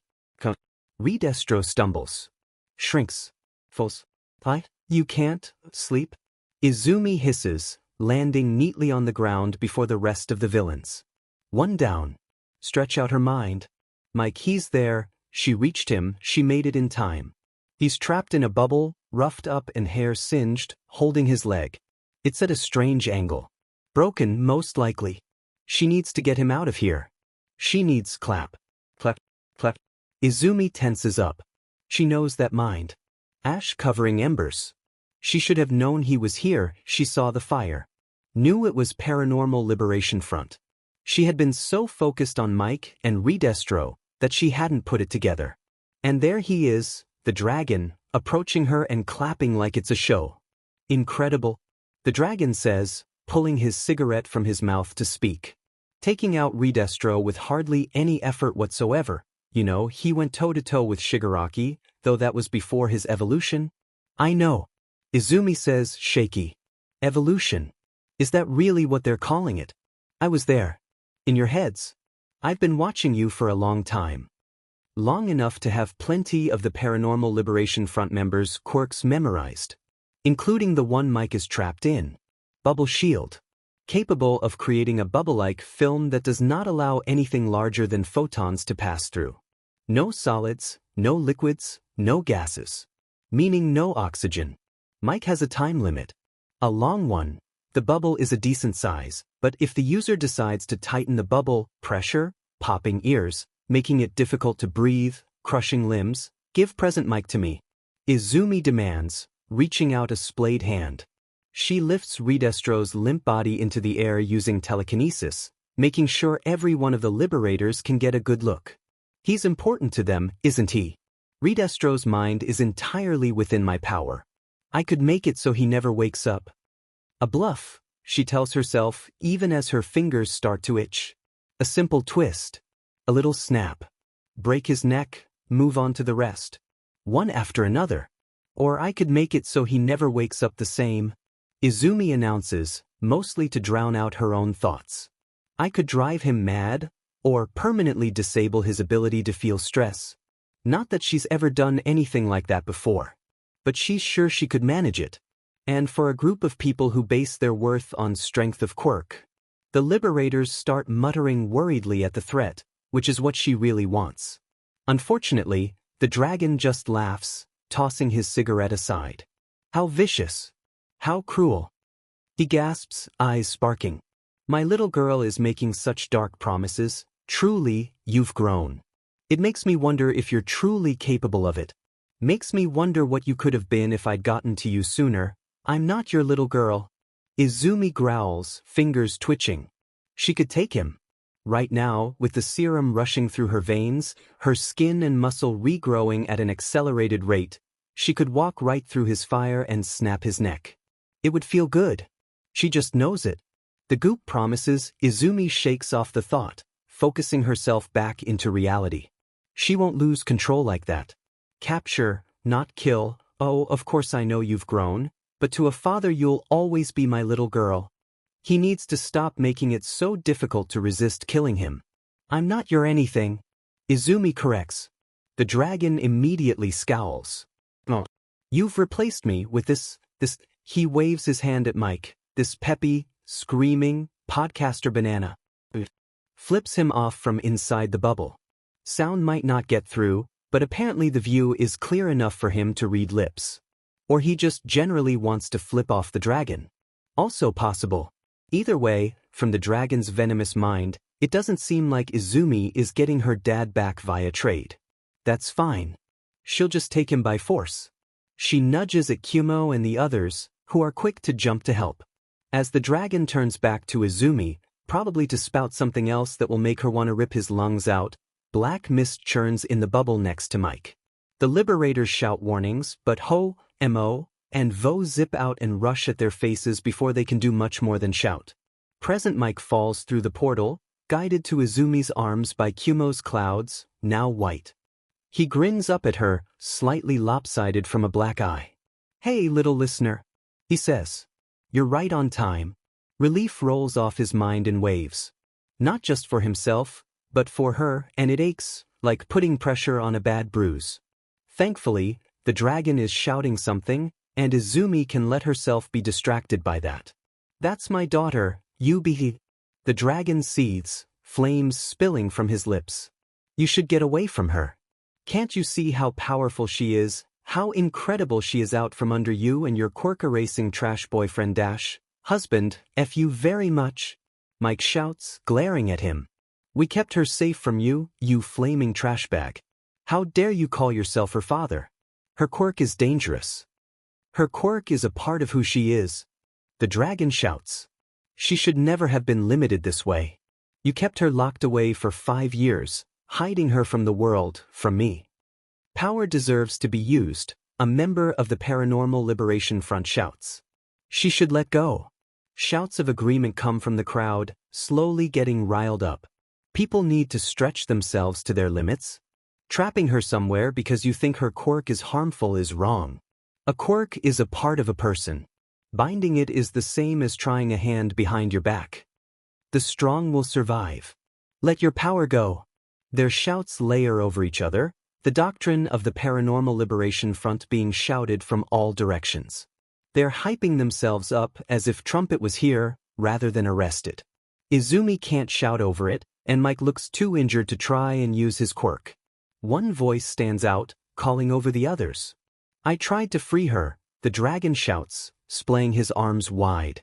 Set her free from the limits of this pathetic society. It's not too late, my dear, you can still join us. Join us, take your place as a rightful conqueror of the new world. I always knew it was your destiny, from the moment I was freed from prison.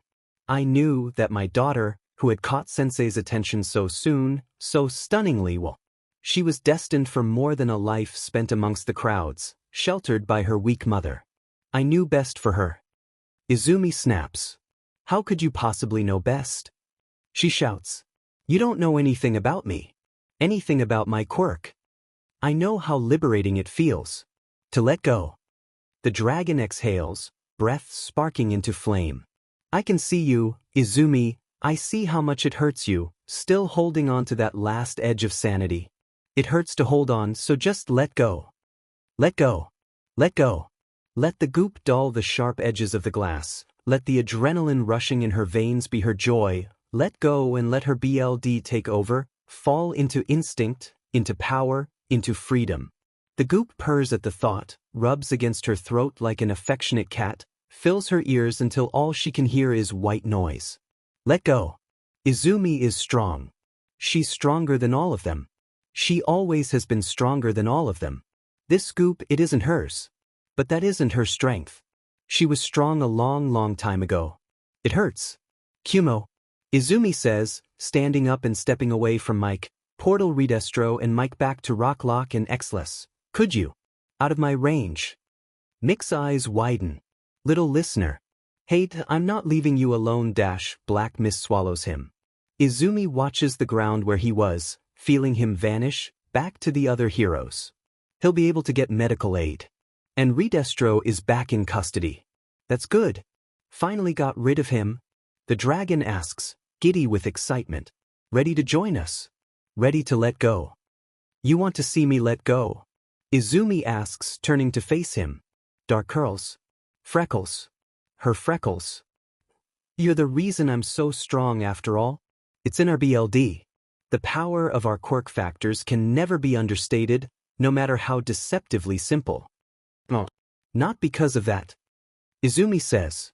I'm strong because you broke me. I'm strong because when something breaks and it gets put back together, it becomes stronger than it was before. You were the catalyst. You are, for me, what Sensei was for you. The dragon seems pleased. He would be. He doesn't understand. Not yet. The villains, SDST, MCST. She remembers their quirks. She wonders. She remembers fighting with Sensei in the mindscape. And she wonders. Her grandmother's quirk, stolen once, then stolen again, allowing others to see through her eyes. And she wonders. I needed Eraserhead. He was my crutch. My safety net. My father. The dragon's smile falters. He's not here right now. Izumi shrugs. I don't have a safety net.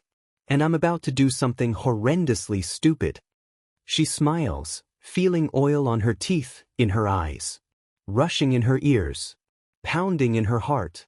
I'm going to make you understand, Izumi growls, straining her mind, and quirks, further than she's ever done before, exactly what freeing my quirk means to me. She explodes. Glass shards burst from her mind like shrapnel, catching the colors of other lights and thoughts and emotions.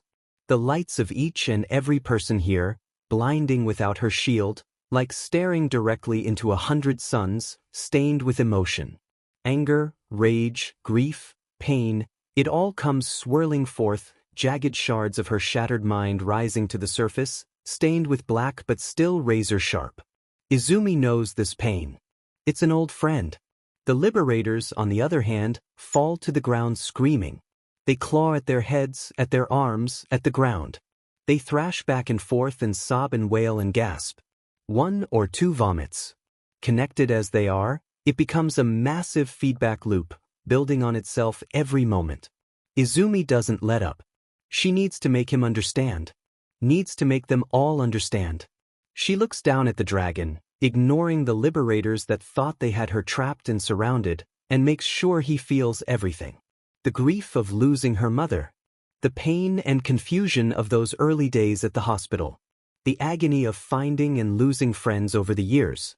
The slow, painful process of piercing herself back together. The fear and anxiety. The betrayal and disgust.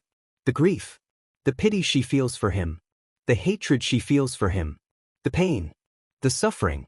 The agony. The filth, roiling in her mind, like mud in her teeth, baldy in her eyes, crude oil injected in her veins and filling her stomach. This is what you did to me. Izumi howls, throwing her arms wide. This is the freedom you granted me. I broke through the walls of my quirk, and I have lived like this. Single. The dragon chokes. He's on his knees, now, before her, fire dribbling down his chin, clutching his head but still looking at her, still seeing her. For the first time, Izumi realizes. He's seeing her for the first time. It's her. Someone screams. It's her Quirk. Take her out. Kill the girl and this all stops. CRP. Izumi can feel it. Can feel as the thought echoes through the people she's connected, can feel as the pain turns to desperation given a way out, a way to end it. She can feel the liberators, people who have trained their quirks to their peak, turn on her, power gathering, the goop rising like a tidal wave to crush down on her. Izumi has spread herself too thin. Her mind is scattered. All she is on the wind, and her body won't listen to her. It won't move. It won't dodge. She's a sitting duck, as a dozen people with powerful quirks lash out like beaten dogs, aiming to kill, to end. Darkness wraps around her. It smells like ash and sulfur and gasoline and heat. Unbearable, inescapable heat, grabbing her arms and holding her still, crushed against the bellows of a smithing forge, the roar and expand, heat, heat, heat. The dragon. He's holding her. He's breathing fire. And all around them, minds shatter. Light bulbs burning out. Prince Rupert's drops with their tails cut. Lights vanishing in heat, heat, heat. Dragon. Flame. He's pressing her to his CC as he breathes. She can feel the burning heat come from within him, can feel him JRK and gasp before he falters, takes another breath, and lets it out in another gush of flame. Izumi sits, frozen beneath the Elticher jacket he sling around her.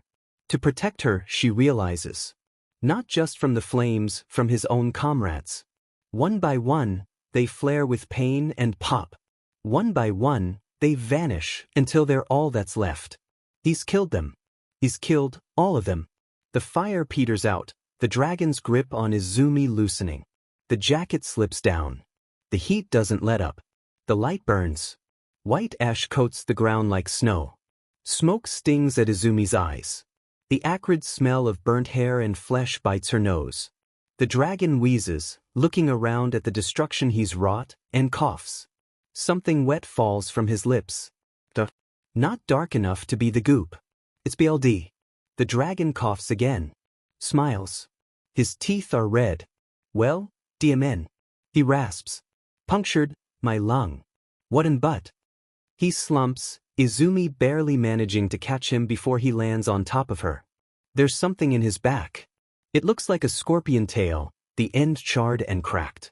A quirk. Izumi recognizes it, though it's been ripped away from the body. Knows the poison in it. The stinger that's more of a knife than an injector. The dragon is dying. The dragon betrayed his comrades to save her. And as he turned on them, they turned on him. The dragon is dying. Izumi rolls him over. She's careful not to bump the tail stabbed through his back. His shirt, not his jacket, because his Elticher jacket that smells like smoke is slung over Izumi's shoulders. Why? She doesn't understand. She hurt him too. She attacked him too. He bore the pain of her quirk, the pain that threw off Sensei, and he protected her. You're my daughter. The dragon rasps, smiling with teeth coated in beau. It's really what you feel. That pain. Constantly. Izumi tells him. Her grip tightens. Every single day. Every single day since you broke me. DMN. The dragon looks small. So small, head resting in Izumi's lap, face pale and teeth red. No wonder you went to Eraser. I had forgotten how much it hurt to break. Nearly thought I heard my mother's voice there. That's right. Sensei broke him too. Broke him with his own mother's quirk. The quirk Izumi just used to connect all their minds. The same quirk?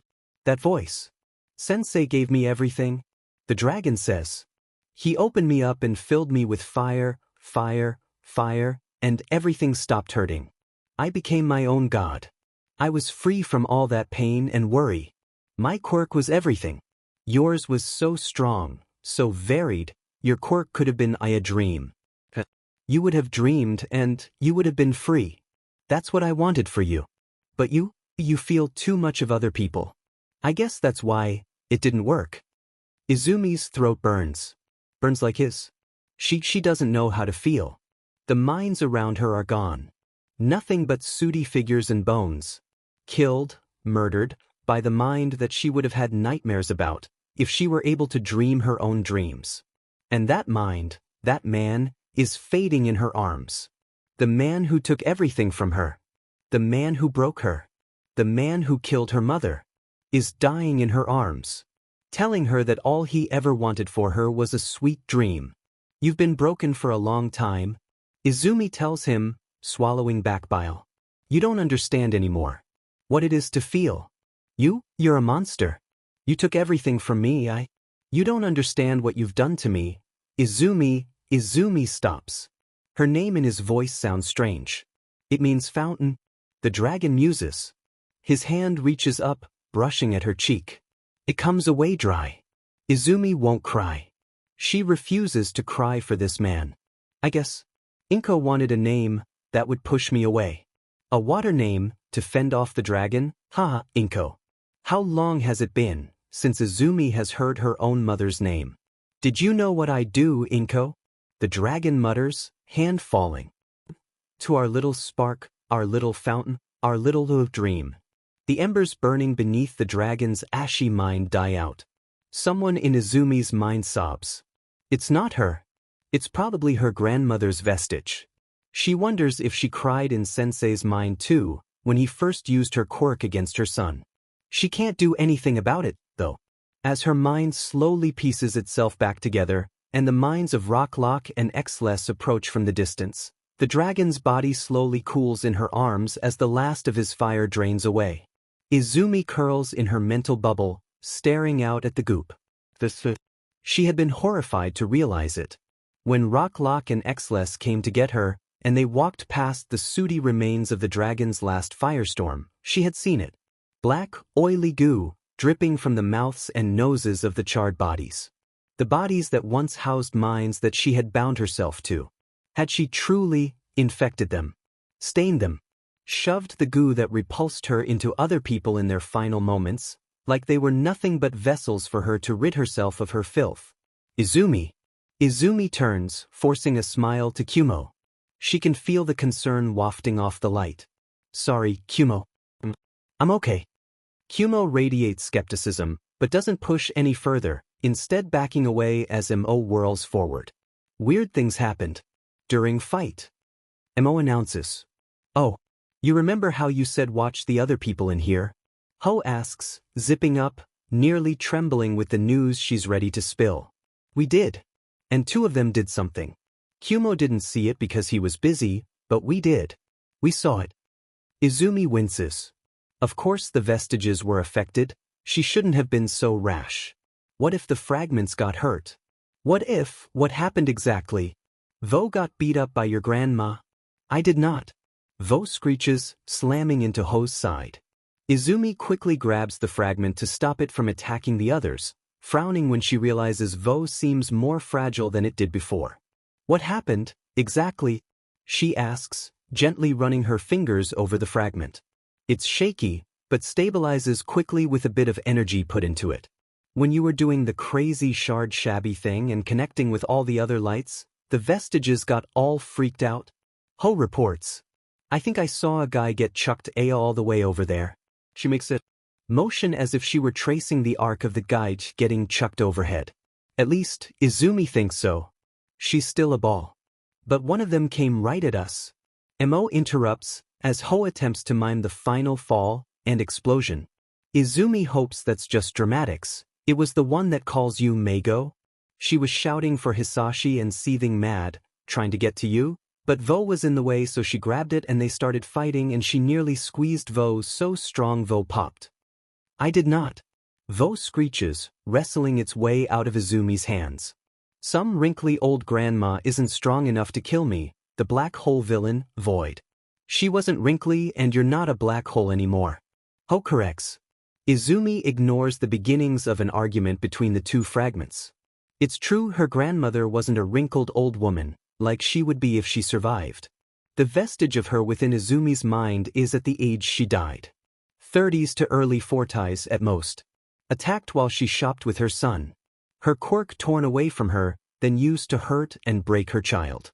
Used again by Izumi to hurt and break her child, now a grown man. Had she understood? Had she recognized him? She had tried to fight back.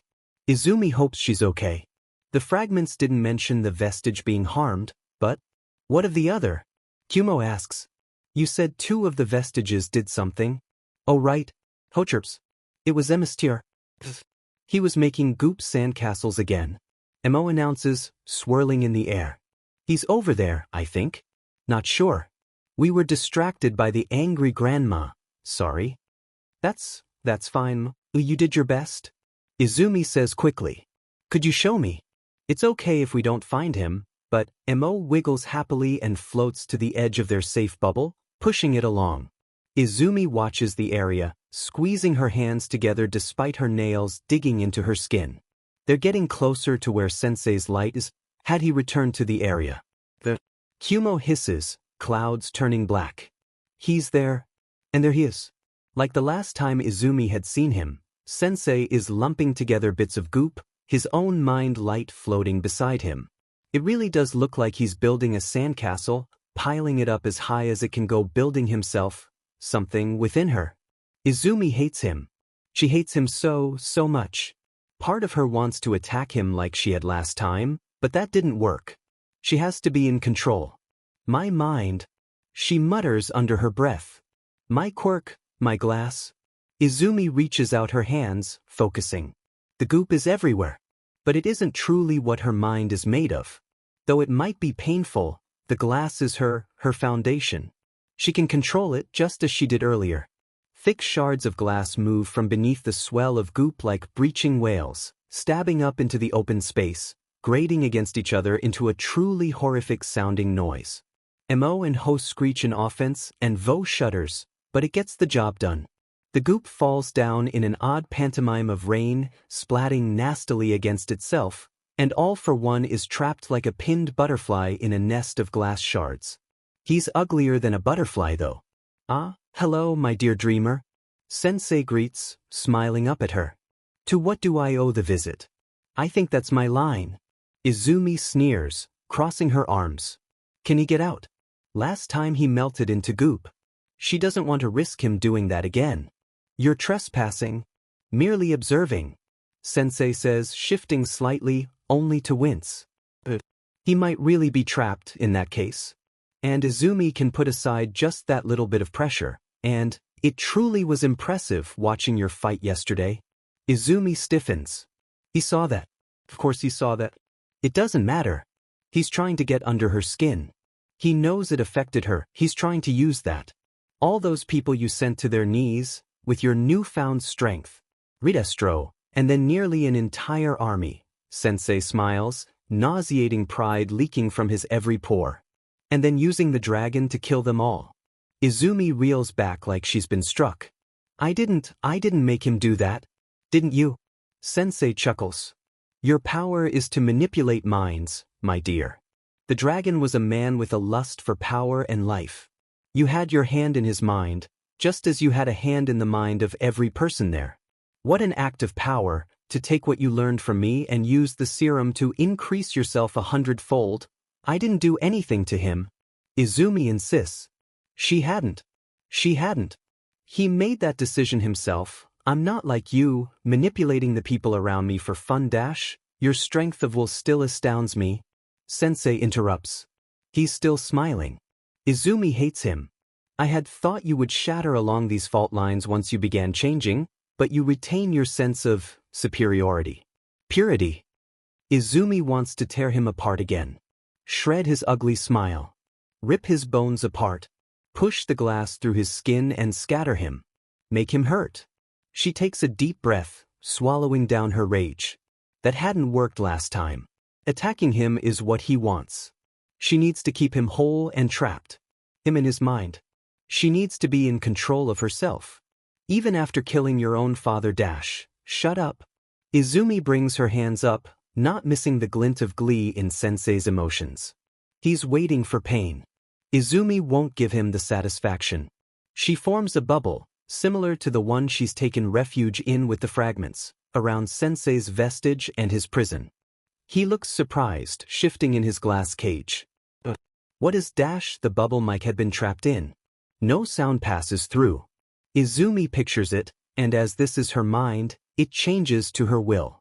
Sensei's mouth is moving, but Izumi can't hear him. Think that will hold him? Kumo asks, floating by her shoulder. We should at least be able to tell if he escapes. Izumi sighs. Can you watch him when I wake up? I'll watch it, Hataru announces. I saw him and the grandma both. Kumo is busy and Vo got beat up by grandma. I did not get beat up by grandma. You did. Mo chirps, swirling around. Saw. Ho and Mo saw Vo get beat up by a grandma. The fragments devolve into an argument, bumping into each other like bumper cars. Izumi watches them, exhausted but used to it by now. At least they all seem okay. Meow. Izumi blinks. Was it the cat vestige? It must be nearby there. The cat vestige is below them, paws scrabbling uselessly against oil-slick and spongy ground, trying fruitlessly to escape the tar pit it's trapped in. It must have been caught in a wave of goop when the glass came up from under it. Izumi winces in sympathy, then, with a careful look over her shoulder at the fragments, drops out of the bubble. It needs help.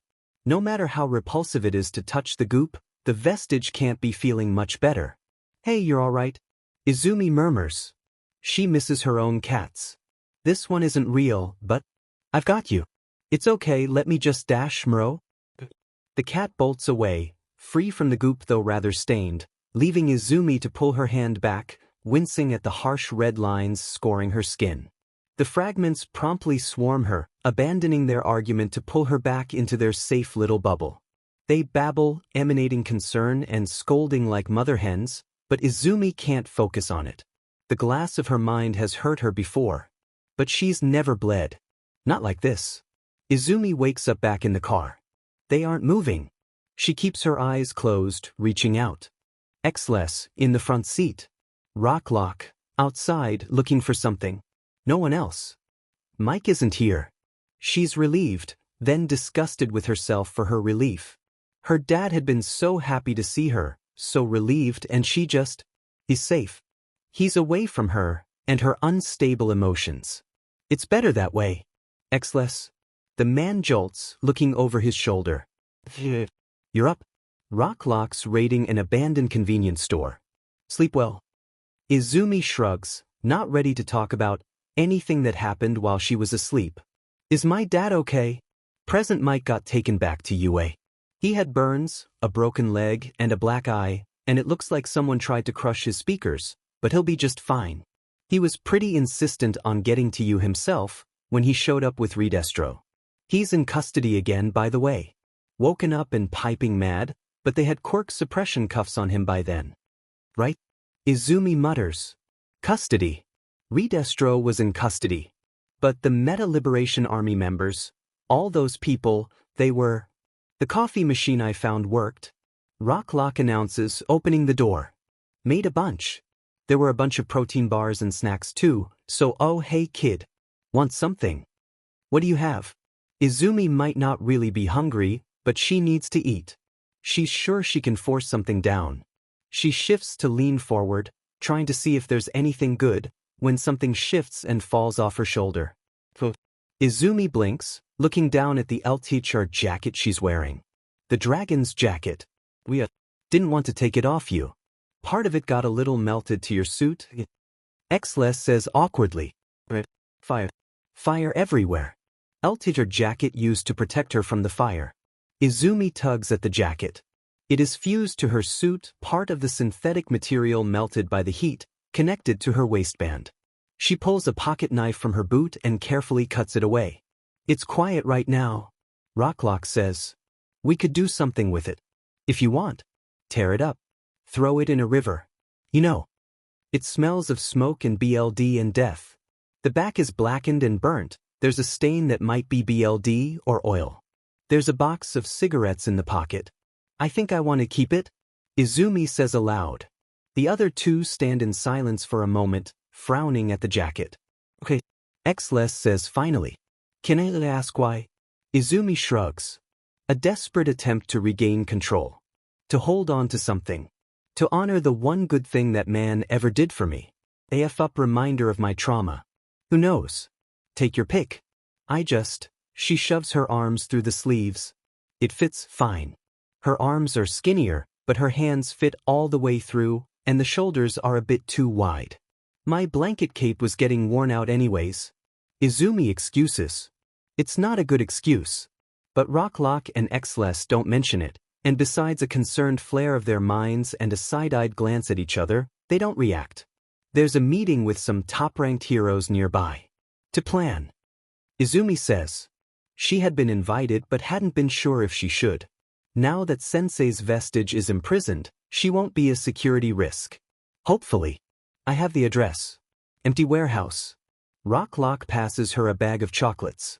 Izumi shoves a handful in her face and tries to forget about everything. Forgetting about everything is going horribly. The goop keeps latching onto random things, like the glance of light off a window, to remind her of the flames. The drop of a gutter has it muttering about what a shame it was there wasn't anyone with a water quirk there. The crinkle of paper reminds her of all the plans she makes to use quirks to their fullest, how many of those well-trained Meta Liberation Army members are, how if they weren't entirely focused on her, on stopping the pain she caused, they would have probably been able to save themselves. Izumi shakes her head as fast as she can and wishes the goop was gone. The goop offers images of the charred bodies leaking it. It wonders if she could repeat what she did on others. She's meeting strong heroes. They can take it. Izumi groans and drops into a little ball on the ground, letting the jacket envelop her entirely. Protect her from the flames. A dreamer? My brain is being mean to me. Your brain's a beach. Rocklock says immediately. You gonna be good for the meeting? I'll be fine. Izumi grumbles. She can't exactly ask everyone to reschedule. It's a risk taking so many strong players off field at once. I just need a minute. She can get herself under control. She can handle herself. She's been piecing herself together for years. She just needs a moment to breathe and fire. Burning, burning fire. I don't think you're gonna get that moment. Xless mutters. He's not wrong. Endeavor is approaching, and he's doing it with the purpose of someone who has something they want to say. Dreamer. Endeavor greets. I wasn't sure you would be here. Shudo has been messaging me, asking if I know where you are. Izumi takes a sharp breath. Shudo. Hitoshi. How can she face them? As she is now. A monster, a weapon, someone who betrayed Shudo's trust even before that. She couldn't just tell the truth, didn't even consider. We should head inside. Rocklock says firmly, stepping between Izumi and Endeavor. Come on, kid. It's Endeavor. Not him. Izumi is a little surprised to feel the flicker of guilt from Endeavor. She feels guilty in turn. It's the fire, yes, but it's also her own failures he reminds her of. How she hurt Shudo. Her head hurts. People are looking at her. It's not a surprise. There aren't many people here. Endeavor. Puck's best genist. Calmy Woods. Lady. Maruko, down an arm but still fierce as ever, had dragged Izumi to sit next to her on a crate with a sharp smile. A few others. Izumi has been at the forefront of this mess. Of course they're going to look at her. She just has to bear it. There's no special security here. They're all gathered in an abandoned warehouse, abandoned merchandise and materials scattered around them. Our forces have all but been cut in half. Edshot is saying. While theirs are greater than ever, we're wearing ourselves thin. Most of our heroes are focused on rescue, while others are working on defense. Villains have been targeting the bunkers. None have fallen yet, thankfully. But the intent is there, which means the heroes stay to protect them. Edshot sighs. We have no manpower. And other countries are hesitant to send their own heroes for relief. What of food and medical aid? We're stable enough for now, but there are concerns. With our farmers being evacuated and imports being risky, I heard Taiwan was extending aid to Okinawa. And South Korea was sending. The islands are trying to cut themselves off. Izumi interrupts. Eyes turn to her, and she swallows nervously. Okinawa is mostly stable, trying to take advantage of the distance. Same with the Goto Islands. Tsushima is having slightly more trouble, but South Korea is offering assistance there. A few water-based villains have been apprehended. Hokkaido is receiving aid from Russia and is also trying to close its borders, but that isn't going as well. The Izuogasawara Islands to the east are cut off as well, from both villains and aid. So they're getting aid, but the main population might not be. It is a risk to transport, Best Jeanist points out. And protecting their own when we have already fallen, the local island governments are the ones that haven't fallen. Hawks says, crossing his arms. There are military bases that are still standing as well as plenty of research facilities and universities. Places with good security. But the commission is in disarray, and whatever orders are given out aren't likely to be listened to. Miruko snorts, leaning forward on her good arm. Probably a good thing. I think they've notified me about bringing in Dreamer more than they have actual villains. They are still meant to be in charge of aid networks and shelters. Best Jeanist sighs. Part of our problem now is that we are completely disorganized. We do not look our best, and it is tearing down faith in heroes even further. The embroidery has been flipped over, revealing the tangled mess that hides below the polished art. Miruko squints confusedly at him. We need organization, but there's not much we can do. Ed's shot continues. No one trusts heroes. And it's risky to consolidate across the entire country, especially with skeptics still on the loose, as a skilled hacker. Don't we have a non-hackable hub? Miruko huffs. Dreamer here just delivered info from all across Japan. She has also been feeding information to me. Ed's shot confirms. She is capable of gathering and dispensing information, and has strategic and analytical skills in addition to being a secure line. This is very incorrect, and Izumi winces just thinking about it. Sensei's vestige may be imprisoned and unable to hear her right now, nothing but a splitting headache in her skull, but who knows what he was able to get from her passing along information to heroes before this. Before she can mention any of that though, Hawks snorts. The commission did use her to send messages while I was undercover. He sighs, stretching out his wings. Since she was the one who took the commission down, it makes sense she should pick up the slack. Excuse me. Izumi blurts, before the words have even fully registered. Then, when they do, she has to swallow down bile. I'm sorry since I what? Hawks scrunches up his nose and looks away, like he had said something he hadn't really meant to.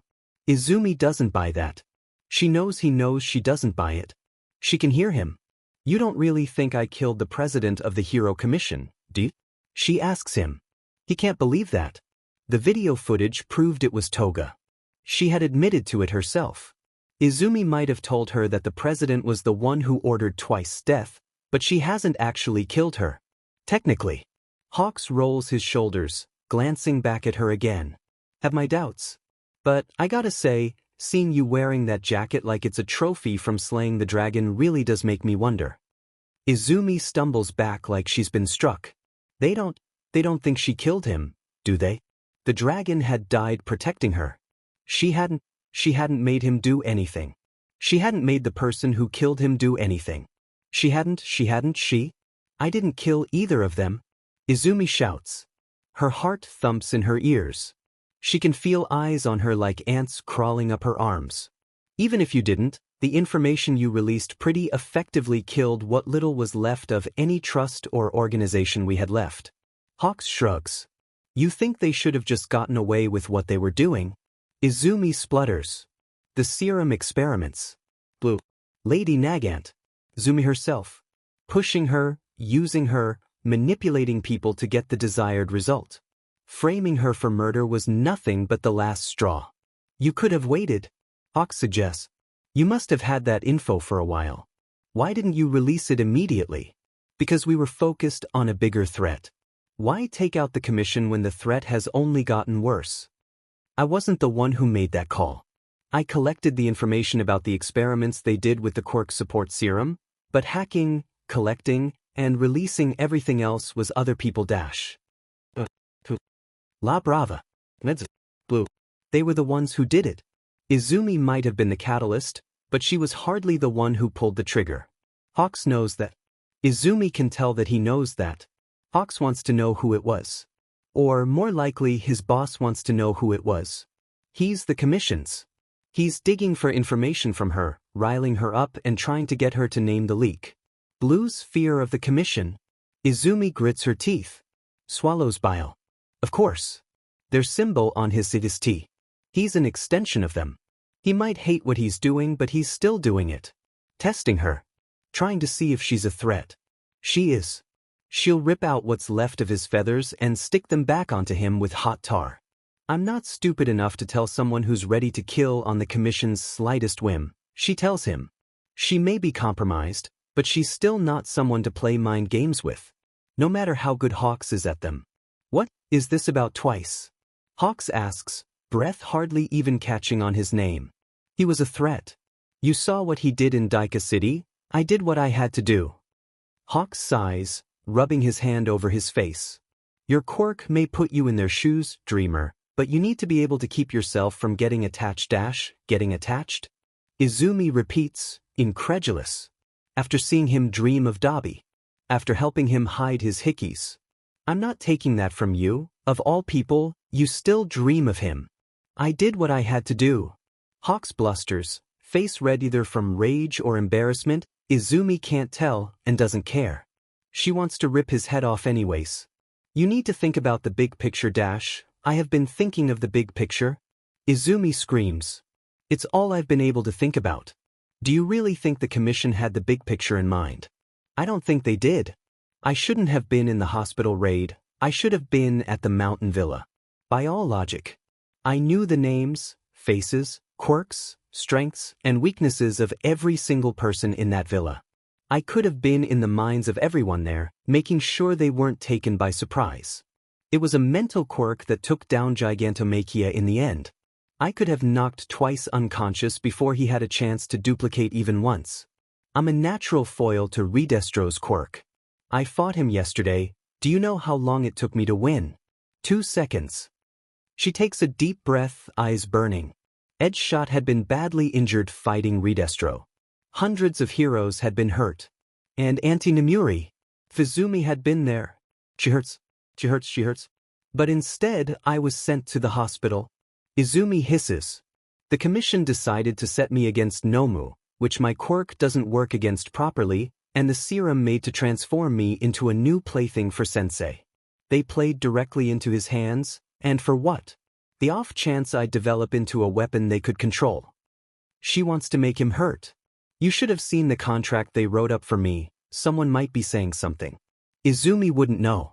Everything is muddled through the black creeping into her vision and the roaring in her ears. They would have owned me. Completely. You might recognize it, if you ever even got to sign a contract after they bought you. Hands grab her shoulder, and Izumi whirls around, a snarl on her lips, claws out. Dream, hey, Rocklock. He's safe. He's kept her safe. He's squeezing her shoulder. She can feel it, real and tangible and there. Easy. Hands are her hands. Izumi shivers, blinks, looks down. Her hands are black. Ink black. Seeping from her nail beds, staining her fingers, crawling up her veins. Stained. Wrong. The world comes crashing back into focus. Izumi can hear her breathing, harsh and terrified. She can hear the minds of the other heroes, standing around her, all braced and at the ready. Ready for what, they don't know. Izumi doesn't know either. They're all thinking so fast. Pity, fear, disgust, anger, all aimed in so many directions. Izumi feels dizzy. Something rolls down her cheek. Izumi jerks one blackened, monstrous hand up, like she can catch the tear and shove it back into her face. She won't cry. She won't cry. She refuses. I'm sorry. What a mess. This was supposed to be an important meeting and she just... At this time, I do not believe myself capable of acting as the sole information hub for the relief efforts, though I will continue to do my best. Excuse me. And with that, she turns and bolts. Izumi hides. She climbs to the top of a semi-collapsed building with airwalk, the side of it torn away and the rooms within open to the air, and she climbs into what must have been a very important person's office, judging by the size of the desk she tucks herself under. It's a warm, pleasant summer day. Up here, the heat is pulled away by the winds. It smells like dust. Izumi shudders, curling into herself even tighter. She's fine. There's no one to fight. No one knows where she is. She's alone, and she's safe. Well, mostly alone. The fragments are there. They've come out, but they aren't speaking. Ho is pressed against her side. Kumo is making clouds around her head. They brush against her ears, her hair. Izumi takes a deep breath and lifts her head. She's fine. She has to be fine. Did Sensei do anything? She croaks, voice tied in knots from holding back vile tears. During the meeting, did he move or react at all? Not much. I think you managed to trap him. Kumo reports. You put him in timeout? Mo adds. Bird also needs a timeout. Izumi swallows a groan at the reminder of Hawks. She thinks there might have been more happening. His mind was gilded gold. A shiny layer covering what was underneath. Strong to read. But now that her brain is clearer, she thinks there might have been a reason. There was something about how he felt when he was talking. Not like he really meant it, but like he was pulling one over on someone. So there's that. Whatever it means. Something flies through the hole in the wall, easily mistaken for a piece of trash the wind picked up, but Izumi can sense the bit of sentience within it. One of Hawk's feathers. It twists in the air, and Izumi knows he's sensed her. He's coming to her. To talk. That's fine, she guesses. Why not? At least up here there won't be anyone up here to see her if she has another embarrassing meltdown. The fragments have other ideas, however, and Ho, Mo, and Vo all dart out and start attacking the feather. The feather looks about as confused as a feather can be. Still, despite the fragment's best efforts, Hawks flies through the wall next, looking in bemusement at the orbs currently attempting to eat his feather. Mo has it halfway inside itself. These are the Nomo fragments. Ho leaves the feather behind to launch at his face. Leave him alone, Tatar. Izumi sighs, turning to face him as the fragments zip back to her. She doesn't get out from under the desk though. He'll have to stoop to her level. He does, crouching down, frowning at Mo. I don't suppose I could get that feather back. Mo gives a Hawks a featureless orb's best attempt at a glare, strains itself slightly, and then with a small pop, shoves Hawk's mental control out of the feather, replacing the gold gilt with its own chocolate milk color. I'm going to take that as a no. Hawks says dryly, though Izumi can hear a very distinct what the F from his mind. Mo ignores him, positioning its new feather on top of itself until it looks like a minimalist artist's rendition of a chicken. Hawks seems to make the executive decision to not question that part of his quirk was just stolen by a floating orb, turning to Izumi instead. Sorry about earlier. We were being recorded. You were great, though, the tears, the rant, immediately removing yourself from the situation. I looked like but the commission looked like idiots. They shouldn't be able to badmouth you with that recording. Recording? Izumi was being recorded when she said all that, when she lost control, when the goop rushed forward, but it was her words that she threw back at Hawks. That was her, all her. She was losing control. And the commission, they knew it. They were trying to capitalize off it. And Hawks knew it. You're still working for them, Izumi says, unable to stop the disbelief from creeping into her voice. Even after everything, the truth about Lady Negan's story, the Quirk support serum, Hawks himself. Hawks shrugs. The remnants of it, sure. I wasn't lying when I said they're falling apart. Not that it isn't deserved. I thought I had seen the worst of them, but, so he didn't like them either. He was just as shocked, horrified. But then, why after all this? Why was he still? Hawk's expression darkens, looking over the shattered skyline. Because if I hadn't been there to take the mission to test your aggression, someone else would have, he says, shoving his hands in his pockets. And I've seen how the others do it.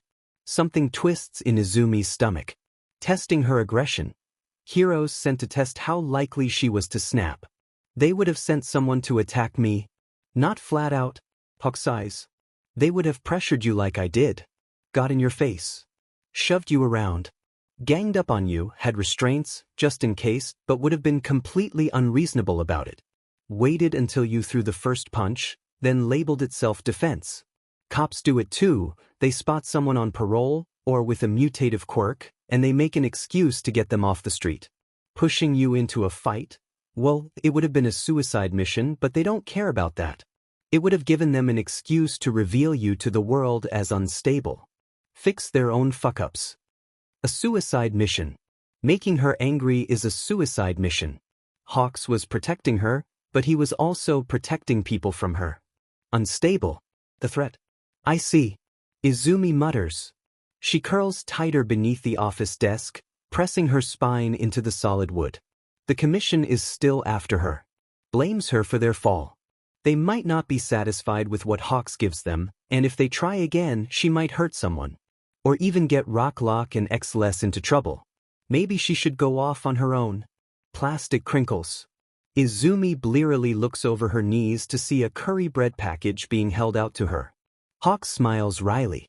You need to eat. Raided a convenience store earlier. He says, folding himself down next to the desk. Promise there's nothing in it, read my mind if you need to? Izumi doesn't give his mind more than a passing glance before she takes the food. He's sincere enough. She's a few bites in when Hawk speaks again. I didn't want to kill him. I know you didn't. The plastic wrapper of the curry bread crumples in her grip.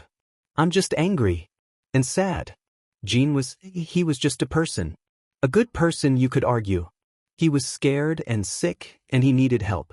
Not to be treated like a piece on a chessboard, taken out in a strategic move. Hawks suggests. Yeah. It was him or dozens of us. I know. Izumi sighs. He was loyal. Loyal to the only people who actually cared about him. You cared about him? Not enough. Izumi can't help but think to herself. If she had paid more attention, gotten him somewhere safe, but then, what if?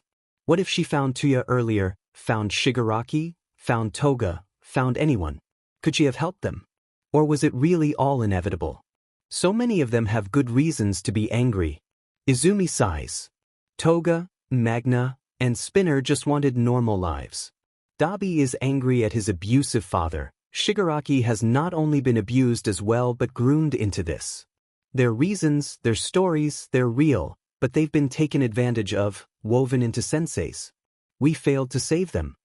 We can't think about that right now, Hawk says. Our job is to save as many people as we can right now.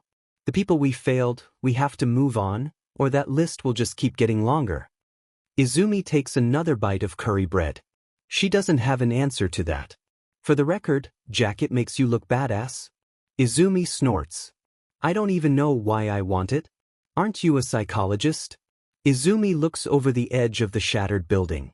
The sun is high in the sky, surrounded by perfect, fluffy clouds. It's the crumbled buildings that stop the view from being picturesque. Maybe I don't want to admit it to myself. Izumi does try to leave Rocklock and Xless. She tries to explain to them that the commission might be going after her harder in order to bring themselves back. Rocklock and Xless tell her tough nuts. We're staying with you. You've got more info than anyone, but you're vulnerable while you're gathering it. We're not leaving you. Xless says firmly.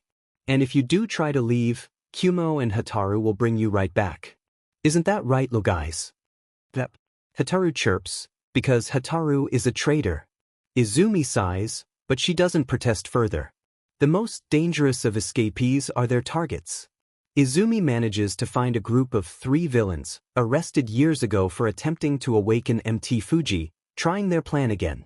Which is the last thing anyone needs right now. They're moving through Fujinomiya when Izumi pauses, closing her eyes to listen. There's a massive group of people to our east, she reports, turning on her heel to follow the feeling. Lots of distress. I don't fear, panic, but no pain. The terrified buzzing of flies caught in a spider's web, threads choking, drawing them in, playing with them like puppets. A control quirk. Izumi deduces. One villain with wide control over a group of people. I think they're in a fight with another party, but I can't determine who exactly through the civilians' panic. They're all fully conscious. I think it's Dictator. The villain from the bloodless surrender case. Rocklock asks, making a quick path over a sinkhole for Xless to hop over. Crusts from 5 years ago? That's the one. So we'll need to expect human shields? Xless huffs. Can you reach his mind through the strings? Izumi grimaces at the thought of being connected to so many people at once, risking their contamination, but it is a good plan, and these people should be set free as soon as possible. Get me one out in the open? And with that, the crowd of controlled civilians is in view. They're holding makeshift weapons, condensed in the center. That's where Dictator must be. Xles immediately grabs one, pulling them away from the crowd despite the others grasping hands. Rocklock uses his quirk on a pipe to make a makeshift barricade. Pardon me, Izumi says, grabbing the man and pressing her hand to his head. Dictator's quirk works through a thread shape, a connection that interrupts the signals from his victim's mind to their body and replaces it with his own will. And while it's typically a one-way street, with the state of the world right now, Izumi doesn't think she'll get in trouble for breaking a few road laws. A mind like a spider's web, strong and impossible to escape, but for something bigger and stronger, it falls before her with a swat of her hand. For one single moment, Izumi sees through his eyes, feels his shock, the panic as his human shields break formation, and the cold of ice as it swallows him. Mismatched eyes. Shudo. Izumi jerks back, gasping. She can see them now. All of them. Hitoshi's soft purple, Ida's rigid blue, Uraraka's light pink, and Kaken's sparking orange. It's one. All of them. Izumi hadn't seen them in the crowd. The panic and the webbing of Dictator's quirk had hidden them, even as they shone so brightly, and Izumi doesn't know what to do, now that the crowd has scattered and Izumi is left facing them, Shachuo and Hitoshi, standing side by side and looking just as shocked as she is. Izumi, Hitoshi whispers, taking a careful step forward. Izumi, is that really? Izumi can't. She can't do this. She can't answer. She can't face them. Not after what she's done. Not after what she's become. She doesn't deserve to even look at them. She can't. Izumi, please. Shout is speaking now. His voice is shaking. His mind is doing something. Izumi can't see it right. Her own mind is fuzzy. Please, eyes popping under her nails. Bones breaking in her grip. Black goo dribbling from burnt faces. Shudo's horror when he realized that Tuya was alive. Images stitched together, bound in black BLD, offered to her by the goop in her mind. Izumi can't. Ku, she gasps, shuddering. Kumo, get me out of here, she can't say, but it finishes in her mind, and Kumo is quick to respond, black mist opening behind her. Izumi turns to escape, ignoring the shouts of her name, when boom. Something slams into her back, black mist obscures her vision, and Izumi falls forward surrounded by the sweet, burnt smell of nitroglycerin. Izumi stumbles through the portal, thrown off balance by Bakugu crashing into her, and the soft earth of the forest floor she finds herself standing on. Had he launched himself after her? You dumb F idiot? Bakugu snarls as the portal closes. You absolute F hypocrite. The hell do you think you're doing? Kaken? Izumi asks, though she doesn't know what exactly she's asking. It's Bakugu, he's here, he thinks she's an idiot and he's swearing.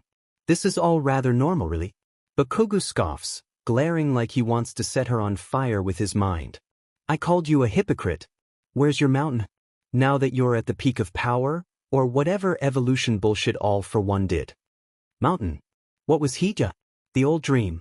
Izumi reminding him to lean on other people. It's different. She tries to explain. How? Bakugu scoffs. You're strong. You're at the top of the world with power pulling you every which way. All for One, the Commission, the F Media, they're all coming after you, and you decide to F jump ship and run around in the middle of a war zone with two C-list heroes. Rocklock and Xles are not C-list dash. Oh please, either of them go up against All for One and they're dead in AF heartbeat. Izumi sighs, pressing the heels of her palms into her eyes. This won't get them anywhere. Kaken, I can't do this. I need to control myself. I know how to handle my own mind dash. Do you? Bakugu scoffs, raising his chin and putting on a mocking tone. Tell me, right now, are you in control of your own mind? I know my limits. Izumi insists. Like this, as I am? I can't face them. I can't do that. So you're running away. Kaken, You don't understand dash. Oh no, I think I do. Bakugu shouts over her. Same way you look into people's minds and go, oh look, here's the problem, outsider point of view fixed everything. My turn, idiot. You little miss shut in, are sheltered. Excuse me. Izumi blusters. Sheltered. She's seen the worst humanity can dream up several hundred times over. What on earth? You've spent your entire life cooped up, ever since your mind broke. And yeah, you needed it makes sense. But you didn't have any real relationships outside your dad's. Everyone else you met through dreams. You never fought, never argued, never looked back on the life you had before. You let me and the old hag think you were dead for years. Then you come out of your shell and you've got people, you've got a relationship. But things start going wrong and you hightail it out of there because that's all you know how to do. Bakugu takes a deep breath, shoving an accusing finger in her face. You spend all this time controlling yourself, but all you're really doing is shoving aside everything that hurts and focusing on other people. Your greatest asset is your force of will, but if you can't even face yourself, it's no wonder you're falling apart. There's no Mugu in my brain, Kaken. Izumi screams. If I mess up, if I break, I don't know what will happen. I keep having these horrible thoughts, moving before I can even really think about it dash. This isn't about that. Bakugu shouts, grabbing the dragon's jacket and shaking her. It's a F factor, but it's also the reason you need to F talk. You think you're at your best when you're so busy shoving them out of your mind. You need to clear the air so you're not fighting a war in 3 F fronts. I can't. Izumi shouts, shoving against him. His grip only tightens further. What's the worst that could happen? I could snap and kill them. Izumi shouts, flailing her arms desperately. I almost hurt Natsuo when he talked to me in the hospital, and Ajiru when we were sparring before all this happened. I broke a civilian's arm in Hirakata, and I got into an argument with Hawks and nearly bit his head off, and all those villains that I've fought dash. Okay. From what I heard, Natsuo grabbed you, and Ajiru was attacking you. Might have been a spar, but still. And I'm willing to bet that guy whose arm you broke was being a pages. I'm not hearing anything that says you've had thoughts about hurting them. My dad lost his eyes. She can still feel them under her claws. Because All for One was in control of your body. That wasn't you, or the goop. It was still dash. Nope, not buying it. Bakugu interrupts, shaking her again. You want to know why? Oh, why, Kaken? Izumi snarls, pulling back against his grip. Why do you know better than someone who's been living it? Because I'm AF butt? Bakugu barks, baring his teeth. I've been won this entire conversation. I've gotten up in your face, shaken you around, pissed you off, but you haven't tried to attack me once. He punctuates this by letting go, shoving Izumi a step or two backwards as she stares at him in shock. She hasn't. Izumi takes quick stock of herself. The goop is there, pressing at her mind, urging her to throw him off her. Her claws are out. But the racing, fuzzy feeling of it taking control isn't there. You can't know that it will stay like this, or... Bakugu rolls his eyes, stepping back to cockily brace his hand on his hip and look her up and down. Oh. Come on, attack me. F me up. That's what you're saying will happen, right? Come on. Izumi doesn't move. Exactly. Bakugu says, smirking at her. Now, get your self-destructive head out of your butt, and go talk to them. But Izumi starts, then stops again. She can't. She can't. I don't want to hurt them. Bakugu rolls his eyes. You already are, nitwit. Honestly. They're impossible to deal with. Every time I want to ask half and half to fight me, he's too busy being sorry for his goddamn self and following you online like a stalker. And troll hair isn't better. But what if what if? Bakugu interrupts in a mocking tone. What if keeping you separated from your support system is exactly what All for One wants? Izumi opens her mouth to argue, but then pauses. Hurting Aizawa with her body. Sending villains to target her. Mocking her for losing control with the dragon. Come on. Bakugu grunts. You gonna fire up a portal, or do I have to carry your butt back? I'll do it. I don't care how far away we are. Give me a minute, Kaken. Izumi grumbles. Kumo. Can you two are massively entertaining. Ho chirps happily as the portal opens before them again. The city block where Dictator was is mostly empty now. A few civilians remain, getting first aid from members of Class 1A and Rocklock, or simply resting against the buildings. Plenty of the 1A students are gone as well, presumably to help the civilians who scattered, or to bring Dictator back to prison. Shudo and Hitoshi are still here, though. Izumi locks in on their minds, the homing beacons that they are. They feel worried. They feel scared. And when they look up at the disturbance of the portal, and they meet Izumi's eyes. Relief. Apprehension. Izumi swallows nervously. She doesn't know how to. Icy hot. Troll hair.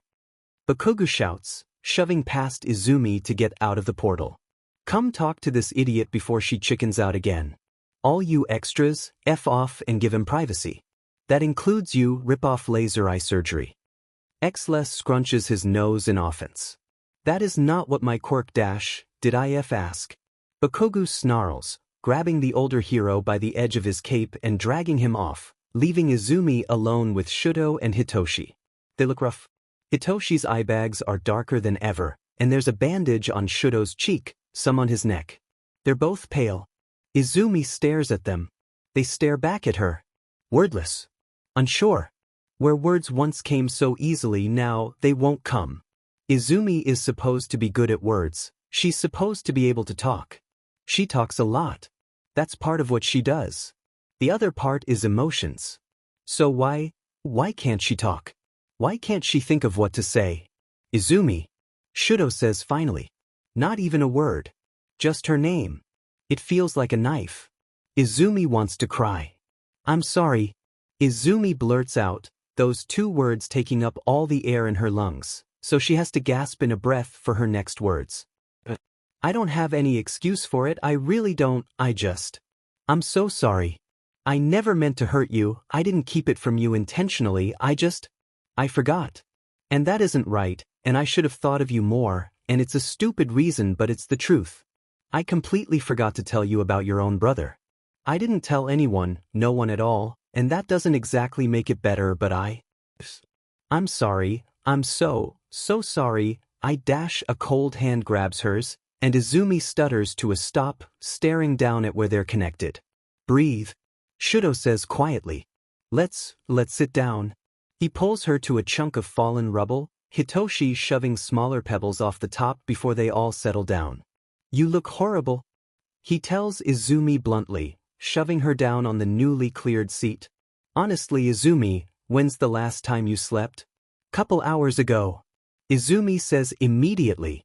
She had a meeting with Maruko, telling her about why Hawks did what he did, and the villains in her area, and then she'd had to pop over to a group stranded on an island with the ferries no longer operating, and then to Officer Naomesa, who wanted her opinion on overseas heroes coming in. Dumb question. When's the last time you rested? Rested? Izumi doesn't need that. She's fine. Between her quirk keeping her mentally active 24/7, and the Nomu goop empowering her body, she's perfectly fine. I'm perfectly fine. Izumi stammers. This isn't where she thought this conversation was going. She didn't exactly have a plan for how she thought it would go, but she can't help but be thrown off anyway. You look exhausted. Shudo chimes in, frowning. What happened to your hair? And your costume is all torn up. It's nothing don't say it's nothing. Hitoshi grumbles. We aren't stupid, and it's clearly not nothing. Izumi, talk to us Izumi can't help it. She laughs. What do you want me to say? She asks, a bit hysterically. This isn't what she expected. It still hurts, the words forcing their way out like vomit. That I've been holding myself together out of sheer will since I was 10. That when I stole quirks from Sensei, it was through willpower alone that kept me sane. That right now, the Noma goop in my brain has me one intrusive thought away from ripping out throats. That it keeps showing me images of the people I care about, dead and bloody, and I can tell that I did it. She's getting too worked up. Her heart is racing, pumping BLD and serum through her veins, bringing it to the surface, ready to kill. Izumi forces herself to her feet, pacing back and forth manically. She's fine. She's fine. She can handle this. Mind in millions of tiny shards, I can hold that together. Quirk factor being overstressed. I didn't even notice it for a while. Body trying to mutate into a monster, I can force myself to stay mostly human. And then hey dreamer. You're good at holding stuff together, how about you become our information hub? Our poster girl. Our secret weapon. You've got this, while we go have our midlife crisis and go into retirement. Sure, why not? It's just one more thing. One more thing to handle. Just dump it right on, I'm sure my fraying rope won't snap, no matter how close I am to breaking. Her eyes burn. She closes them, forces them closed, presses her hands to the side of her head. She won't cry. She won't cry, won't spill disgusting black tears. But everything is going wrong. People are getting hurt, people I care so much about, but I can't feel angry about it because it's my fault. Twice. Midnight. Izawa. Shudo and Hitoshi.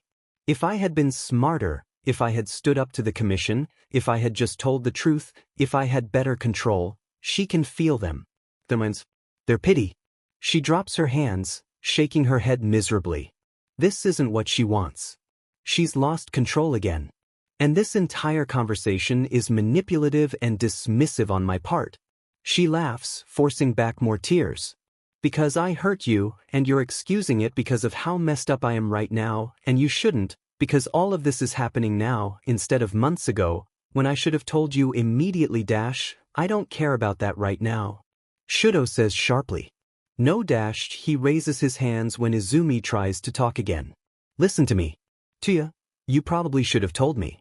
But I understand why you didn't. You know so much about so many people, and you don't talk about it.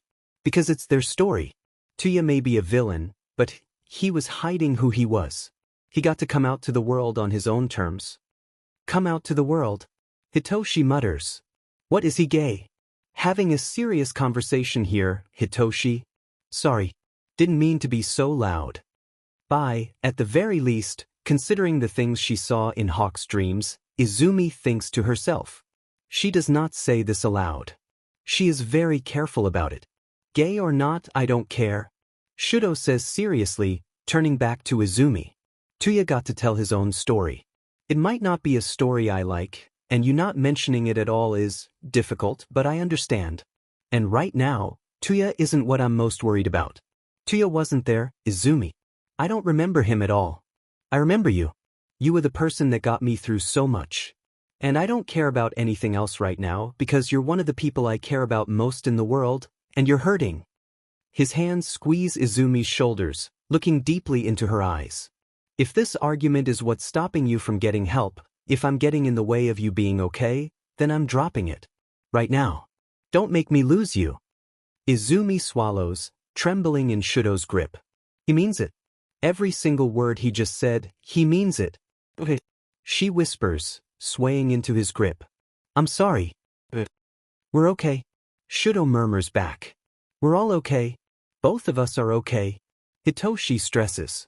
Seriously, Izumi, how long has it been since you've gotten a break from your quirk? Even before all this, you didn't want to risk Kumo, which means it's been months.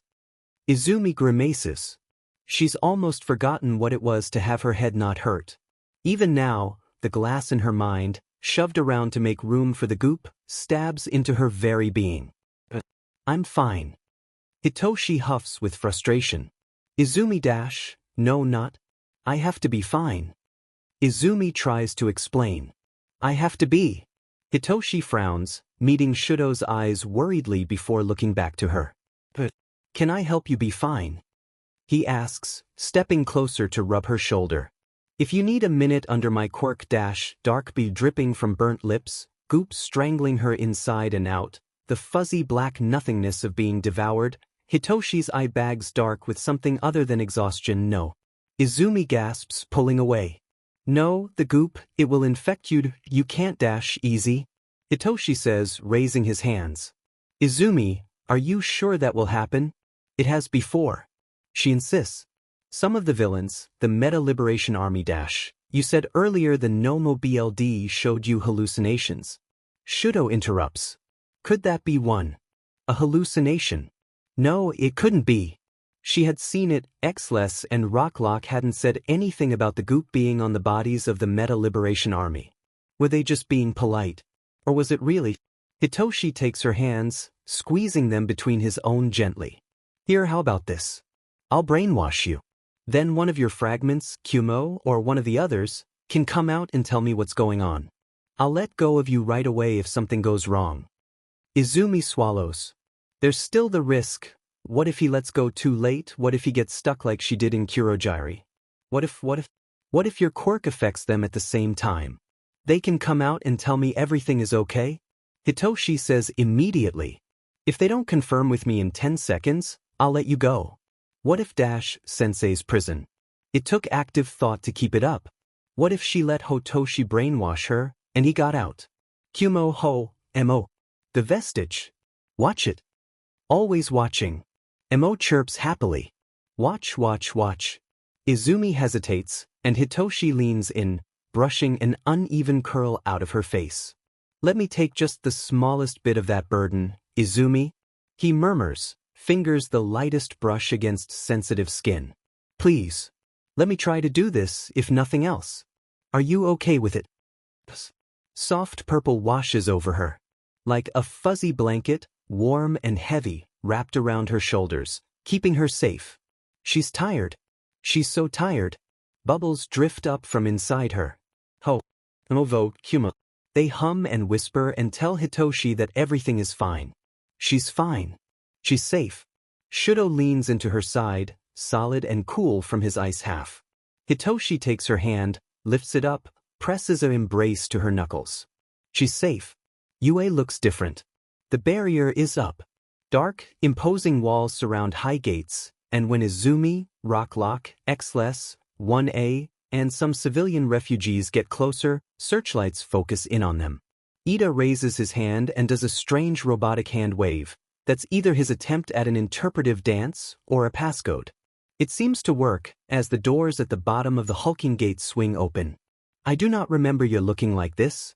Rocklock mutters under his breath. What the hell happened? Nedzu. Izumi says before any of the students can say a word. I've seen his blueprints.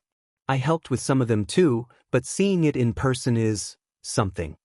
You bet it is. Kaminari grins. Oh hey, Ectoplasm Sensei. Look who we found. Ectoplasm and a few of his clones march out to greet them. His mask covers his face, but Izumi can feel the relief he feels before he straightens his back. Passwords please. From all of you. If you have not been issued a password previously, you will have to be quarantined to ensure that you are not Toga Himiko. Izumi knows she isn't here. Still, the civilians are escorted away, as well as Rocklock and Xless, and she and Class 1A head further in. The grounds have new buildings, laid out in grid-like designs. Izumi knows that they can each separate, burrow underground and travel by maglev to other safe spaces. She helped Nedzu with the maps. She wonders if Obeiken would be able to take over these tunnels. That would certainly make the entire system even more secure. Though with the number of people who would need to move through them, no. Are you okay, Midoriya? Tsuyu croaks. You're frowning. Just thinking. Nothing important. Izumi says quickly, shaking her head. But I'm going to go find my dad's. I should keep up my streak of actually talking to people. A good plan. Aizawa-sensei has been very concerned. Ida nods, chopping quickly at the air. So has Eri. Kirishima adds. I'm sure they'll be even happier to see you than we were. Need us? Hitoshi asks, squeezing her hand. No, where's your mountain? Kaken had been so insistent, and Izumi really has been separated from them for too long. Feeling their minds beside her, glowing with relief that she's here. If you wouldn't mind, Izumi says quietly, as if she could say it so lowly they won't notice. They do the. Shudo takes her other hand, and they pull away from the rest of the class to head to the teachers' dorms. The dorms look the same, but they feel different walking through the halls. Even though this place has been home for so long, Izumi feels like an alien. Like an invader, being guided to her own front door by her boyfriends. The door to her apartment. She can feel their minds inside. Bright banana yellow. Steady gray. Pale, broken white, just barely beginning to flush healthy pink. Izumi swallows, steels herself, and walks in. Eri is the first one she sees, sitting on the floor and playing with cats. The kittens, Izumi realizes. They've gotten so big, Izumi barely recognizes them. Mike and Aizawa are sitting on the couch, pressed together, Yamada's foot propped up and Aizawa scrolling through a tablet, eyes flicking over the screen before looking up and locking gazes with Izumi. His eyes widen. His working, healthy eyes. Izumi, Aizawa says, dropping the tablet. The sound of her name stirs the rest of the room to life, and in the next moment Yamada is screaming, Eri is crying, and Izumi has been dragged into a hug. We were so worried, little listener. Mike sobs, which isn't much helping her headache, but it is squeezing her heart in a hug almost as tight as the one he's got her trapped in. After you teleported me away from the fight, which, rude dash, you were injured. Removing you from danger was a priority. Kumo interrupts, swirling into view. You have healed? Mostly, yeah, but that's not important right now. Yamada waves off, releasing Izumi from the hug only to start squishing her face. Where have you been? What on earth have you been doing? Where did you find her? He turns to Hitoshi and Shudo with that last question, but Hitoshi just shrugs. Izumi winces herself, trying to find a way to answer that won't make them worry, but it's quickly taken out of her hands as the other 3 fragments pop out to start telling stories. We were fighting everything. Hawks. And a puppet guy. Vo fought a grandma. Vo lost to a grandma. I melted. We trapped Sensei in a glass bubble. We joined a sukban. Izumi got tattoos. And we got in a gunfight with a sniper.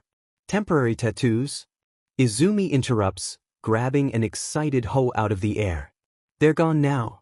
Aizawa raises an eyebrow at her, unimpressed. Not gonna clarify anything else there, are you? No. He doesn't push, just shakes his head in exasperation. You're back. Did something happen? Izumi shifts, dropping down to the ground so she can give Eri a proper hug. I ran into class 1A, Kaken was being more emotionally mature than me, so I figured something was wrong. He told me to come back, so I did. She looks up, unsure. She hadn't spoken to him since she took his eyes out. Shuto and Hitoshi forgave her, but Aizawa. Is that it? Aizawa frowns, crouching down to their level. Why wouldn't it be? This is your home. Izumi ducks her head, nearly goring herself on Eri's horn. Your eyes. It was my fault, Dash. It was all for one. Aizawa interrupts with a firm glare. Not you. You were horrified. I don't need eyes to know that. And Eri brought them back. I'm perfectly fine, and even if I wasn't, I'll always want you home, kid. Izumi won't cry. She won't. She refuses. She won't stain Eri's white hair. She won't make something disgusting for the cats to find. Izune. Yes, Eri-chan. Izumi has to make up for leaving her behind. Eri must be scared unless her dads are keeping her safe from outside. That's probably a good idea. Eri seems to mull over her words for a second, patting Kaseki Zombie Jesus as the cat butts in between them with a pitiful meow for attention. Aizawa-san and Yamada-san said Izune is sick. A bad man gave her medicine and now she's scared. I fixed Aizawa-san. I can fix Dash, red eyes crying black tears. White hair grown out so long it snarled, wrapped around 2 small limbs, stained with ink? No. Eri flinches back at the snap of Izumi's voice, eyes wide. A wave of guilt crashes over Izumi, and she quickly raises her hands and tries to make herself look smaller. No, it's not. I'm not. The goop can be pretty unpredictable. I don't want it to hurt you. You didn't do anything wrong. I'm just worried, okay? Eri is so sweet for offering. Okay, Eri says, her voice still small and fragile, and Izumi has never hated herself more than she does right now. But Izune is okay. I'm worried about you too. I'm just fine. Izumi promises. She has to be. She won't cry, won't break. I'm going to see Recovery Girl and Principal Nedzu for a doctor's appointment. So they can check it for me. Eri sniffles a bit, but nods. Do you want to play with the kittens with me? Of course. Izumi lets Shuko, Beko, Pumpkin, and Kaseki Zombie Jesus crawl all over her legs, making sure to play. With Kiyoshi, Kohi, Erasure, and Ainiko too. They may have too many cats now. At least the fragments are having fun being cat toys. Was the doctor's appointment planned before? Aizawa asks, sitting beside her as they watch Mo bounce around, waving Hawk's feather like a cat toy. How it still has the feather after hiding in Izumi's head, Izumi isn't sure. Did it store it in her pocket? Izumi says defensively. Eventually, Aizawa hums, rather judgmentally for someone who attempted to walk off a broken foot. Well, Nedza seems to think it's a great idea. First thing tomorrow, after a good night's sleep, you're going to see Recovery Girl. Well, it probably was a good idea. And Izumi does have something she needs to do tonight. But for right now, Izumi will sit and play with cats with Shudo and Hitoshi and Eri, and eat the food that Yamada brings them, and feel settled for the first time in what feels like forever. Pale pink, ice blue, soft white, and one deep, dark purple. 5 minds, Izumi collects. One by one, pulling them close. She's never done this with 5 minds before. It's like trying to carry 5 basketballs at once. Kumo, can you help me keep this dream together? She asks. Ho, Mo, you're on guard duty. Okay, the fragments say cheerily. Well, except for Vo says it rather grumpily. But that's fine. The dream Izumi crafts is empty. Nothing but darkness. And yet, it's easy to see the 4 figures standing before her, each with matching eyes, dark gray, gentle eyes. Shudo is the only one here with their father's bright turquoise. Dreamer? Rei asks, smiling gently. It's been some time. Is this a fused dream? Shudo asks, looking around. Fuyumi, is that you? Ah yes.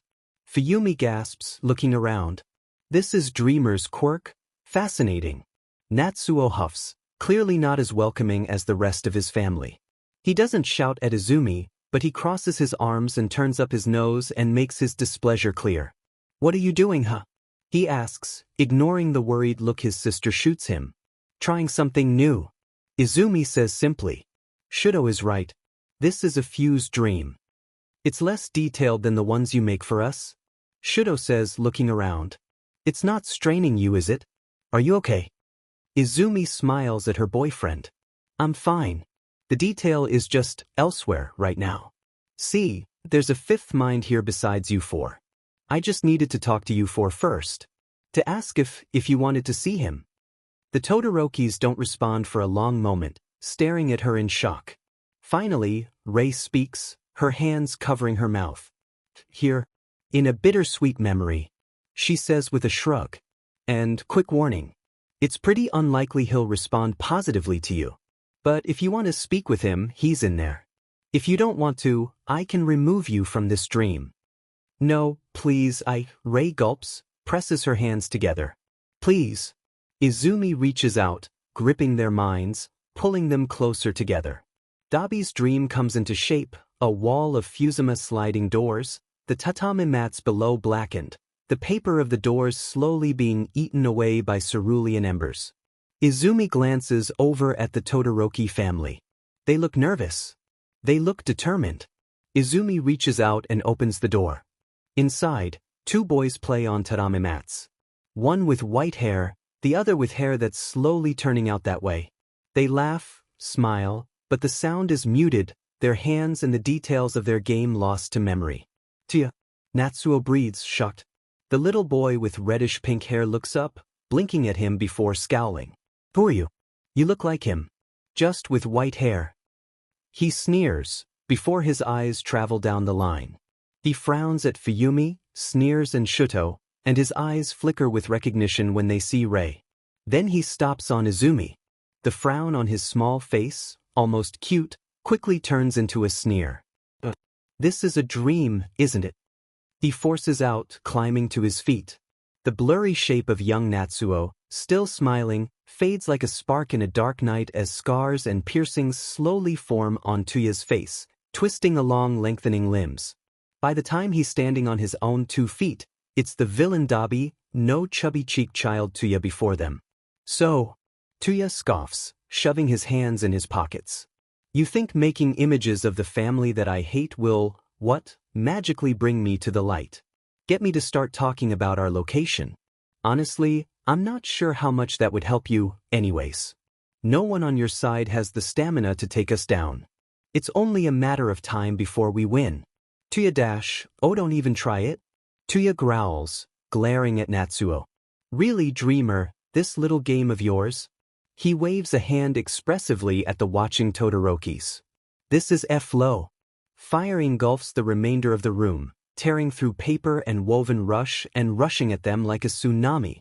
Fuyumi shrieks and jerks back, Rei holding her close to her side, and Natsuo jumps, but Shudo just stands there. Izumi reaches out with one hand, stopping the wall of fire. It's loud. Tuya knows better than anyone just how loud fire can be. The roar of it. It's ingrained into his memory. But when Izumi speaks, her voice rings clear over it. You know this won't work on me, she says. I control everything within a dream. I can do lots of stuff, including, for example, fusing dreamscapes. She lowers her hand, snuffing out the flames Tuya conjured. He stares at her, then at the people behind her. His mother, his sister, his brothers. Tuya sways a bit, before glaring at Izumi again. Again. Do you think this will change anything? He hisses. I don't care what they say. I'm not changing anything, so whatever plot you have cooking up this dream isn't for me. Izumi interrupts. It's not for you either. It's for them. Tuya. Natsuo repeats, stepping further into the room. Izumi falls back, watching silently. Tuya, I'm so sorry. I should have stood up for you more. We all should have. Rei agrees. Tuya, I'm sorry I was so weak. I should have done more to protect you. I should have listened to you, should have stopped your training Pretty words. Tuya sneers. You've seen the light, huh? You learned from what happened to me. Of course we bullshit. Tuya shouts. Utter bullshit. I know you didn't. You threw me aside, forgot all about me. Never even bothered to find out what happened to my body, just set up that shrine and called it a day. We thought you were dead. Natsuo exclaims. We did search for you. All we found was a piece of jawbone. We thought you had been burnt to ashes Fuyumi grabs Natsuo's arm, frowning. Wait, Tuya, you saw the shrine. You came back. Of course I did. Dabi cackles. I knew you'd all be worried for me. I felt so bad for all the things I said. I was ready to return to the family that must have missed me so terribly. 3 years I was taken, kept inside that nursery. Pieced back together by that doctor and his fancy serums and regenerative tissue, trying to make me into a weapon for all for one. But I refused. I would accept no teacher other than my father. Izumi frowns. Nursery. A weapon for all for one. Was Tuya taken by sensei? It would make sense. Losing a jaw is a terrible injury, someone must have taken care of him. And of course it was sensei. But, serum. I escaped and came home. But what did I find? Tuya continues, eyes glowing as bright as the embers that surround him. A shrine to a dead child in one room, while just through the walls, another boy was going through the same exact thing. Nothing. I was cast aside and forgotten as father moved on to his shinier toys. He laughs again, hands clutching at his face. Even after everything cast aside. Nothing but a failure. Apparently, even their fancy schmancy serum whatever didn't work on me. I was just a failure. A failure to be cast aside, again. Serum. Tuya can't have been. Tuya please. We didn't know you survived You let it continue. Tuya snarls, smacking away the hands that reach out to hold him. You let it go on even after you thought it killed me. And so I'm not stopping either. I'm not stopping. You can't make me. I won't F you. F you, fuff, F this Suddenly, something starts seeping from the seams in his skin. Izumi stumbles back horrified. It's the goop. For one horrible, irrational moment, she thinks she's infected him, before her mind catches up to the clues and she realizes that this has always been here. Is that Shudo mutters, grabbing her shoulder. Quirk supports serum. She mutters, shoving herself forward. She reaches out, grabbing at the fabric of the dream, the dream that's being pulled apart at the seams just like he is. Hatred. Hatred pours forth like an indomitable wave, sparks catching glutinous oil and setting everything ablaze, hot, hot, burning. Izumi will be fine. She will be fine. She just needs to cut it away. Tuya's mind is the foundation of the dream, but if she just, Kumo. A second pair of hands controlling everything ejects Tuya from the dream, taking his goop and his fire with him, leaving Izumi panting in a scorched tatami room. Izumi, Shuto says worriedly, kneeling at her side. Izumi, are you okay? What the hell was that? Natsuo shouts. What the F? Language. Fuyumi snaps. Dreamer-san, are you alright? You said nothing could hurt you in a dream. Nothing should be able to hurt her. Shuto insists. Unless it was. Izumi, Tuya has no more BLD. Izumi swallows down her panic. She's fine. Nothing actually happened. She's just. I'm alright. She reassures Shuto. I was just caught off guard. I didn't expect that. She stands up, turning to inspect the Todorokis. They're clearly shaken, but otherwise look okay. I think the reason you couldn't find his body is because he was taken by Sensei. Izumi says bluntly. The serum he was talking about, it's the same used on Shigaraki and the Nomu. It's a small amount, so I didn't notice it before, but could that be what's affecting him? Natsuo says, eyes wide. Hope is practically pouring off of him. If he has that stuff, it affects people mentally, right? Is that why he's like that now? I mean, you were all growly at me at the hospital, so, Izumi winces. It's a possibility. She knows the kinds of things the goop whispers to her. She knows how Sensei tried to encourage hatred. I can't say for sure. I don't understand this stuff as much as I'd like. And I never met him before all this, so I can't determine if he's changed, but Tuya has real reasons to be angry. He was clear-headed. The amount within him would need to be small. And Tuya said that the serum hadn't affected him like Sensei wanted. I'm sorry that this wasn't the closure you needed. Izumi says. She shouldn't have done this. She shouldn't have brought them here to try and make up for what she did. You tried to warn us. Rei says quietly, shaking her head. Thank you, Dreamer-san. For trying. Izumi has nothing left to say. Neither do the Todorokis. She lets her grip on the dream go, watches them fade away, and emerges into her dream room with a heavy heart. Ho floats in front of her face. Vo tried to impale us on a glass shard again. She tattles. Izumi-chan. Nedza's voice is cheery, black eyes sparkling with delight, even though Izumi can see the tired slump of Nedza's shoulders, the way his tail droops behind him. She understands. She's tired too. Hello, Nedza-san. She smiles. I have some new information on Tuya and the 3 years he was missing. You're not going to like it. Nedza listens to her report with a tired acceptance, before picking up his phone and making a call. After telling someone to question the imprisoned Dr. Garaki, he hangs up, shoves it in his pocket, and forces a smile onto his face. Well then, shall we get going? I must say, your friends have been great help. La Brava is a wondrous asset, and Dr. Blue shall be assisting us today. He seems quite pleased by his codename. Izumi nods. It makes sense. Blue knows more about the Quirk support serum than anyone alive, excluding Dr. Garaki. And Izumi isn't letting the latter anywhere near and it is good to see him in person again. Blue smiles brightly at her when she enters the room, looking less pale and jittery than the last time she's seen him.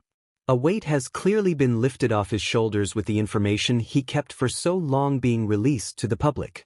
Recovery Girl, on the other hand, looks like she's aged a few more years in the time since Izumi last saw her. Sit, we'll take your BLD pressure and temperature. I borrowed some equipment from the support department, and Hound Dog is speaking to your friends Rocklock and Xles for eyewitness testimony on how it's been affecting you. Recovery Girl bustles Izumi to a cot, frowning at the stains on Izumi's fingers. Poor dear. All this happening so soon. Tell me if you need a break, or... Good now, Seiya. Izumi submits herself to every test Recovery Girl, Nedzu, and Blue have the equipment for, everything from X-rays, to measuring her height, to BLD draws. Ho and Emo float curiously over their heads and ask questions like toddlers who have just discovered the word why. Vo attempts to pick up a syringe. Recovery Girl whacks at it with her cane. Fascinating. Blue mutters, holding up a vial. The serum, or the goop as you've dubbed it, seems to lose its integrity after spending only a minute or two outside of your body. It may be difficult for us to analyze. That just means it's difficult for anyone else to recreate, especially without access to our Izumi here. Netsu says, patting Izumi on the knee. Which is a relief. It is a relief. Izumi has done her best to destroy as much of her tears, BLD, and vomit as possible, but she's sure she missed some. Eventually, Recovery Girl kicks her out to get something to eat while they look over the results without the fragments hanging over their heads. Netsu goes with her, leading her to a waiting room outside the office, where Gentle appears carrying trays of food. Gentle? Izumi asks, a little surprised. She knew he was here, he had been imprisoned and released with La Brava, but she hadn't expected him. Hello, dreamer. Gentle says with a small flourish. I do not have La Brava's skill with hacking, but I am quite adept at cooking and brewing tea.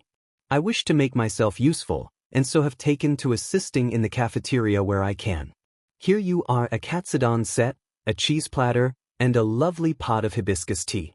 Hibiscus flowers symbolize delicate beauty. The tea is tart and sweet, naturally non-caffeinated, and good for lowering BLD pressure. Thank you, Gentle. Izumi smiles. I assume you and Principal Netsu have been getting along. Oh, very well. Netsu says happily, already reaching for a cup. Truly, you make fascinating friends. What's this I hear about a sukban? Nothing I know of. Izumi says, taking a quick bite of katsudon. She missed this. Gentle and Netsu do their best to distract her, but Izumi can't help but be nervous. She sets aside her chopsticks after only a few bites, and only keeps drinking the tea because Gentle keeps asking her opinion on it, instead listening to the racing thoughts of Recovery Girl and Blue in the next room. Finally, they seem done, and Blue rolls his way in with a tablet and a stack of papers in his lap. I will take my leave, Gentle announces, getting up from his chair with a small bow. Please enjoy the tea. Tell La Brava I said hello. Izumi says, mustering up a small smile, though it falls as soon as the door shuts behind him. Anxiety squirms in her stomach, and Izumi can only be grateful she only ate a few bites. Thankfully, Blue doesn't leave her to stew in her own thoughts. The serum is acting much as expected, he announces, pulling up a set of images and graphs on the projector. The Quirk support serum was intended as a way to counteract Quirk's singularity theory, enhancing the body to be able to handle the powers contained within it, strengthening muscles, enhancing nutrient absorbency, allowing cell regeneration to speed up to reduce wear and tear from the general usage of a powerful Quirk. In you, it seems to be doing this as intended, despite amplified quite a bit. As far as we can tell, the serum isn't suited to your body. Recovery Girl continues, pulling up another graph. Dr. Garaki never had direct access to you. Perhaps the most he's gotten was a strand of your hair left behind when you were kidnapped. As such, while the serum has taken root, it hasn't fused perfectly to you like Shigaraki's seems to. While your body is producing the goop, it is also attacking it at the same time, creating a sort of autoimmune reaction that causes the vomiting and eye discharge. So, like a BLD transfusion of the wrong type. Izumi asks. Yes, but that is strange in itself. Blue says with a shrug. I've never seen this reaction before. Though the formula has been changed, it is, technically, a support serum. It is not meant to be so specific. It's meant to combine with the processes naturally there, and with the stress of multiple quirks already within you, your body should be accepting it. The fact that it isn't, it could be due to her instinctual disgust of it. Netsu hums, flipping through pages of results, beady eyes darting over the screen of his tablet while balancing his teacup in his other paw. Her mental quirk allows her to see exactly what sort of side effects the drag brought to her, and therefore her body knows to attack it. A mind over matter sort of situation. There is proof of that, actually. Blue says quickly. Dreamer-san, do you recall in my notes, there was something about the subjects growing? Izumi nods. It hadn't been mentioned often, Side notes in a few specific patients who had grown up to 10 centimeters. This is due to the healing aspect of the serum, cells reproducing faster. Blue explains. When you get injured, your body goes into overdrive, replacing the cells as fast as it can. This isn't centralized in the injury, which is why your hair also grows. However, something worth noting is that your height hasn't increased. Recovery girl nods firmly. 156 centimeters exactly, at your last physical before all this nonsense, and just a few minutes ago. My theory, Blue says excitedly, shifting in his wheelchair. See, in dreams, your body is the same. You appear as one of the most solid things there.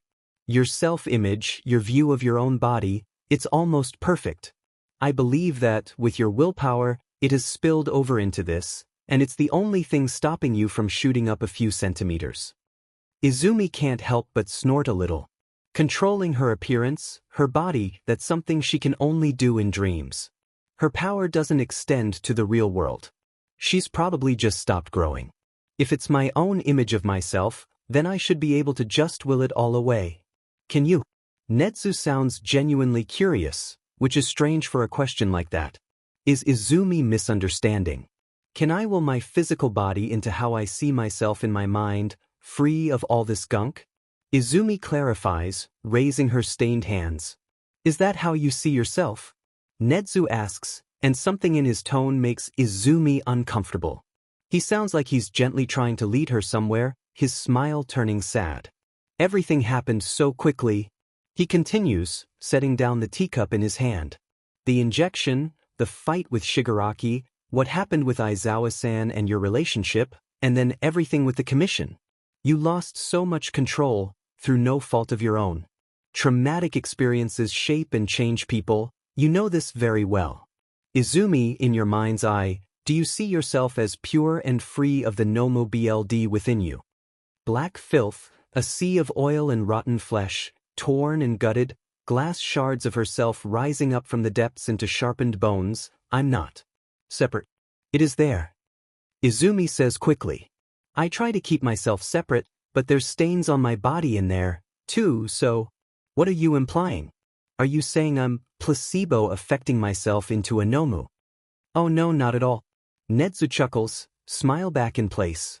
It is having a real effect on your body. It's just, your emotional state isn't helping. It feeds on your panic, your adrenaline, your despair, your feelings of not being good enough. Its purpose is to make you stronger. So, that is what it is attempting. Great. Izumi says. Just one more thing that her mental state controls. I don't suppose there's an antidote. We'll work on that, of course. But for right now, your body is actively fighting it. We suggest insist. Recovery girl interrupts, frowning down her nose at Izumi despite her diminutive size.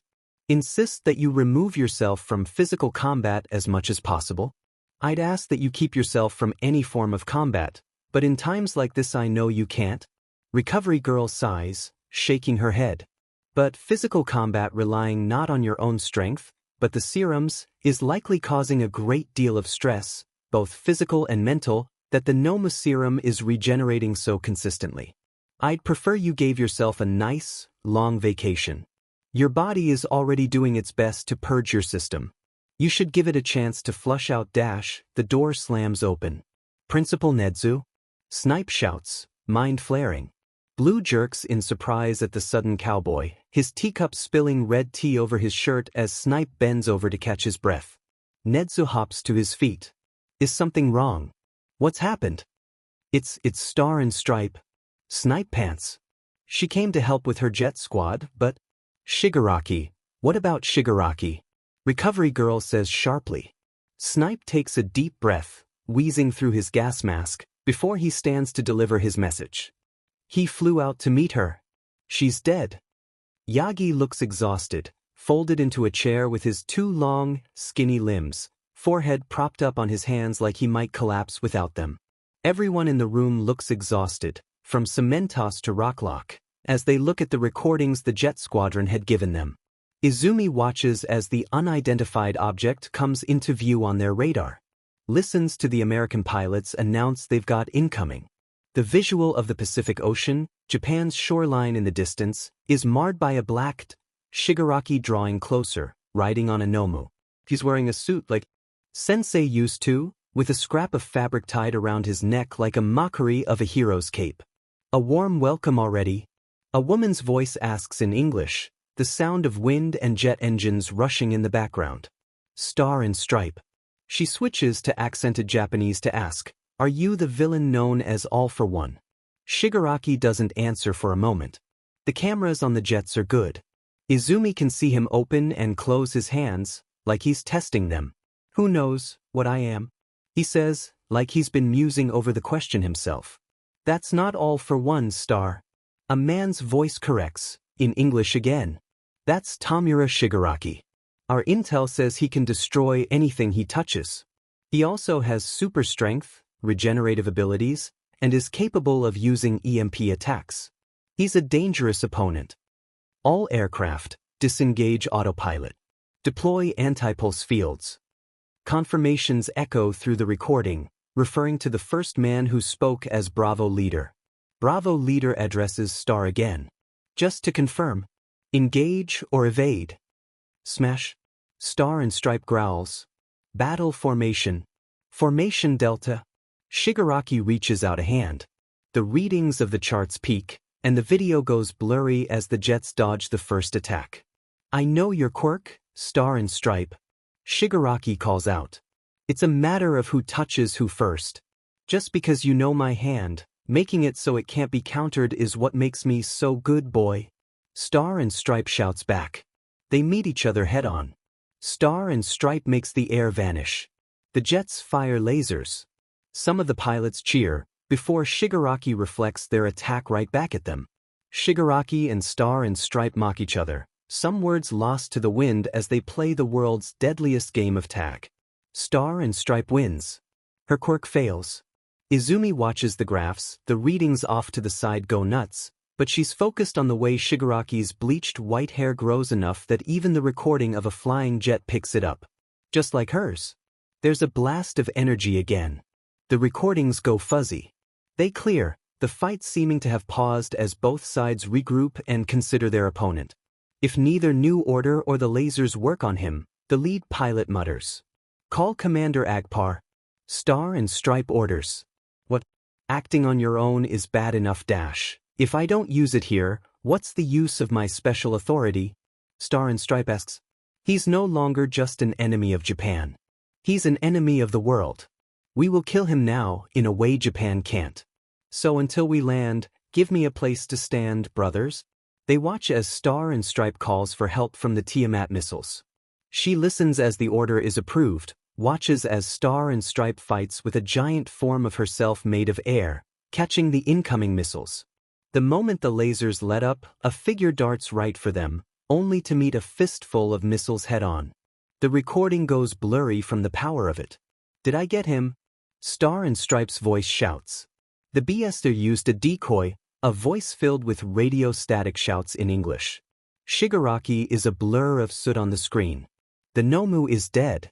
Shigaraki lands on one of the X-60 SIXS. Star.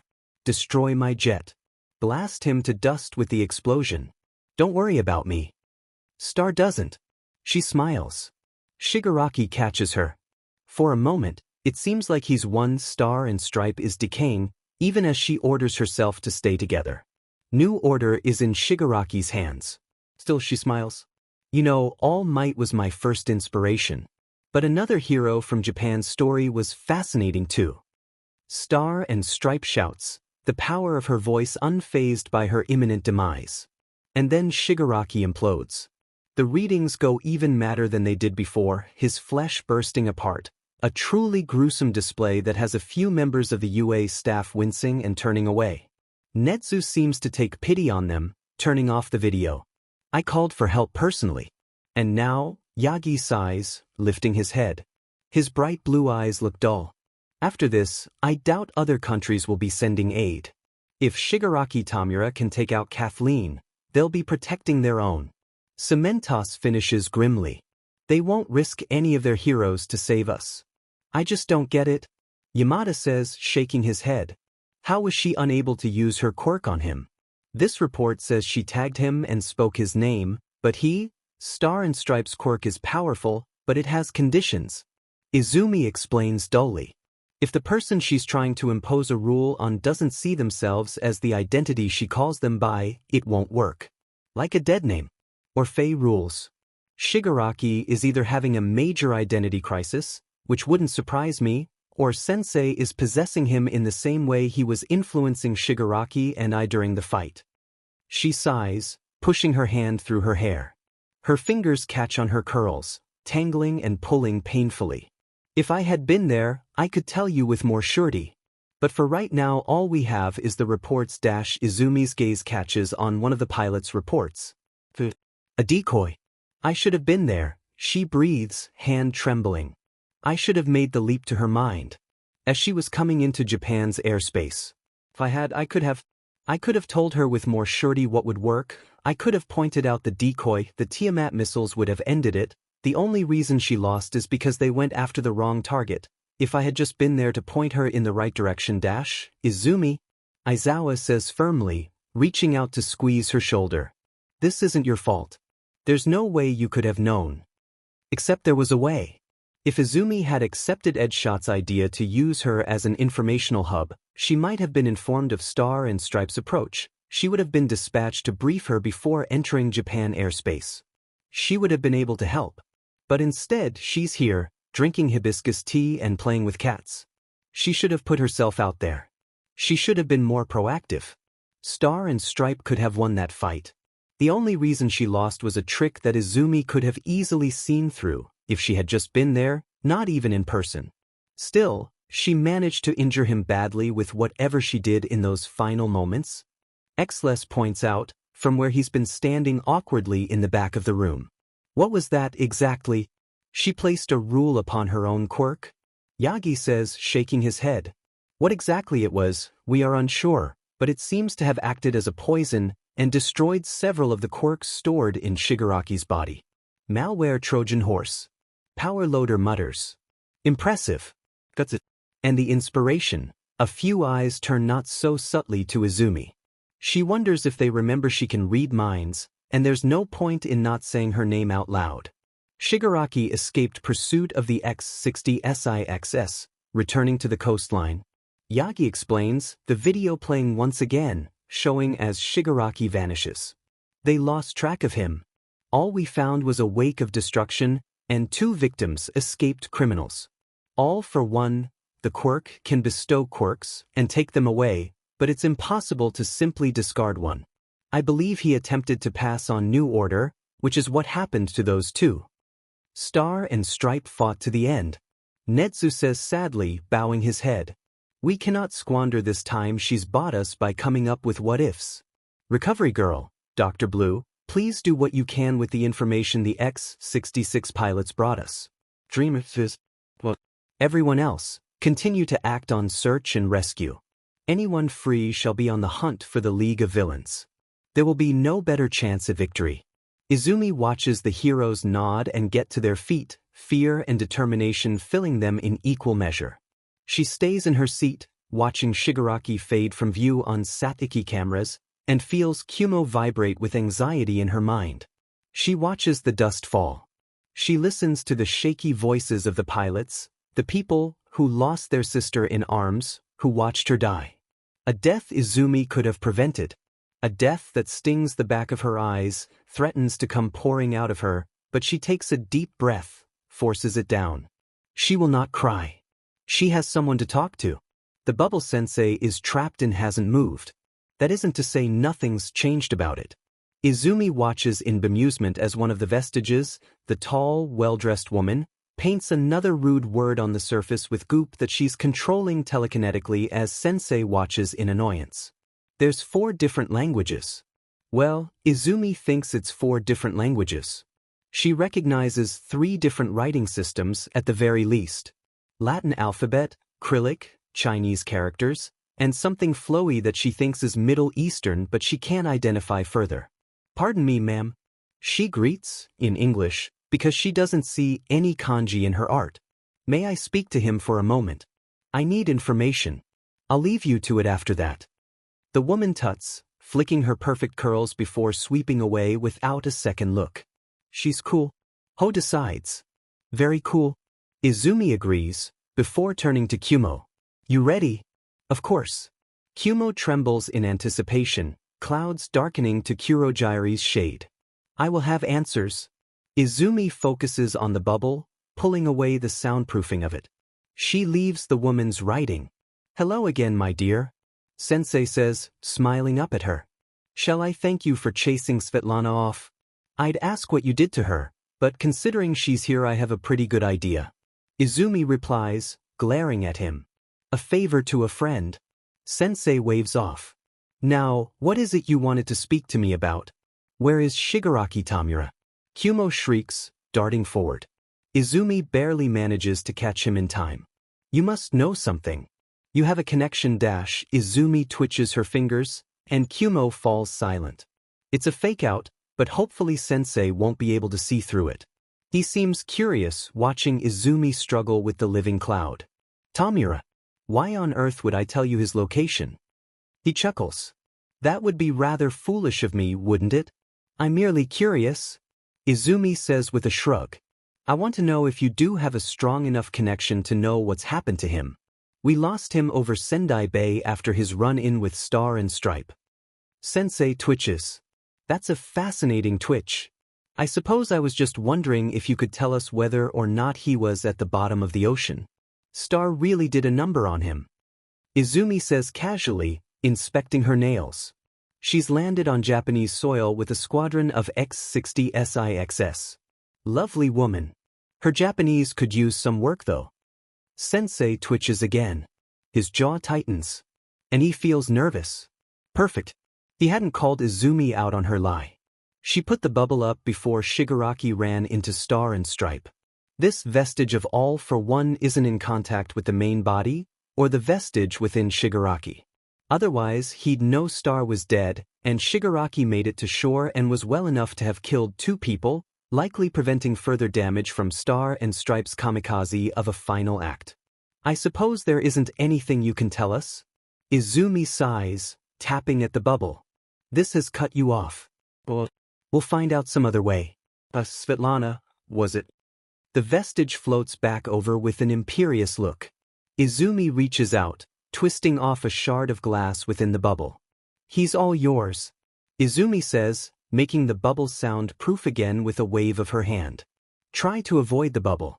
It won't pop easily, but take care all the same. Svetlana grins and takes the shard in her telekinesis. Izumi wonders if she's a bad person for doing that. The woman would have figured out how to control the glass eventually. The information from the X-60 SIXS is interesting. Recovery Girl immediately starts comparing it to Izumi's test results and the readings of All for One from Tartarus. The part of the video where Shigaraki's hair grows is replayed over and over. Blue seems to have gotten a thermos of coffee and is currently chugging it. Izumi settles down with the reports of the quirks being used. Reflect seems to have been destroyed, otherwise he would have used it again to divert the lasers. Unclear whether Scatter has been destroyed along with it. He still definitely has radio waves and a wing quirk. Ragdoll's quirk might have been used to locate the 2 victims on shore in a timely manner. New Order, thankfully, seems to have been completely destroyed by Star and Stripe's final act. She's finished with her analysis when Nedza calls her, connecting her to a report from Dr. Garaki's prison. The line of questioning involving Dabi hasn't told them much of anything useful, but it's something. Is that everything? Recovery Girl asks, looking over Izumi's shoulder. Yes, I think so, but good. Get out, go tell your boy what they told you and get some rest.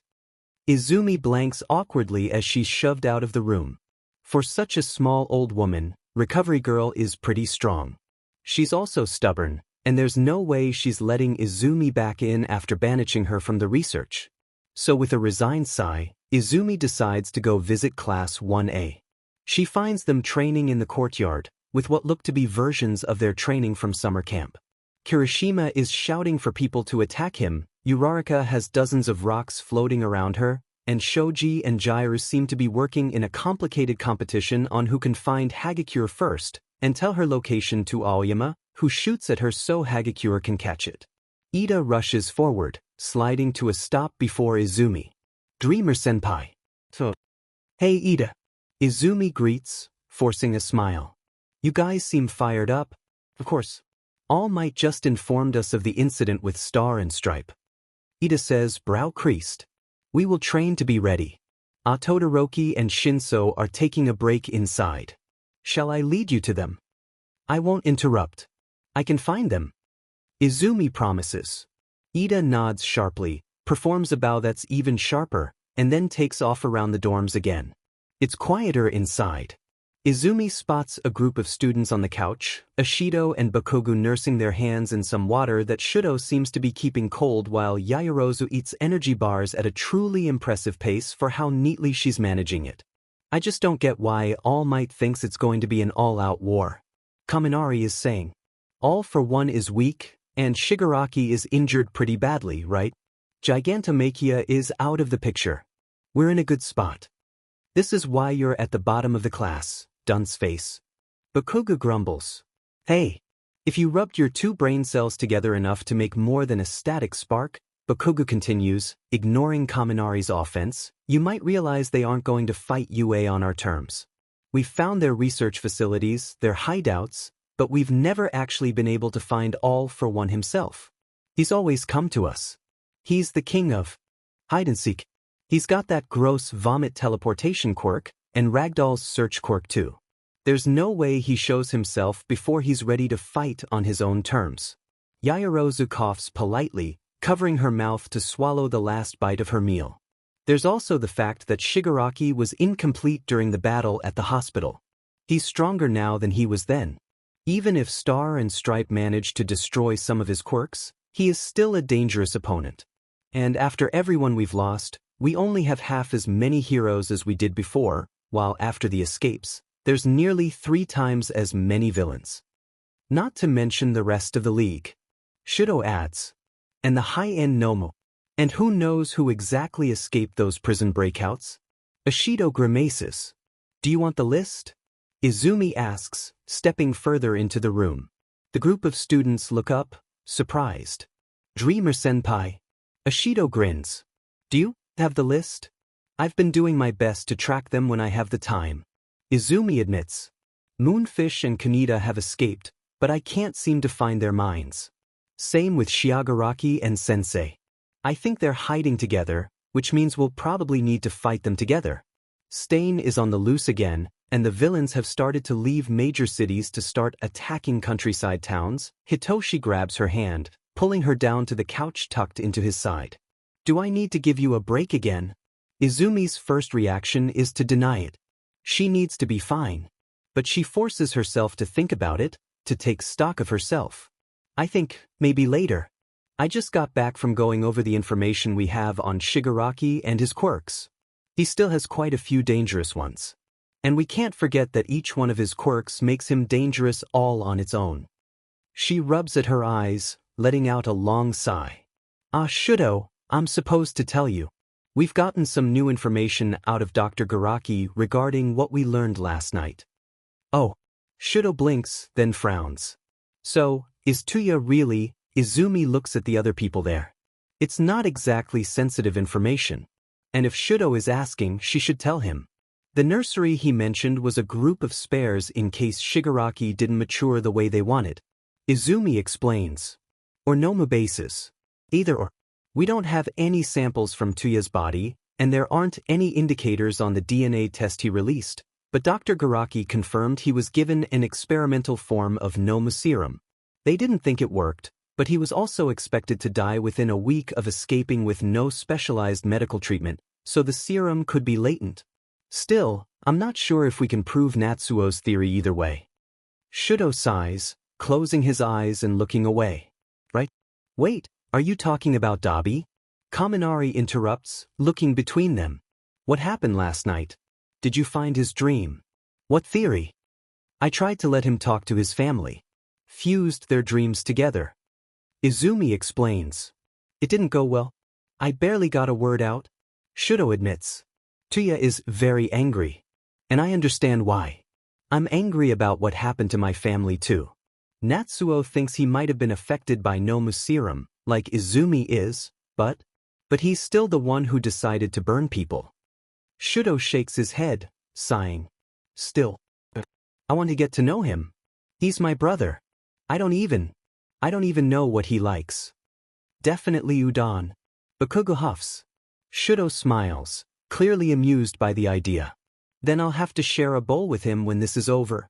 Izumi takes Shudo's hand, giving it a small squeeze as Hitoshi reaches over her shoulders to rub the back of Shudo's neck.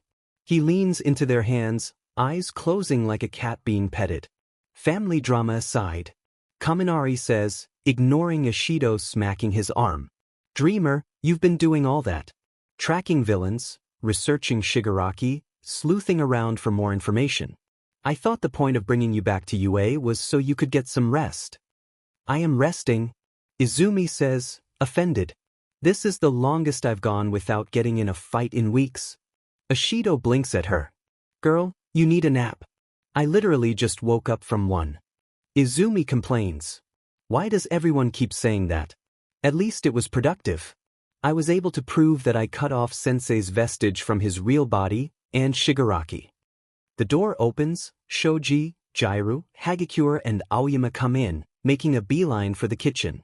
No one at the couch looks up at them, too busy squinting confusedly at Izumi. His what? Bakugo grunts.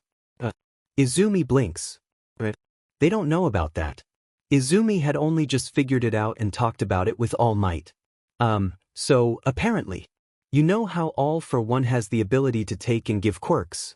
Apparently, it's more than just the power that gets transferred.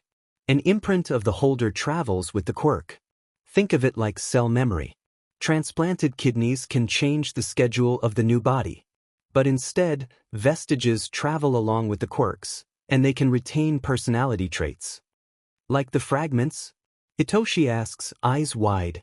Less aware, they aren't proper minds. Izumi tries to explain. Some are stronger than others. Sensei, because he likes being difficult, has a particularly strong vestige, probably due to the nature of his quirk. Another similar quirk does the same thing. She's not going to even try to explain that All Might has a council of ghosts, including All for One's younger brother, in his head. He's inside you? Ishido asks, leaning away like she thinks it might be contagious. Yep. Izumi sighs. And what's worse, those vestiges have a connection to him. It's like a wiretap. He's able to listen in on the people he's given quirks to, even possess them in some cases. He's probably been looking through my eyes ever since I stole quirks from him after I got kidnapped. Ishido and Kaminari make horrified noises, but Izumi can barely pay attention to them over the sudden wave of horror and fear that engulfs her senses. She stiffens, looking up to lock eyes with Aoyama's wide, terrified ones. Look through my eyes. Look through my eyes, Kinut, summer camp, traitor.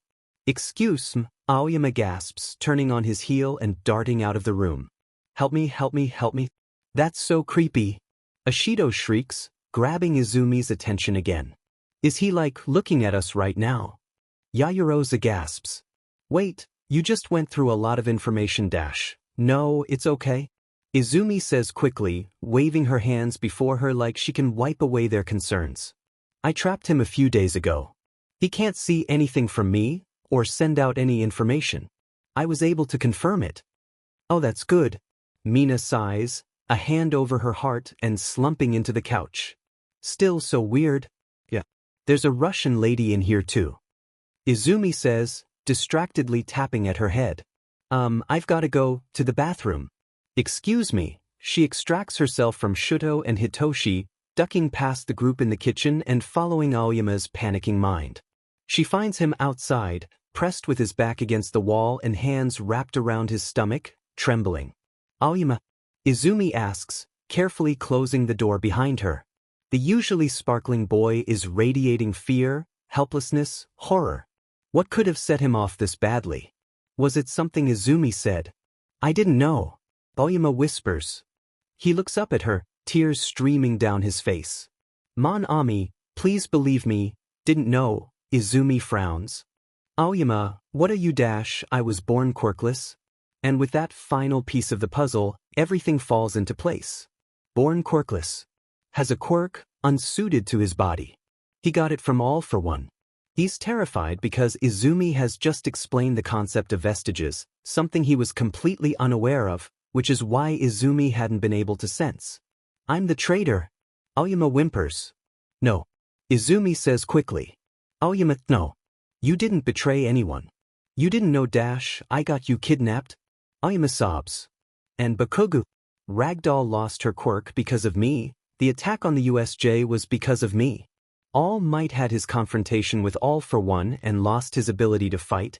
You didn't know. Izumi insists. It's not your fault, you didn't I recognized him. Aoyama interrupts. I recognized him when I saw him on TV. And I didn't say anything because it didn't matter, he was in jail, and I was so afraid of what might happen. Maman, Papa, I didn't want them to get in trouble and I didn't think it would matter, but I've been so scared. He's hardly breathing now, hands pressed over his mouth, vaguely green like he might vomit. He's worked his way into a full-blown panic attack. A bad one. Izumi takes a breath and tries to push out calming energy, trying to bring him down, when suddenly the shining star of Aoyama's mind surges with a murky energy, and he lets out a horrid, blood-curdling scream. Aoyama. Izumi gasps, reaching out to grab his shoulders as he collapses.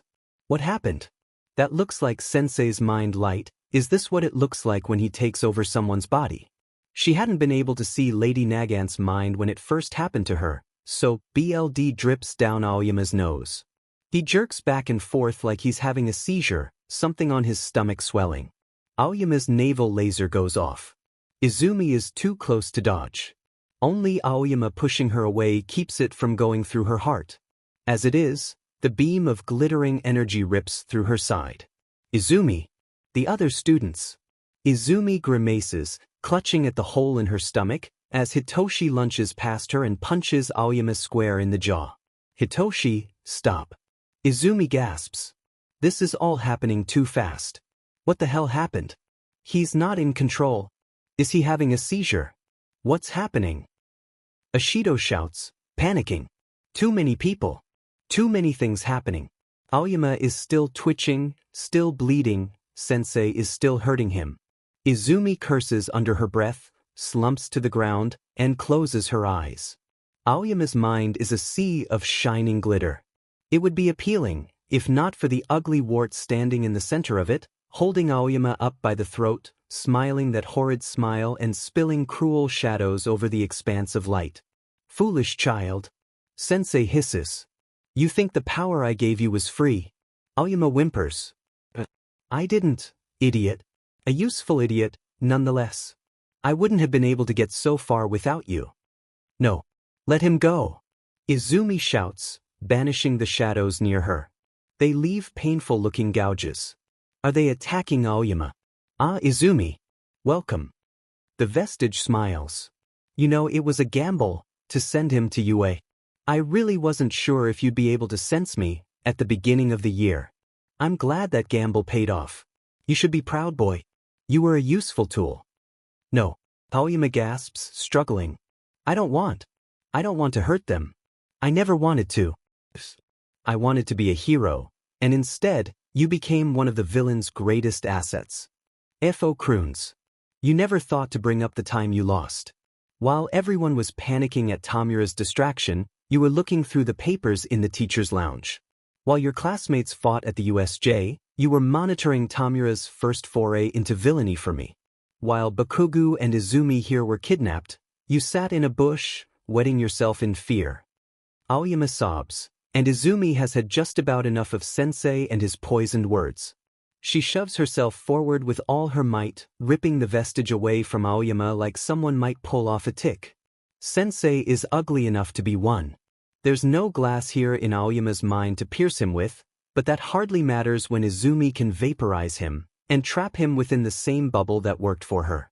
Aoyama is left, sobbing in the center of his own mind, clutching at his arms as the shining glitter around him turns to dull, dead sand. Izumi wakes up to cold air and her head in a warm lap. She looks around. Shudo has frozen Aoyama in a chunk of ice, and Hitoshi is holding Izumi in his arms. He must have picked her up off the ground. Let him out of that. Izumi snaps, trying to get up, only to be stopped by Hitoshi pressing her back down.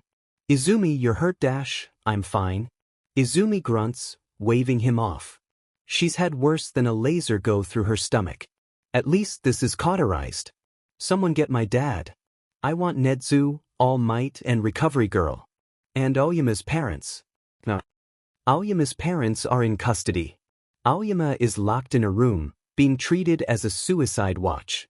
Izumi is dealing with an overprotective dad. You are left alone. Aizawa growls, pulling on her ear, for 5 minutes?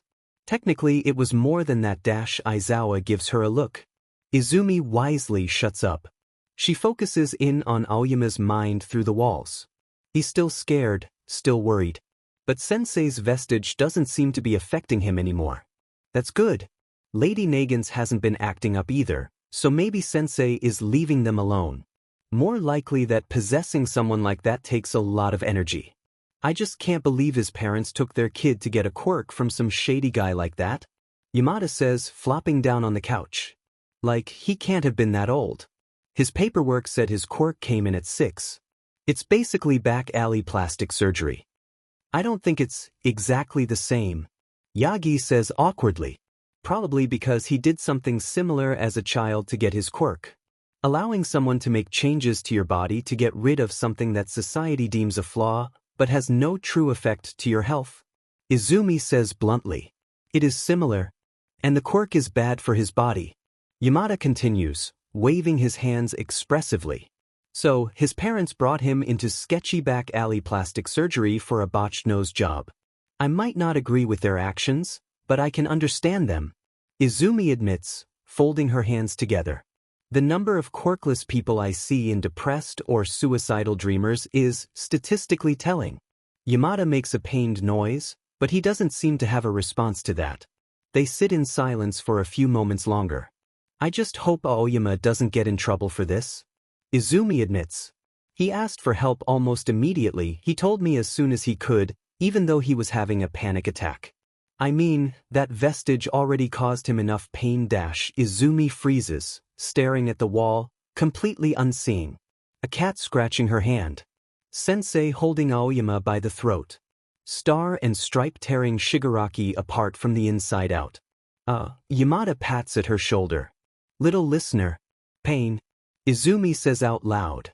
Her thoughts are racing, wild and confused, like a dam has opened in her mind. The vestige caused him pain. It wasn't any additional quirk. Aoyama only has one quirk factor, so it was just the vestige. Is that really what happened? A normal person's capability to handle multiple quirks is poor. Their minds can't handle the strain. Not their bodies, their minds. All and all for one are quirks that are adapted precisely for the purpose of carrying multiple quirks, stockpiling energy from user to user, but from the long-term effects on Fourth and All Might strength, we can see one for all reaches its true potential in the possession of a previously quirkless user. A blank slate. All for one is in the same quirk family, and can clearly handle a bunch of quirks at a time, but there is a limit to every quirk, a breaking point, a singularity. Sensei wants to go past that point, which is why my quirk fascinates him. My ability to handle multiple quirks is an outlier, and it is not due to my body, but my mind. But the mental effects I've seen so far are just the vestiges. Why the vestiges? Star and Stripes was powered by a quirk, and it can be argued that Sensei's vestiges are the same, but my grandmother attacked me, and the cat vestige, something bonks her on the head. Hey! Izumi complains, covering her head and glaring up at Yamada. What was that for? You started muttering so fast it sounded like you were speaking in tongues, little listener, he says, shaking his head in disbelief. Mind sharing what got you going like that? Slowly, All Might adds, amused. Izumi can feel her face burning, but she nods. So, my mental control over myself is why I can handle multiple quirks. Sensei said so himself. That means the people who degraded after being granted a second quirk had a mental incapability, not a physical one, that makes handling multiple quirks difficult. Likely the vestiges interfering with their body. Nedza hums. That does seem to make sense. Sensei must have a biological predisposition to carrying multiple quirks, in the same way that someone with a fire quirk might be more heat-resistant. But there is a limit, he said so himself. He's been researching and stealing mental quirks. That's why he wanted me at first, to control his own power as he increased it. I'm assuming he's also figured out how to weaponize the vestiges during this research, but he probably got the idea from the vestiges doing it to him first. She turns to All Might, bouncing giddily. The vestiges within you, the reason one or all hasn't torn you apart is because it's concentrated will. Each user has passed it along willingly, it's the way it works. And you had no original quirk, so there's nothing for it to fight. But the hundreds of stolen quirks within All for One, you think you could turn the vestiges against him? Aizawa says aloud. What makes you think All for One's vestiges aren't special because they're his? I've been injured by my vestiges. The cat quirk scratched my hand, and my grandmother's vestige tried to attack me once, but the fragments threw her off. Izumi explains. And there's a vestige, Sensei called her Svetlana. Currently messing with Sensei in my head. Though we could also prove it by asking the one for all vestiges to try and hurt All Might. Almost immediately, Yagi yelps and jumps like something bit him. See? Izumi exclaims, grabbing a tissue from the box and passing it to Yagi, who quickly uses it to mop up the BLD he spat. You can tear him apart from the inside out? Yamada says in amazement. Oh, Shigaraki is dead dash, it will hurt him. Kumo's voice, his tangle of emotions as he comes into form beside Izumi, is sobering. She flinches, looking over at the fragment. His clouds are dark, tinged purple, yellow eyes glowing from within. A reminder that he's not just Shirakumo, her dad's friend, but Kurogiri, Shigaraki's caretaker. He still cares for Shigaraki. What happened when he fought Star and Stripe? It hurt him. Kumo continues. It will hurt him again, attacking him the same way. The vestiges of the stolen quirks will likely go after Sensei more than him, but the words sound hollow, fake, even to her own ears. Izumi knows Kumo can see through them too. He saw what happened to Shigaraki's body as Star and Stripe's vestige attacked him, just as Izumi had. She sighs, reaching out to scoop the fragment into her hands. Kumo, I won't lie to you and tell you everything will be okay. I won't lie and say I won't hurt him. Shigaraki is a danger to the entire world, and I don't know if we can afford not going all out against him. Izumi admits. I know you still care about him, but I don't think I have any other choice. Kumo's clouds shiver, black and purple and blue and white, indecision given tangible form, before he settles into a dreary, agonized gray. I understand. It hurts me, but I understand. Kumo says. Shigaraki Tamura is my responsibility. I have done everything I was asked, but I still feel I have failed him. You did exactly what you were meant to. Izumi tells him. You've changed now, but you're still here for him. Sensei is in his head too, right? Trying to take him over. You probably have a better chance than anyone else of getting through to him. So I'll be relying on you, okay? I understand. Kumo repeats. His clouds are still gray, but he seems determined. Izumi pulls him close and gives him the best approximation of a hug she can. We may be relying on you for more than just that. Yagi says, leaning forward. No matter what, we need Shigaraki separated from All for One. And to do that, we'll probably need to scatter their entire force. Doing that to the entire league will require a quirk like yours. Kumo doesn't have that level of capability anymore. Izumi says, pulling the fragment closer. I mean, unless Minoma? Oh. Exactly. Yagi agrees, smiling. Kumo, would you mind testing something for me? The next morning sees Izumi in a war room. It's not very impressive for a war room. It's a spare room in Central Hospital. There's toilet paper stacked against one wall. But they have a sign that says League of Villains Paranormal Liberation Front Counterforce HQ, so this is the war room that will determine the battle ahead of them. Izumi sits behind a few boxes, carefully checking over each mind as they enter. Mostly police officers, an underground hero or two, Ragdoll, X-Less, and some of the American jet pilots who flew in with Star and Stripe. Even if their backgrounds are solid, after what just happened with Aoyama, all accounted for. Hawks announces, stepping into the room last. Hello, everyone. You might have heard we recently had an information leak concerning All for One. Everyone here has been cleared multiple times over, so if you actually are a spy, feel proud of yourself. No one's mind flares with anything resembling pride. Izumi gets up from her hiding place, walking across the room to give Yagi a thumbs up. One of the American pilots chuckles in amusement. Final checks, he mutters. Consider this information both urgent and privileged. Not a word to anyone outside, no matter how much you might trust them. Hawks continues, giving them a wry smirk as Izumi settles into place. After all, we're talking total war here. Ragdoll sighs. Shigaraki and his fiends are using my search ability to do evil. My claws are out to stop them, and I'm happy to have a hand in their downfall. I just wish the rest of my team were here. It's not that we suspect them of any wrongdoing. Hawks assures her. Just being cautious. The fewer people are here, the better. Now All Might. All Might nods, stepping forward and slapping two magnets on the board. One with Sensei's face, the other with a cartoonish hand. No matter how we go about this, our success likely relies on one thing: splitting up our foes. He draws a line between the two magnets. Based on the data recovered from Star and Stripe's fight, Shigaraki Tamura is currently far more powerful than All for One. I know you're all aware of just how powerful All for One is. You've likely seen the reports from Kamino. The two of them can communicate via the Quirk radio waves, as well as use the same Quirk to command Nomu. However, they can also communicate through a shared consciousness. We first noticed this during the attack on Tartarus, though Dreamer can tell us more. Izumi steps forward. Quirks passed along through All for One or One for All often take an imprint of the previous holder with them. My belief is that they were previously weak and rather negligible, but All for One has honed this ability over the years. While it was once a feeling in the back of his mind, similar to your search, Ragdoll, these vestiges are now capable of sending information back to the original host, as well as attacking and controlling the recipients of the quirks he's given out.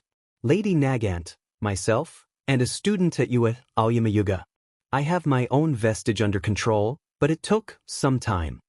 X-Les winces in sympathy.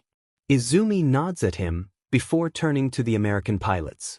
My theory is that Star and Stripe's quirk failed because this vestige is in the midst of taking over Shigaraki's body. He is not one or the other. He's both and neither. Sensei knew this, which is why he sent Shigaraki alone to fight her. The lead pilot grits his teeth, taking a deep breath, before he nods. At least we know what happened. Thank you. Izumi nods, turning back to the board. I do not believe that the vestige within Shigaraki is able to communicate with the host while otherwise occupied. It takes effort for a vestige to act, as both Aoyama and Lady Nagant's vestiges are currently dormant. Therefore, if we keep Shigaraki distracted, and the two of them separated and unable to help each other, that would be ideal. If they coordinate and attack us together, we will not win. All Might says bluntly. We will need to keep him and Shigaraki separated by, at minimum, 10 kilometers to escape the range of radio waves, his warping quirk, and their speed. We're scoping out battlegrounds now. Detective Tsukachi frowns. They'll be expecting as much. And I doubt the other members of the League will be all too willing to let us do what we want. Exactly right. All Might nods. He slams his hand against the board, sending the magnets flying. We need to scatter them. Their entire vanguard. Mutters rise up from the room at his proclamation. Isn't that a bit optimistic? If that were easy, we'd have done it already. We have access to a warp quirk of our own. All we need is to draw them out into one place. All Might says determinedly. One for All is still within me. It is still a goal for All for One to reclaim it. He is cautious and careful, and wants to increase his power. Therefore, if he gets news of me being alone, no way he falls for that. Naomasa says firmly. He's too careful. We've been too careful. What are you going to do? Slip it to an informant? He'd see through it. And we can't use someone with their own knowledge. I told you that story about my ancestor having a lie-detecting quirk stolen. You're right. Most of the moles I've found are civilians. Izumi admits. No way they'd be hearing about his movements, especially after they've been so under wraps. Besides, I've already sent people after them. Inasa had been positively ecstatic to be of help when Izumi told him she'd be sending his school a list of names and locations. In other words, All Might says, we need someone either high up or someone with the capability to find that info. Someone All for One would trust, but also someone we can trust. Someone with a connection to the League of Villains, but who still has respect for both young Dreamer and I. A villain, but already proven he's willing to help us. The room looks at him in confusion. Detective Tsukachi is the one who realizes what she means first, probably because he was one of the people who helped with that case. You can't possibly be thinking of Dash. Do you think they'd see him coming? Izumi asks, rocking back on her heels. All for One can't be fooled by a lie. Detective Tsukachi interrupts, shaking his head. There's a story passed down from my great-grandfather of him having his quirk stolen. It was a lie-detecting quirk, like mine. Question mark can get the people he's brainwashed to talk now. Izumi defends. If we can get him to go along with it, think of the blow to morale. Plenty of those villains followed him into the League. If he turns on them, I'm sorry, feeling out of the loop? Hawks raises his hand. Who are we talking about? And why do I feel like I'm not going to like it? Xles says dryly. Because you won't? Izumi tells him with a grin. We're talking about hero killer Stain. Stain's mind is as BLD red as Izumi remembers. Dark and foreboding. Izumi remembers this mind, remembers being terrified of the man it belonged to. That was so long ago. She enters the dream, unsure about what she'll find. She's almost surprised to see it simple and clean, not a bloodstain in sight. Stain stands at a street corner, watching people as they walk past him on the street, laughing happily. No one pays attention to him, walking past as if he were nothing more than a ghost. He doesn't react as Izumi walks up to stand beside him. Still watching the people come and go. A dream of a perfect world? Izumi asks, settling against the wall. Stain turns to look at her. Unlike some dreams, where people will make themselves whole, Stain's nose is still cut away. It's strange to see it without his mask. Dreamer, he says, looking around. Yes. A dream in which I have succeeded. A dream where heroes have truly earned their name. Where power is used for the betterment of others. Izumi hums, hopping up to sit on a small brick wall. So, not a fan of All for One then? The question seems to light a fire under Stain. He snarls, fists clenching. He is everything I hate.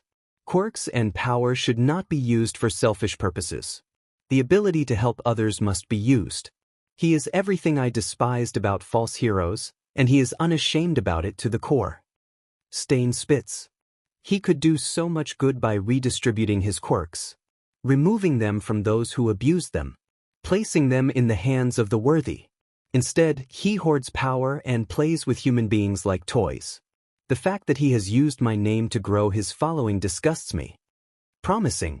Do you want to help us take him down? Stain is silent. The mouths of alleyways open like the jaws of beasts. The people on the street waver, a mirage conjured by his mind fading as his thoughts turn to battle. To the BLD he believes is necessary to reach this dream. We have a plan. Izumi says, standing up to face him head-on. We just need someone to lure him in. I'm listening. Sensei wants one for all. All Might is planning to use himself as bait to draw him out. We want you to stage an attack on his car, call All for One, tell him you've caught the sham that called himself the symbol of peace, and lure him to a specific location. Izumi explains. All for One has a lie-detecting quirk. You'd need to allow someone to brainwash you into saying those words in order to trick him. Stain raises an eyebrow. You want me to allow myself to be brainwashed? I'm meant to trust that. No offense, but how high on our list of priorities do you think you are? Izumi asks, crossing her arms. You're kind of old news. We have very few options here. Stain huffs a laugh. No, you do not.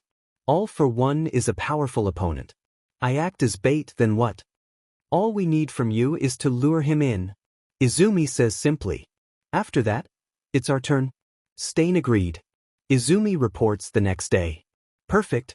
All Might nods, rolling out a map. We want to lure all for one here. The construction of Operation Troy is already underway. This will be our location one. Our other battlegrounds are to be determined. Gang Orca has offered us Okuto Aquarium. Hawks announces, pulling up an image of the island.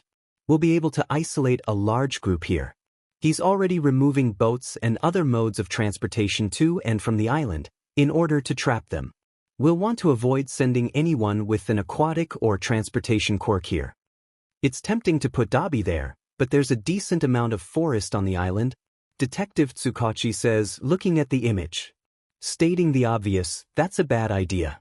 A metropolitan area. We'd need to be very sure no civilians are there, Izumi says. As a matter of fact, that will be a concern everywhere. Might I suggest the Gunga Mountain Villa? It is a secluded area, already destroyed. And Minoma was deployed there. He'll more easily be able to remember the coordinates. Izumi nods. The positioning for the coffin in the sky, we should place it over water, but still near enough to the shore for our heroes to reach it if necessary. And guards for Gigantomachia's prison and the central hospital. Hitoshi. Izumi. Is that the F-hero killer Stain in my dream? Izumi looks over her shoulder at Stain. You agreed to speak to the contact for Operation Troy. Hitoshi lets out a long sigh. Yeah. I did. Didn't know it was F. Stain. I feel like I should remind you that he's stabbed me before. And you? How are we sure he won't stab people again? He won't dash, I might? Stain says, very unhelpfully. Izumi sighs. Stain keeps talking. Tell me, boy. Why do you want to be a hero? Sensing that this is a test, Hitoshi sets his shoulders, not looking away. To help people. To prove to everyone, including myself, that my quirk doesn't make me a villain. Stain hums. He doesn't seem particularly impressed, but he nods to Izumi. I will work with him. What needs to be said? Do you think my quirk could stop decay? Rocklock asks Izumi, on a couch at UA. He hadn't been allowed into the planning rooms, because his wife and child made too good of hostages and they didn't want to risk that. Izumi looks up from her lists. Maybe. You can lock liquids? It wouldn't be effective in a large area, and you'd need to touch whatever is locked, so the transitive property it's gained, well, you can lock things after they leave your touch. Maybe. Rocklock says, going back to his phone. Hey, want to see a picture of my kid? The way Endeavor is now, there's no way he's capable of fighting Dabi. Hawk says bluntly. Agreed. And we'll need him for either Shigaraki or Sensei. Izumi fiddles with the lists in front of her. She's already placed Rocklock in location 2. If we set him against Sensei, knowing him, he'll start spouting things about Tuya's past to catch him off guard, like what he did with All Might in Kamino.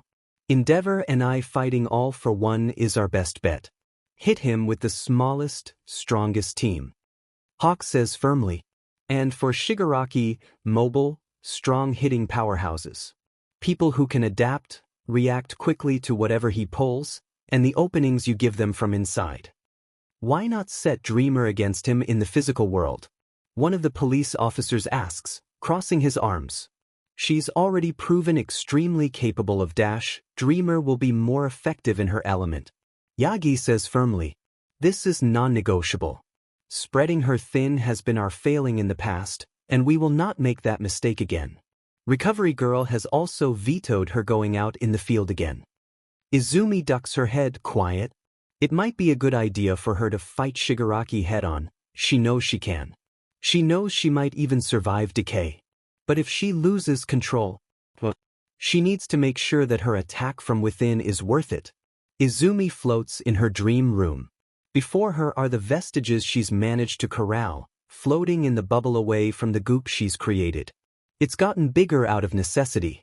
Svetlana is there, sitting in midair and twirling a knife that looks just as ghostly as she does, absent-mindedly stroking the cat vestige like a villain from a pre-Quirk-era movie. A girl Izumi's age hums a song, a tall willowy man folded into a little ball beside her. Tough vocals and flexibility, Izumi thinks. There's a few that look more like faded smudges than anyone specific. Izumi's grandmother stands in the middle. There are burns on her hands. I'm sorry, she says. To her grandmother. To these people who are stuck in her head. I'm sorry you were taken. I'm sorry I've used you. I'm sorry I can't fix it all. The vestiges look up at her. They do not blink. They do not respond. They are not human.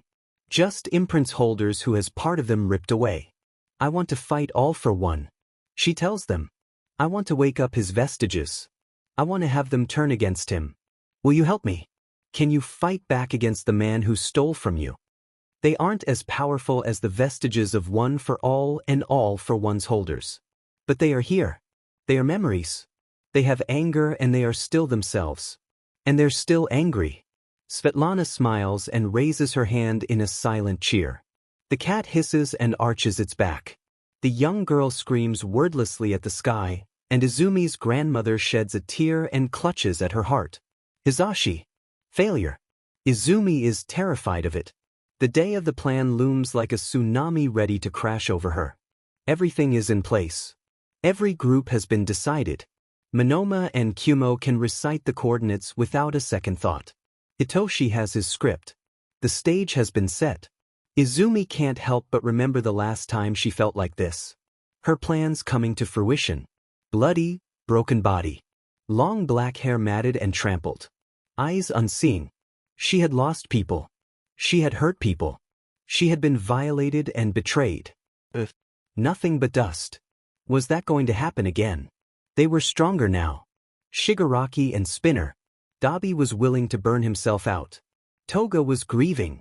Sensei was back, along with a whole host of other villains, and Izumi wasn't strong enough. She needed more power. She needed to give in. To let go. Hey Izumi. Hitoshi lays an arm over her shoulder, butting against her head like an affectionate cat.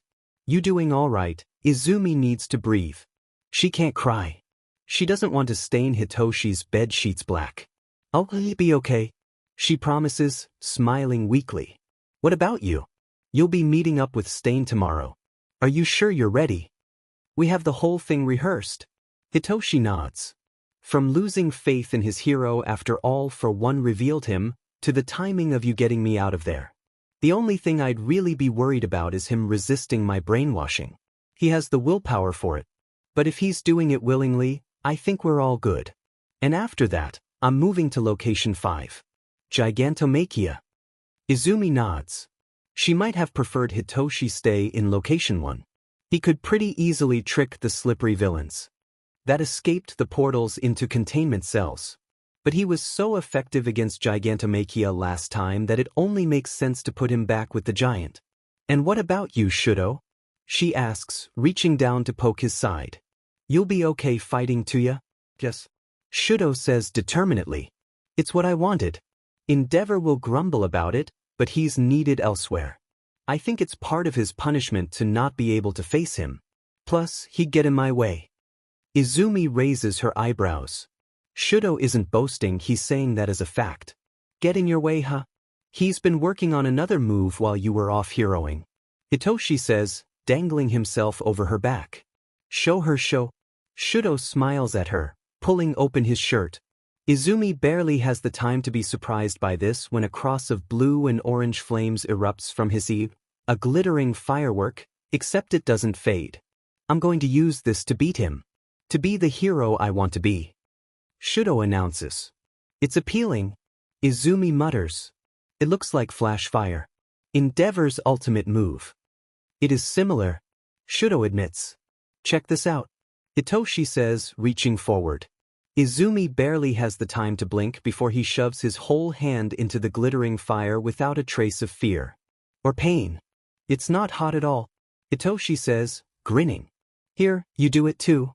Seeing as Hitoshi is perfectly fine, and Shudo is just watching in amusement, Izumi reaches out too.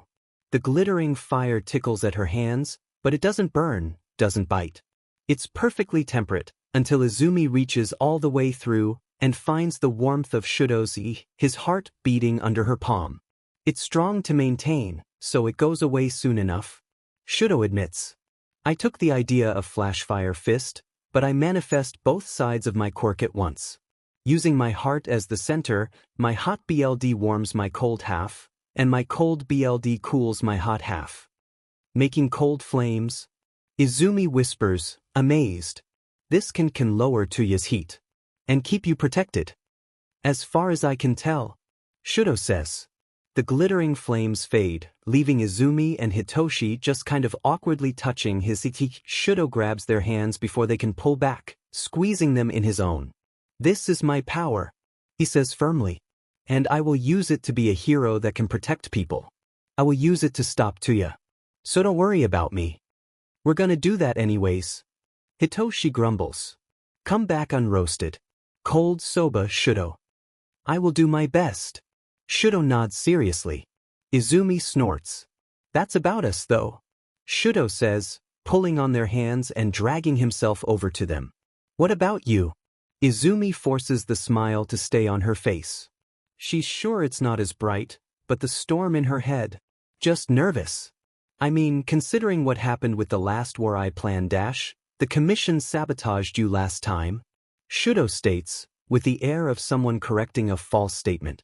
This time everyone has the same goal. We won't fail. Hitoshi promises, wrapping his arms around her waist. He's snuck completely behind her now, chin hooked over her shoulder.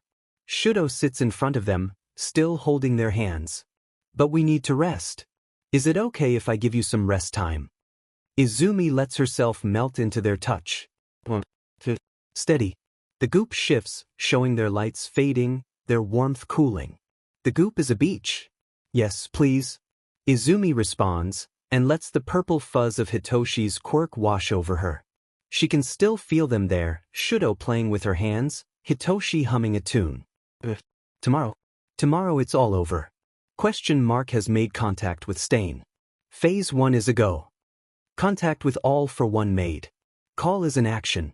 Phantom Thief, retrieve question mark, then stand by for the big warp. All Might has entered the scene. His car has sustained massive damage. Stain is making this look real. All for One has appeared on the scene. All Might has sent his distress signal. Dreamer, you're a go to lure in the others. Izumi steps through the portal Kumo summons for her. She knows the plan. She has the plan. She just needs to navigate the variables that Sensei brings to the table. All Might, she calls, looking around the seemingly normal parking lot, letting her nervousness slip through into her tone. I got your distress signal. Sensei is floating above the parking lot. He's got himself a new helmet. It looks armored, difficult for their people to attack. And he's got himself a new suit. It's tailor-made. Patterned purple vest. Izumi hates it. Sensei? She growls. Dropping down between him and All Might's car, there's a chunk of rubble on the hood, had Stain pushed it down from above. How dramatic. Stain, can you move, All Might? No. I'm relying on you, young Midoriya. Yagi says, coughing weakly. I'm sorry I cannot be of help. Some hero you are at this point, All Might. Symptoms. A shell of your former self, helpless, fragile. Those who looked up to you once have abandoned you. Come now, return that power to me, fat chance. Izumi hisses, summoning her claws. I won't allow that.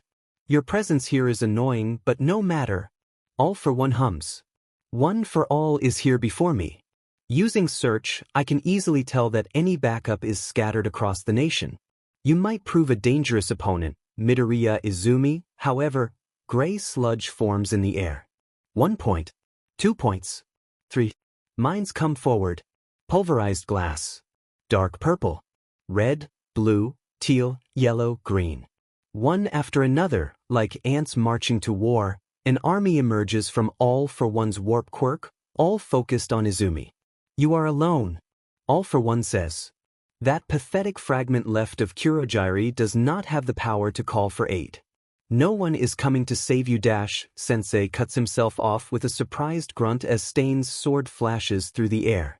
What are you dash, Stain licks his blade, a wild grin on his face, and All for One stills as his quirk takes effect.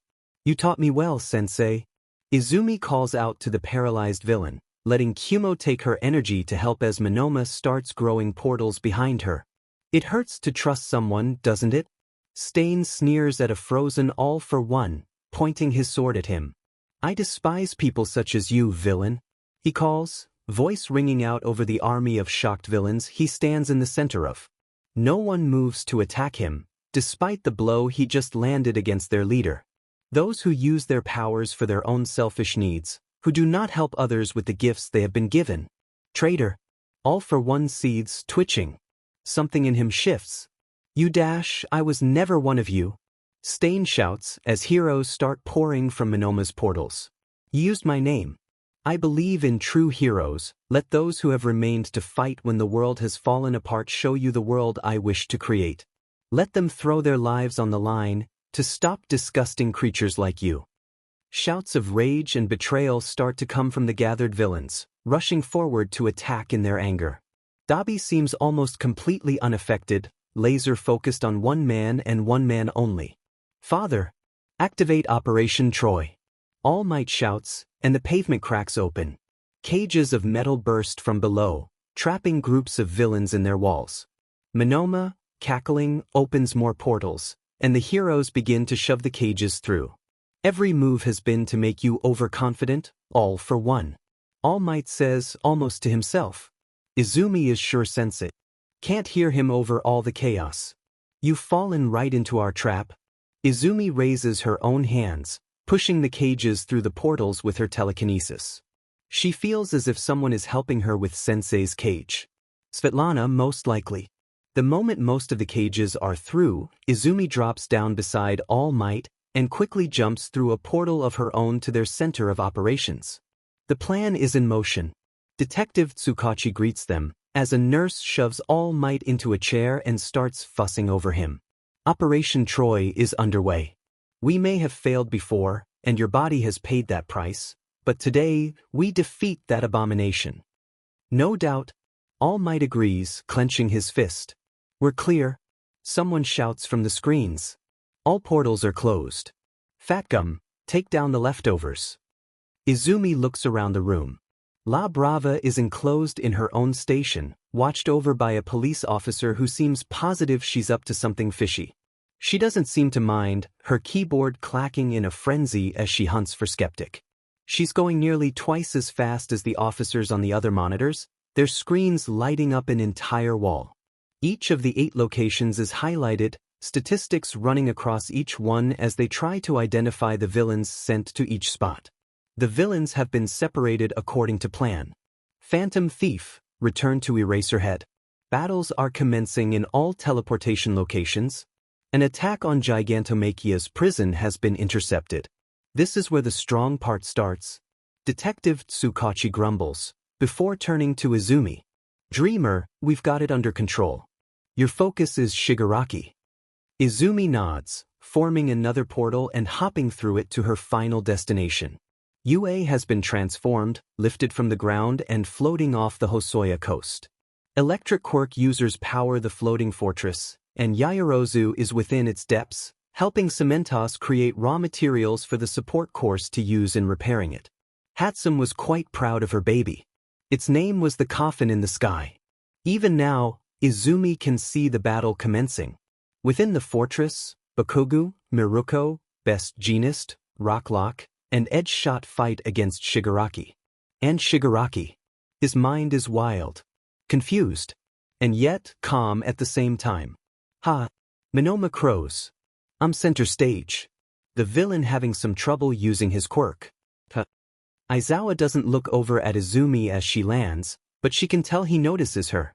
Your setup is down below, he asks, not shifting even once. Put my sleeping bag there for you. Got it. A wave of panic from the fortress. Izumi whips around, eyes wide, to see Shigaraki's arm explode with growth. Millions of fingers extend from his arm, forming an almost tuber-like shape. Dynamite, what the hell is he doing? Miruko shouts. I don't know. He didn't dash, Miruko. Izumi gasps as the rabbit hero is flung from the sky. Phantom Thief. Edge-Shot shouts over Bakugu, cluttering the comms with shouts of disgust. I haven't blinked. It's not my fault. Minoma insists. Eraser should be working. I don't dash, cell growth. Izumi realizes, shuddering. Like how my hair grows and I heal fast, that's just his body. Trying to keep up with his quirks. You aren't growing a mountain of fingers, Bakugo exclaims over the comms. Not yet, the goop whispers, almost helpfully. Like it's offering. We knew this wasn't going to be simple. Keep fighting. Aizawa snaps. Dreamer, get to it. Phantom Thief, keep this up. If even one of those fingers can use decay dash, understood. Monama grunts. Izumi hesitates. She could fight it. She could rip those ugly masses of flesh away, break all the little bones. She could tear him apart. She could. She can. She should. No one will get hurt but her, and she can heal. She's just as much of a monster as Dreamer. Downstairs. No. Aizawa snaps. You are not to fight under any circumstances. Izumi turns on her heel and runs. The goop screams in her veins, showing her images of Miruko's broken body, Kaken's arms ripped off at the elbow, best genus turning to dust. Aizawa's elbow crumbling at the USJ, when Shigaraki was so much weaker. Hey Dreamer. Kaminari greets, from where he and some other electric-based students are powering the floating UA. Glad you could make it. Your spot is over there. Thanks, Kaminari. Izumi gasps, stumbling over to the space that's been set up for her. Railings, so she won't slide if the building tilts, but not enclosed in her own room, so she's easily accessible in case they need to evacuate. The light of the electricity they're outputting shines brightly as she tucks herself into the familiar yellow sleeping bag. One hell of a nightlight. Kaminari jokes.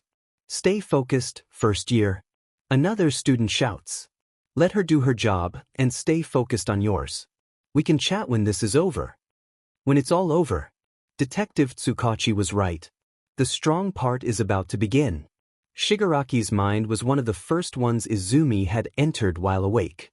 He was the first person she took control of, all the way back at the USJ. But she hasn't seen his mind since the Paranormal Liberation War, when they fought at Jakku. She never has delved too deeply into him.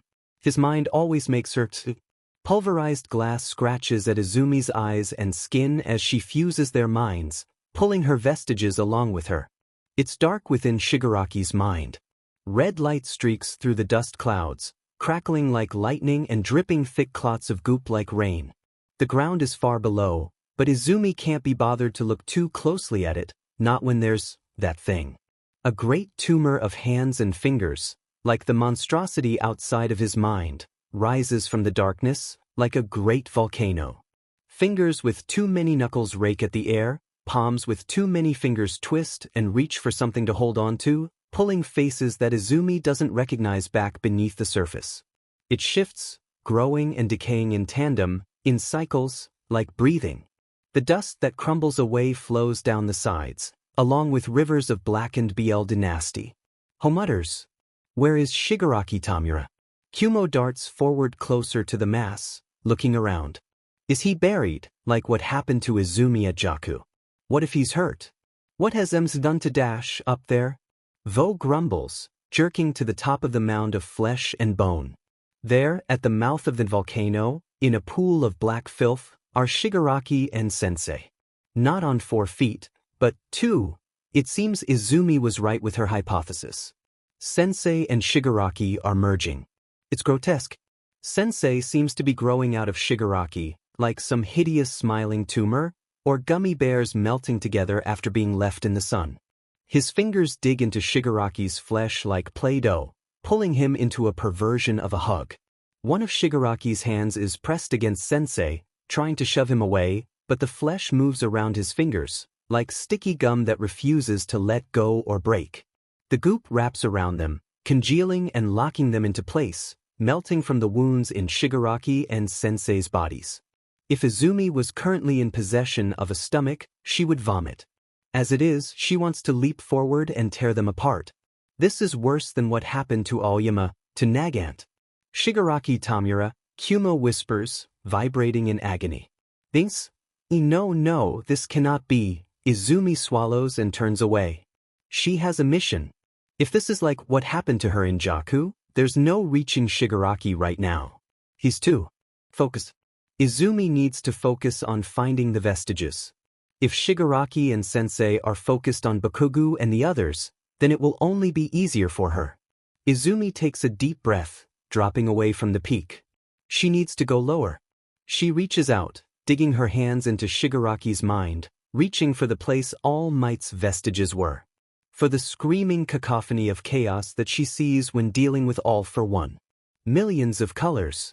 Thousands of voices. From the very first time she saw Sensei at 10 years old, Izumi has seen them in his mind. She just hadn't realized what they were. Imprints, colors painted on his mind like a victim's fingerprints at the crime scene. And now, they're here. Shigaraki has the original All for One. Sensei has the copy. Ragdoll? She calls lowly. For someone she knows is here. Shigaraki had used her quirk. Ragdoll. It's Dreamer. Can you hear me? Can anyone hear me? Silence. Please, I need your help. Ragdoll, come find me. Search for me. Izumi calls out. The search quirk has been used thousands of times to save people. Thousands of times, it's found people lost on the mountains as the wild pussycats deployed on rescue missions. Even like this, in the hands of a villain, the imprint must still remember those lives it saved. It must still remember a call for help. A whisper. A whisper is all Izumi needs. She grabs on with all the desperation of a lifeline, letting it pull her deeper into the workings of the All for One quirk. While the strength of Sensei's vestige sits on top, the untold remnants below. They're here too. They're different than Izumi was expecting. Instead of the varied faces, shapes, bodies that Izumi sees in her own vestiges, in the vestiges within One for All, here the imprints Izumi has been trying to reach look like blank mannequins. Gray, faceless, naked, waist deep in a swamp of Nomu BLD, caught in the tar pit, hands clasped around their arms like chains, heads bowed. Unmoving. The tar rain and dust from the mountain of decaying fingers is even laying on top of them. Creepy. Emo mutters, floating over her shoulder. Izumi looks over at her own vestiges. They watch with no emotion, some even look like they're regressing. The man's hair is sinking back into his head. The little girl's constant humming is quieting. Is this what it was like for you? She asks them, reaching out.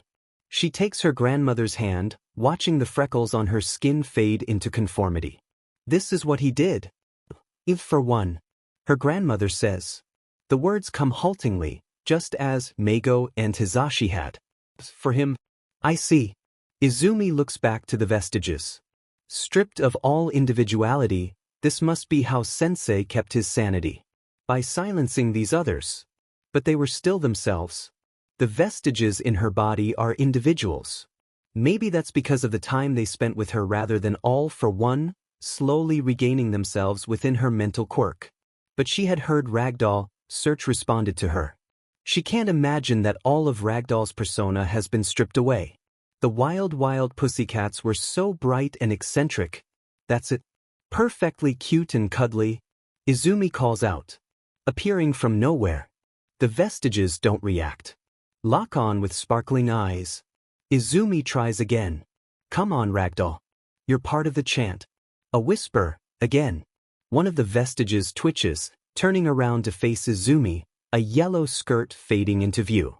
Izumi starts again, leadingly. We've come to lend a paw and help.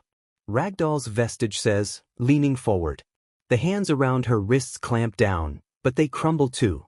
Wild pussycats. Izumi cheers, rushing to the vestige and helping to pull her up. It's you, Ragdoll. It's really you. The vestige doesn't answer, but she bounces and her tail flicks back and forth in excitement. So they can break whatever All for One has done to them without nearly a year in Izumi's head regaining their individuality. That's good. But Ragdoll alone won't be enough. And all these people?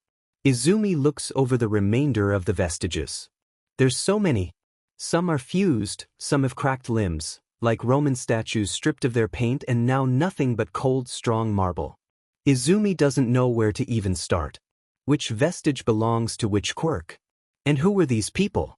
How on earth can Izumi even begin to help them? Is she doomed to fail? How could she have thought that she could raise an army? She should have realized this plan was a long shot from the beginning. And now there are people counting on her to pull this off, and Izumi has failed. They are familiar. Kumo says. Izumi shakes herself out of her panic, looking over at Kumo. Familiar.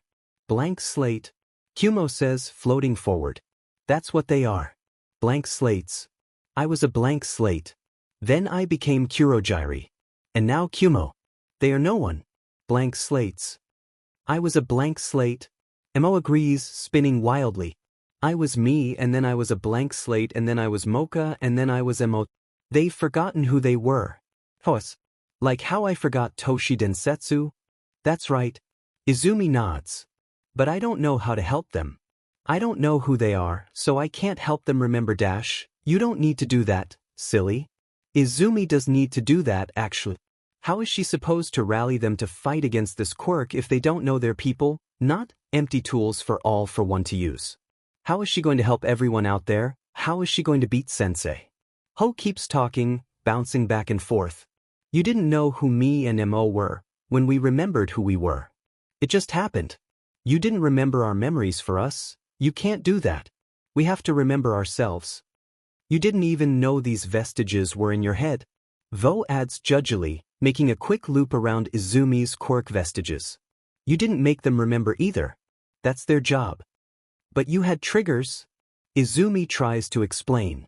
Seeing your friends again, seeing that Ho had a body of her own. Ragdoll was her group's intro. But I don't know what to do for them. Well then, try everything. Ho says happily, before promptly darting away through the crowd. I hate sushi. Anyone have opinions about the season finale? What season finale? What? Any of them? Ho shouts, continuing to bombard the vestiges with questions. It's working, Izumi realizes. The vestiges, who must not have had any reason to think of a personal preference for months, if not years or decades, twitch and look around as Mo starts joining in on asking questions. What's your favorite color? Or what food do you hate? Or even Vo's screeched, who wants to fight? Tiny things that make up who these people were. Izumi doubles down on her work. She can't let the fragments do everything for her. She quickly rushes over to the vestiges that are starting to look less uniform, gently pressing a hand to their head and giving them a small boost with her power. Who are you? Izumi asks them. What do you remember? It turns out they remember quite a lot. As Svetlana starts pulling people from the goop and the little girl starts humming, Izumi watches lives flash before her eyes. The baby. A middle school. A battlefield. A fireworks show. A wedding. A graduation. A BLD transfusion. An eviction notice. A necklace. The stars. Memories. Thousands of memories, from hundreds of people. Carried on in their quirks, recorded here, how these people used their quirks, to fight, to play, to live. The memories cut short with a hand. Pressed to a head, and a sinister smile. Some came to him willingly, wanting to be rid of a power, only for the vestiges to be horrified at how they were used. Others fought to the very end. They're angry. They remember other things too. Some remember battles. All Might. Tartarus. Star and Stripe's final act, the vestige tearing through them, ripping the quirks apart from within. Izumi doesn't need to speak. So few of these vestiges can, anyways. All Izumi needs to do is remind them of Star and Stripe, and give them the power to fight back. And like they were waiting for this, waiting for the power to do it, the vestiges of the stolen quirks rise up and pull. They uproot themselves from the ground, pull away from other vestiges they've been stuck to, leaving gaping holes in the ground. The swamp is shifting, little earthquakes as each vestige pulls itself away from the hole. The hands twitch, pain echoing through the space. It's working. Izumi says aloud, giddy. It's working, it's dash, there you are. Izumi whips around, arms raised to defend herself. It's a good thing she does, as a wave of energy blasts her off her feet, throwing her backwards. Hands soaked in black oil reach up to grab her, but Izumi quickly raises a shield, rising away from them. As she does, she takes quick stock of the mass of bodies. Space is relative, in a mind. In a dream. What was once impossibly far is in front of you in an instant. The highest mountains become nothing more than an anthill. The great volcano of flesh has shrunk, bowed down, showing the mangled forms at the very top. Sensei? She growls, rebalancing herself. His grip on Shigaraki has tightened even further. Like he's being swallowed. His eyes have latched onto Kumo, burning with anger and betrayal as the fragment calls up a wave of vestiges. Should I ask if this is a happy reunion with old friends? Pull him away from Shigaraki Tamura. Kumo shouts, and the vestiges launch themselves forward, like they intend to tear Sensei apart with their bare hands. The wave of rage and vengeance they emit is powerful, but not quite, as you can see. Sensei chuckles, the hand that isn't crushing Shigaraki to him reaching out, shining with red light. Raising a rebellion within my own quirk. Took your inspiration from Star and Stripe, I assume. I'm quite impressed, but you seem to have overlooked something. The swamp of goop and arms shudders like a living entity, stretching and warping, creating a shield around Sensei, capturing the vestiges, wrapping around their wrists like shackles, choking vines tangles around tree trunks to steal their light and drag them back down to the mud. As the hands grip the vestiges, their individual features that Izumi had worked so strong to bring forward fade, heads bowing under all for one. Just as I stumbled into your strength when I attempted to take your quirk, you have stumbled into my strength. Sensei says darkly as the vestiges and fragments struggle to fight. I have controlled them for a century. You have barely held these feeble remnants for a year. Just as Izumi overtook him with stealing quirks. She can't let herself be overwhelmed. This is a mental aspect. This is where she shines. She can beat him. Even with the goop, she can beat him. She has to. You're only a vestige yourself, Sensei. Izumi pours her power forward, letting her allies take as much as they need to stand back up, straining against all for one. This is Shigaraki's body. Not yours. All these people that you've stolen from, I won't let you hold them down forever. Not while I'm here. A battle of wills. Izumi will win. She knows she will. Her strength, backed by thousands of people, her fragments, all the vestiges, she can't lose. She won't lose. So why is Sensei smiling? Not while you're here indeed. He croons, wrapping himself tighter around Shigaraki, who strains against him. You know, I thought you would have learned not to get distracted, after what happened with Eraserhead. Izumi scowls up at him. Is he trying to throw her off? The words sting, but she won't be caught off guard by Izumi. Kumo shouts, darting towards her. A hand closes over her mouth. Rather easy to break free of that cage with an ally. Sensei hisses in her ear. Separating Tamura and I in the real world, and yet here you falter. Sensei's vestige in Izumi's mind, she realizes, staring up at Shigaraki and Sensei intertwined above her. He broke himself out. That's all she can think before the goop closes over her head. Slimy. The goop crawls into her ears and nostrils and pricks at her eyes, tightens around her throat, squeezing around her entire body like a boa constrictor and forcing the air from her lungs. That's fine. She doesn't need to breathe. It's fine, she just has to go up, Sensei's hands tighten. Izumi is pressed back against his enveloping her just as he was doing to Shigaraki. Taking over. Devouring her. His fingers press into Izumi, carrying the serum just like that syringe in the hospital, pumping her full of BLD that isn't her own, washing away her thoughts, leaving nothing behind, and when Izumi opens her mouth to scream her airway fills with globs of filth and inescapable truths. She's failed. There's no one to save her. There's one to know what happened. Izumi can't breathe. She's drowning in her own mind. In the place that was once hers. She's drowning, being consumed, numb, senseless. But then a call. Those 3 words that have rung in the ears of the world for decades, a promise of safety, a promise of victory. A promise from the symbol of peace. I am here. The endless void splatters apart like an overripe grape. Izumi has to close her eyes against the blinding light, coughing and retching the muck out of her body, helped along by strong slaps to her back. It appears I was just in time. A voice says, laughing a familiar laugh. Are you all right, young Izumi? Izumi manages to get herself under control, looking up in shock. She can't really be hearing him. There's no way he's here. But there, standing before her in his prime, a smile on his face and his hair styled the way it always used to be. All Might. Not just him. Another voice adds. Izumi turns to see faces she had only seen once before. The previous holders of One for All stand beside her, all 8 of them, including All Might. The 5th is the one who has spoken, grinning at Izumi, while the others stand firm, glaring up at Sensei. How? Izumi breathes in shock, looking around at them all. How are you all here? You shouldn't be here, that doesn't make sense, unless Shigaraki won, and he took your quirk. We failed. The battle is still ongoing. First says reassuringly. 8th, however, seems to have committed to a gamble. All Might shrugs, almost sheepish. The idea came to me when you explained how Star and Stripe's attack worked. How I was able to hold One for All within me. It is the concentrated will of the previous holders to defeat All for One. Therefore, even if my quirk were to be stolen, we could still fight on. So you let him take your quirk? Izumi gasps. That's the very thing they've been trying to prevent, the point of all of this. Are you insane? What if I knew it was a gamble? All Might says seriously, placing a hand on her shoulder. I hadn't planned to do this. But the fights outside are not going well, and your body was seizing.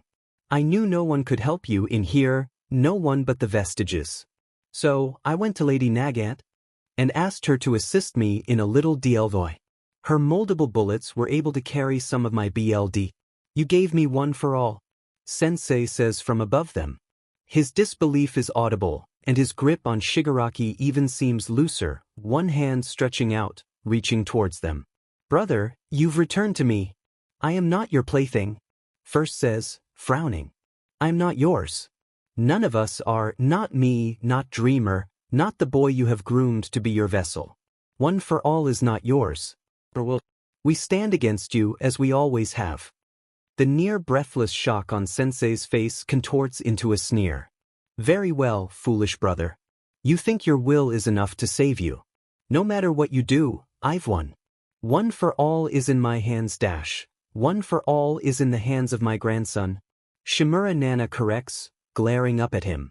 Not you, you vile parasite. Sensei laughs. There is hardly much difference now. He tells them. We are one and the same. Shigaraki. Shigaraki is not you. Kumo shouts, appearing above Izumi. You have hurt him. I will not allow you to use him any further. I am not Shigaraki. Sensei repeats, mouth stretching in a gruesome grin. Shigaraki is my name. I gave him my name. Just as I gave him his power, his hatred. Since he was a child, he was made to control One for All where I could not. Despite your will, despite your helpless struggles. His hatred for you makes this fight not one you can win. Shimura Nana, you abandoned him. A cruel beginning, a painful childhood. Why should he not hate you, seek to destroy you? And All Might, symbol of the world he despises so. You think your faces, your will be enough to stop us. I've made sure of it. After everything I did to create him, the symbol of destruction, your will shall crumble beneath him. You keep talking of his abilities like you haven't been choking him into non-existence this whole time. Izumi shouts. He hasn't said a single word. What use is leashed hatred? Unified hatred? Sensei corrects, grinning madly. I wish to win this. He wishes to win this. As our goals align, our souls align. Soon we will be one. His power becoming mine, my power becoming his, makes this fight impossible for you to win. We'll just see about that. All Might announces, settling into a fighting stance. With young Dreamer's power, and those who you have wronged at our backs, let us see which of us comes out on top. With a mighty cheer, the crowd of vestiges, led by One for All and the fragments, attacks Sensei and the endless waves of goop. The fragments flit around overhead, supporting even more vestiges on their own like generals over their troops. The goop rushes down on them. Grasping hands catch limbs and drag the vestiges under with chains of knuckles and nails. They fight, twisting and struggling like trapped animals, and some are pulled away, but more and more of the vestiges are being devoured, torn apart. Any vestige that gets grabbed by Sensei's main body is ripped in half. Some vestiges are turning on each other. Vo gets grabbed by a flailing arm, being dragged into the mound of hands and goop despite Mo's attempts to save it. This isn't going well. Izumi mutters to herself. The serum is meant to strengthen quirks, but it weakens higher thought, which is what they need. Sensei seems to have them well under control, and Shigaraki is. There are 3 Shigarakis here, you know? Izumi flinches, turning to see the first holders smiling wryly at her, motioning at the torn-apart vestige of Sensei from Izumi's mind he's holding. 4 if you count this one. The vestige rasps, slowly piercing itself back together. Izumi scrunches up her nose and steps away from it. Shigaraki Yoichi. That's your name. First nods. Indeed. Tell me if my sarcasm doesn't come across, but you'll never guess what my brother's name is. Something in Izumi's stomach twists. It couldn't really be. Shigaraki Tamura. First smile looks more like a grimace. It would appear my brother has planned to take over the body of his ward for a long time. A planned existence. Hearing it saying it, I have watched my brother's actions through the eyes of my successors. I like to think I know him well, even if I may not understand him. And while he is happy to take advantage of circumstances, he prefers to create them. But Izumi had guessed as much. How likely was it really that Shimura Nana's grandson happened to stumble into the path of her enemy? How likely was it that everything that happened to change Shimura Tenko into what he was now was up to chance? You think he manipulated things?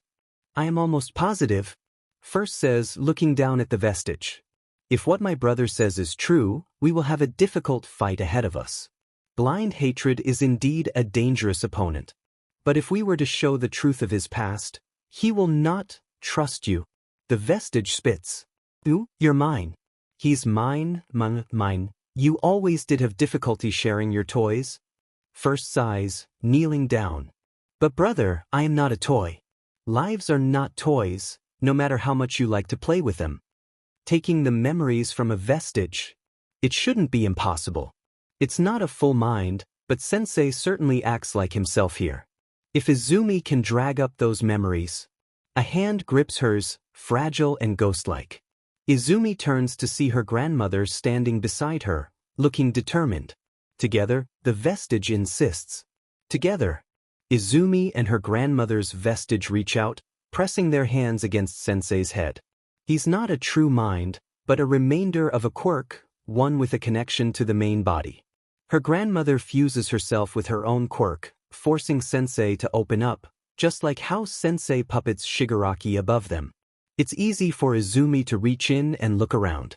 The vestige holds onto the memories with all its strength, hiding them away and refusing to let Izumi get a hold of them. It puts up a decent fight, snarling and fighting against her. But Izumi has always been stronger in a mind. Ah, you're from Koga Constructions? The man has short black hair. A stern face, but he's smiling. The memories are hazy, like viewing through a film. You have a daughter. Sensei's voice sounds different. Gentler. Curious. A veneer, a sweet lie. Sensei knows this man has a daughter. Sensei has watched him, recognized him by his mother's face. He had intended to kill him, just to spite that bothersome woman.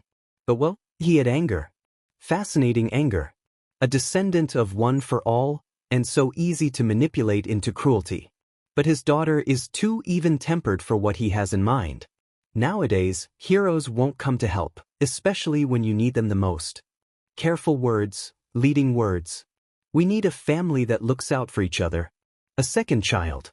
To begin fresh, an infant just out of the womb, small, face smushed into his mother's, black hair soft as all for one rests a hand against it. A touch, that's all he needed. They never even noticed, as the quirk factor lying dormant within the infant was siphoned away. The life of a hero, it's dangerous, too dangerous, he'll get himself hurt. You need to make sure he loses that ambition. Poisoned words, goading words. Digging into an old wound, passing it along to the next generation. Shimura to Shimura. A quirk, destruction and regeneration. The doctor. Picking power apart and putting it back together. A half of a quirk, good for destruction and nothing else. Are you Shimura-san's kid? Bring you home, Sensei's voice is changed again. Take my hand. Doctored power changes holders. Sensei waits. He watches. When the quirk activates, he's ready. When the chimeras die, he smiles. When Tenko wanders the streets, he follows. He watches.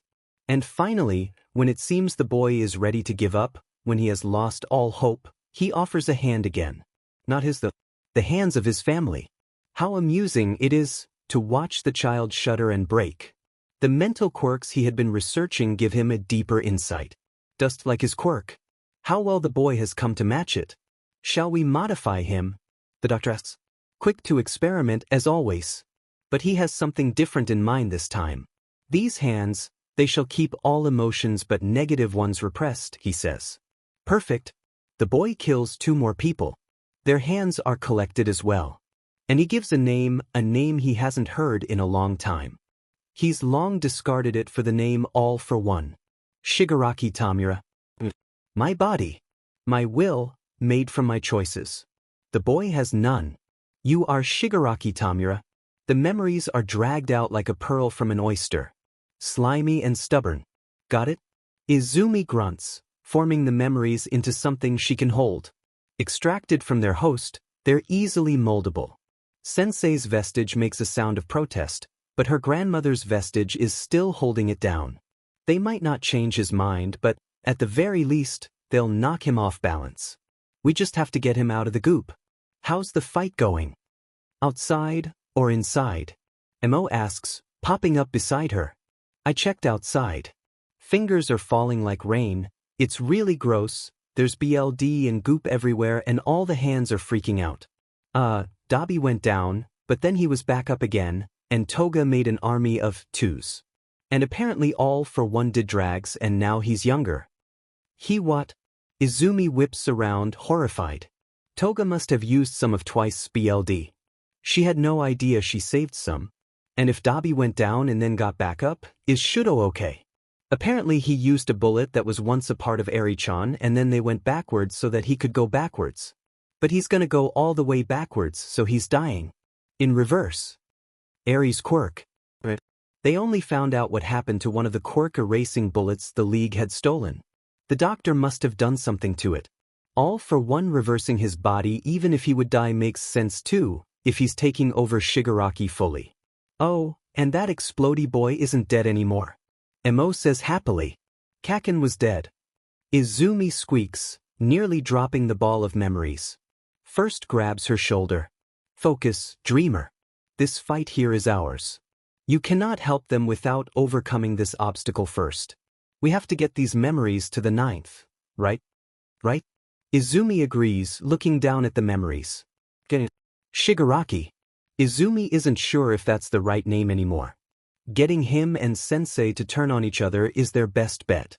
Her quirk is already being drawn on by the dozens if not hundreds of vestiges, but there's enough for Izumi to pull herself up, flying through the battle to the eye of the storm. These quirks know battle. They've fought under All for One's control for years. They tear into each other, some dissipating, some reforming, all battling against the goop and the hands that try to pin them down, bring them under control. Red and black spines pierce flesh.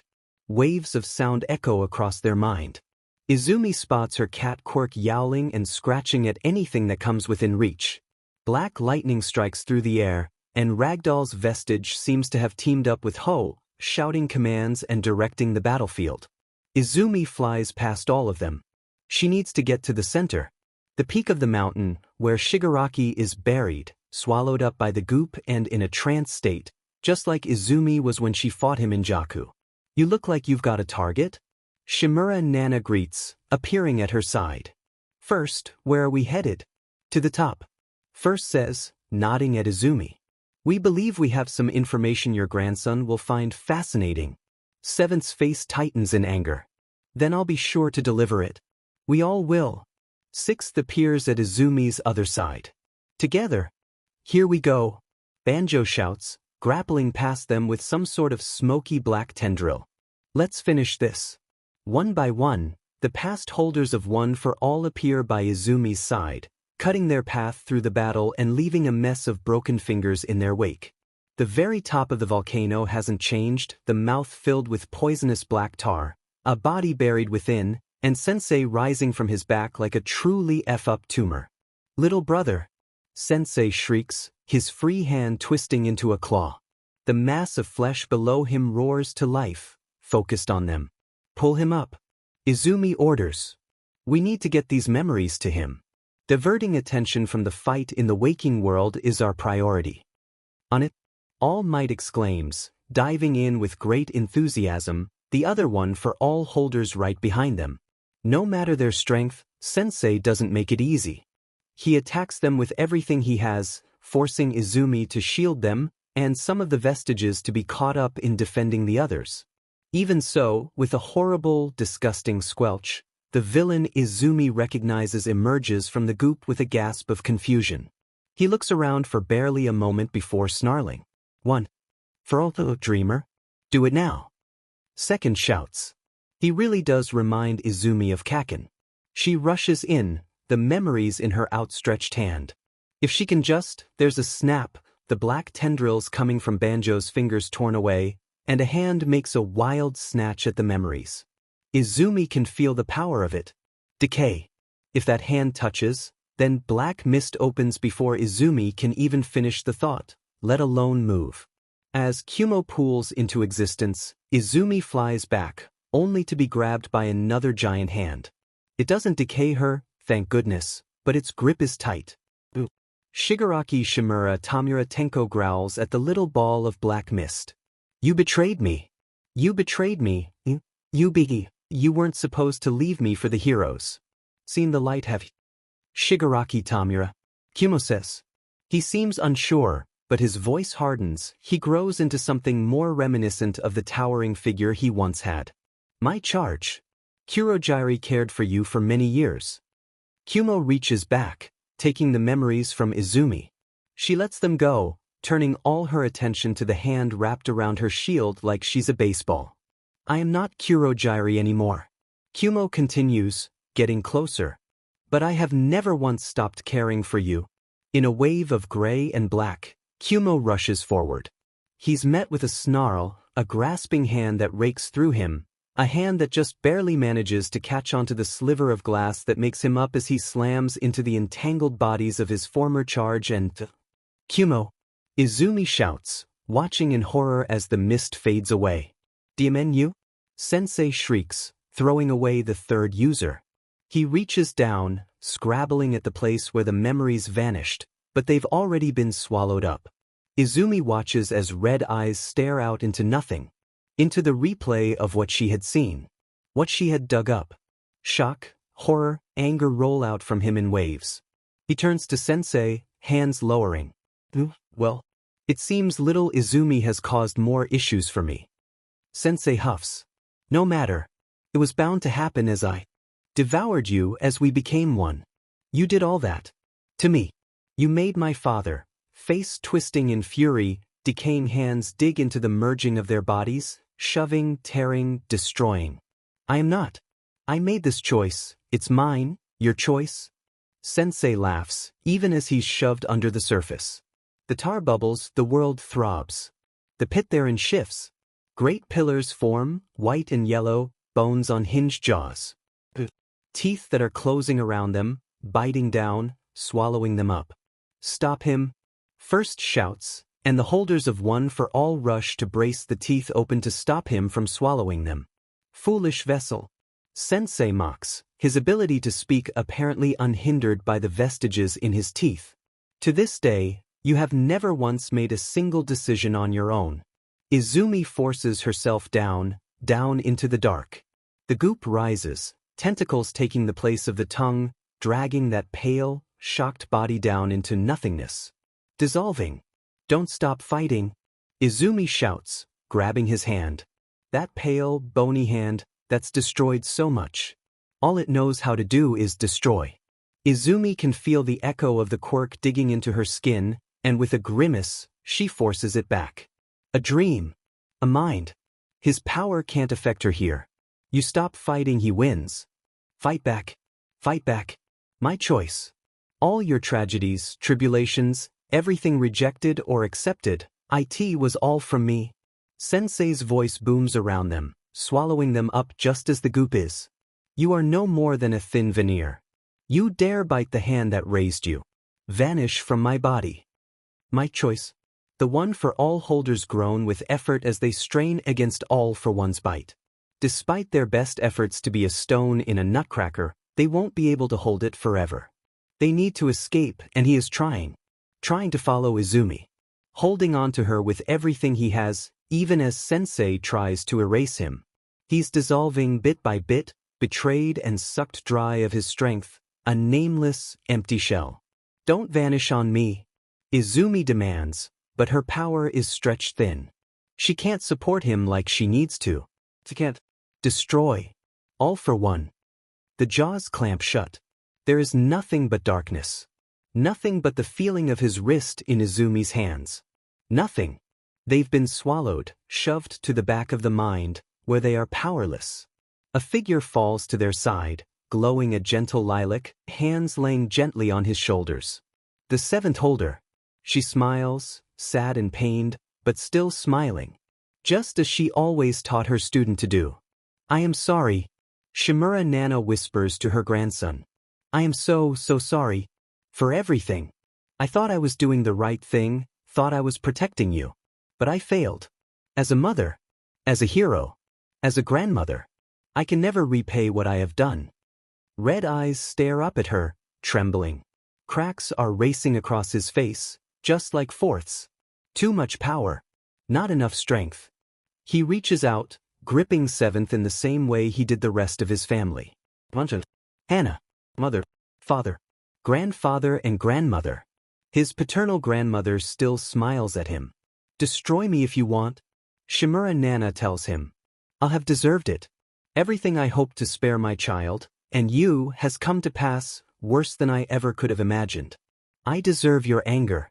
It's my fault that all for one fixated on you. You've had so much forced on you. I hope you can forgive me for giving you one more name. Shimura Nana whispers, but her voice carries. One for all is a part of this mindscape now, just as all for one and Izumi are. It recognizes the meaning of the word ninth. Ninth holder of one for all, whatever name you chose, my power is yours. Take it. Use it for what it has been honed to, for over a century. Destroying. Destroy all for one. It's 8 voices who speak in unison. They look worse for the wearer, injured and cracked, but each wielder shines with their own light. A rainbow of colors, people, strengths, lives, coming together for one purpose. You wish to destroy. User's knife. Izumi watches the users vanish. Although, maybe that's not the right word. She watches them come together. As each vestige glows brighter, merging into each other, ninth begins to glow. White, blue, red, green, orange, purple, lilac, yellow, each color representing one of the vestiges, each color combined but distinct, the only light, the only thing. In this black, empty void. Nothing but the two of them.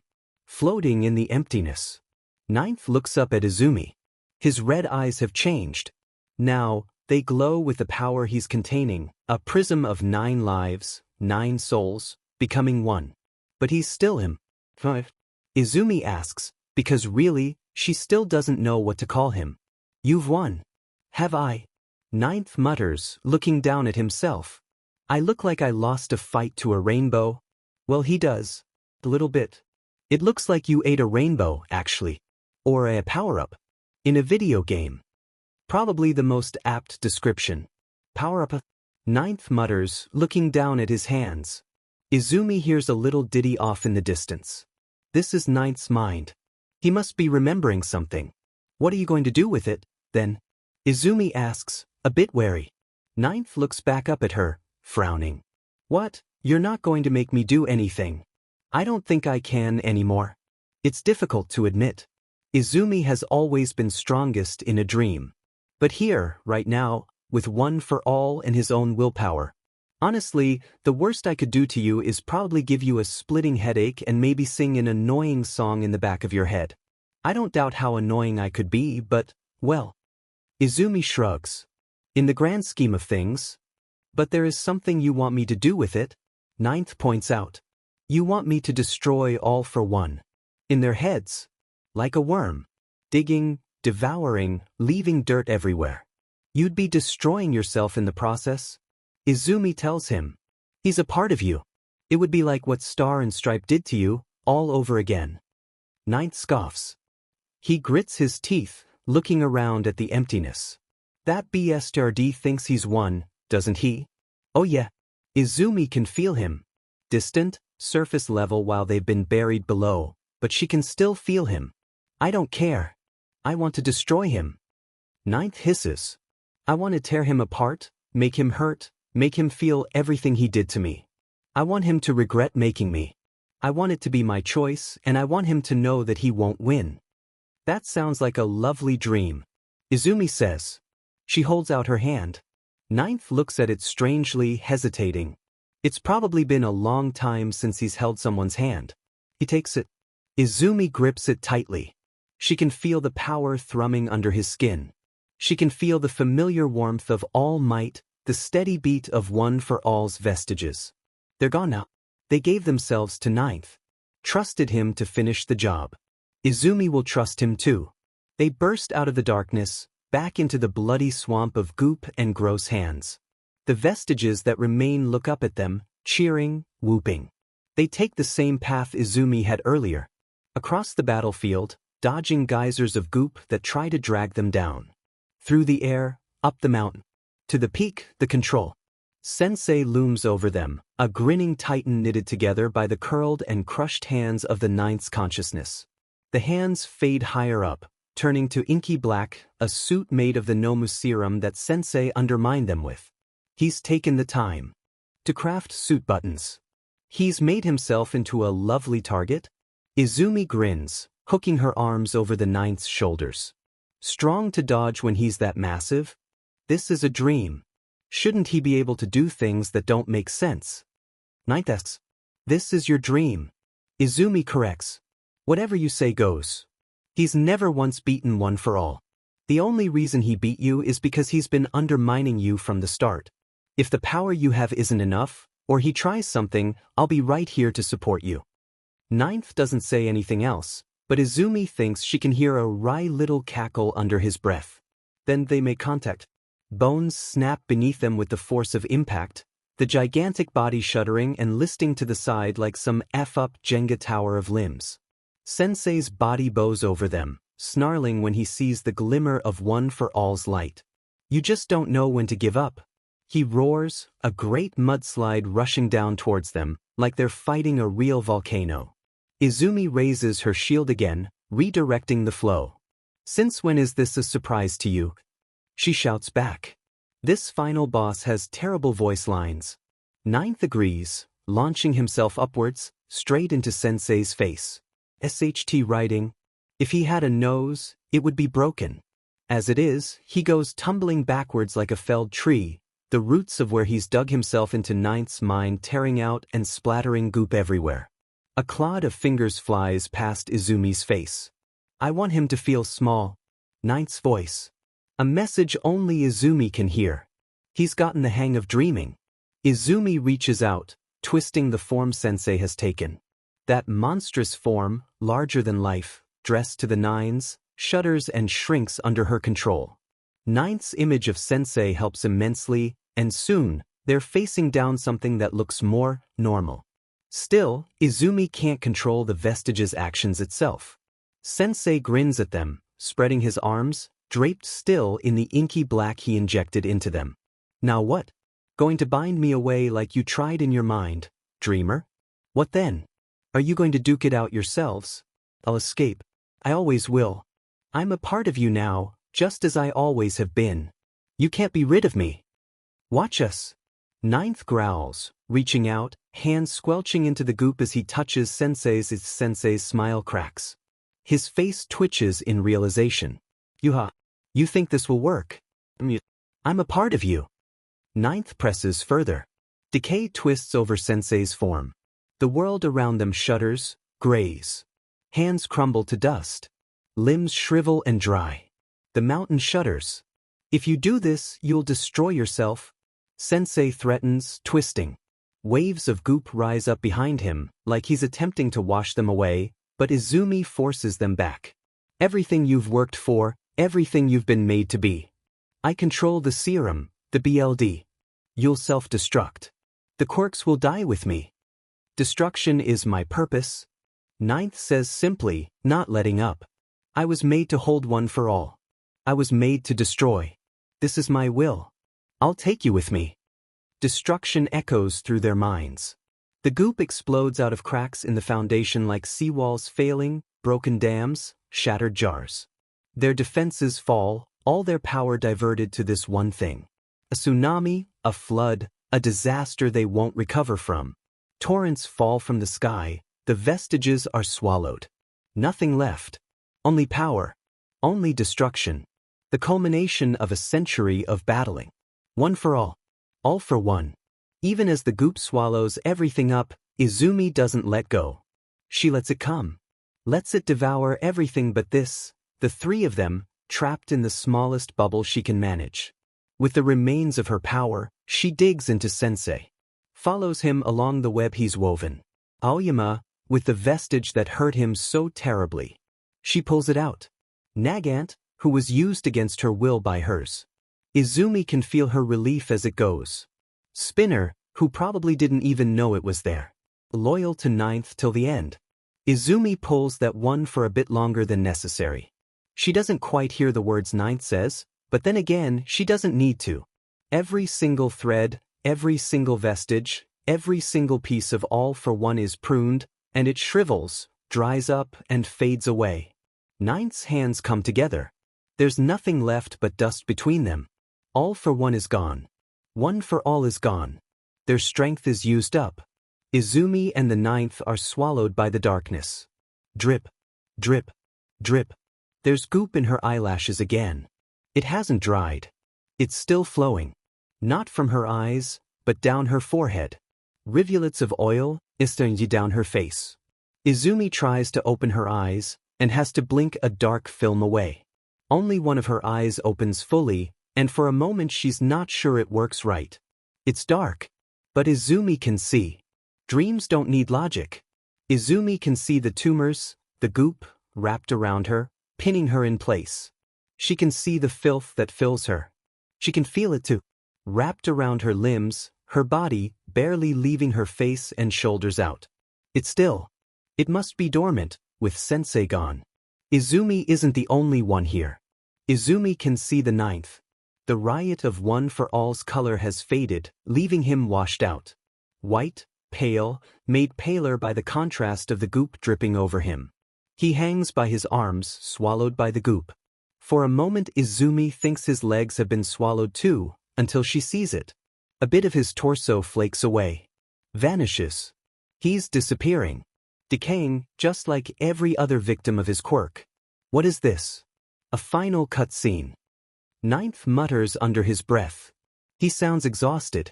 He looks exhausted. My death can't just be fade to black. I think we're too stuck together for you to die alone. Izumi says, wriggling. Something in the goop wriggles back. You know, I don't think I actually asked, but, what's your name? I've been calling you Ninth, but, do you prefer Shigaraki? Or Shimura? You're the only one now. Of either. He shrugs. Who knows? Ninth is fine. No one else has been Ninth. I kind of liked Symbol of Destruction too. It sounds badass. But I didn't end up living up to it, really. Ninth rolls his eyes, sighing dramatically. All that time I fought to destroy the world. I didn't destroy anything. You destroyed the man who manipulated your world. Izumi tells him. It's a bit like killing God, actually. Is that enough? No. Ninth huffs. He looks up at her. Even his red eyes have faded into white. I need to apologize to those people I failed. Like Spinner. Could you tell him? Well, actually, you might not wake up either. Yeah. I don't know. Izumi sighs. Her body was definitely affected by that surge of decay. And even if she wakes up, what's her mental state? Her body? What about her fragments, her vestiges? Have they been consumed? Well, if our run ends here, I'll admit something to you. The last of Ninth's torso flakes away. He's just a neck now. a neck and head. I'm glad to have met them. Spinner and Kurogyri. And Magna. Compress. Twice, Toga. Hell, even Dabi. Even Dabi. Izumi repeats. Ninth scrunches his nose up. His left nostril cracks. Just a little. Izumi laughs at the disdain in his voice, the grudging way it said. I'm glad your world wasn't all bad. Yeah. Ninth mutters. His lips are cracking. His jaw is gone. Not all bet. Ninth falls into dust. Izumi watches him crumble, sure his body in the waking world is doing the exact same thing. Goodbye, Ninth Shigaraki Tamura. Shimura Tenko, symbol of destruction.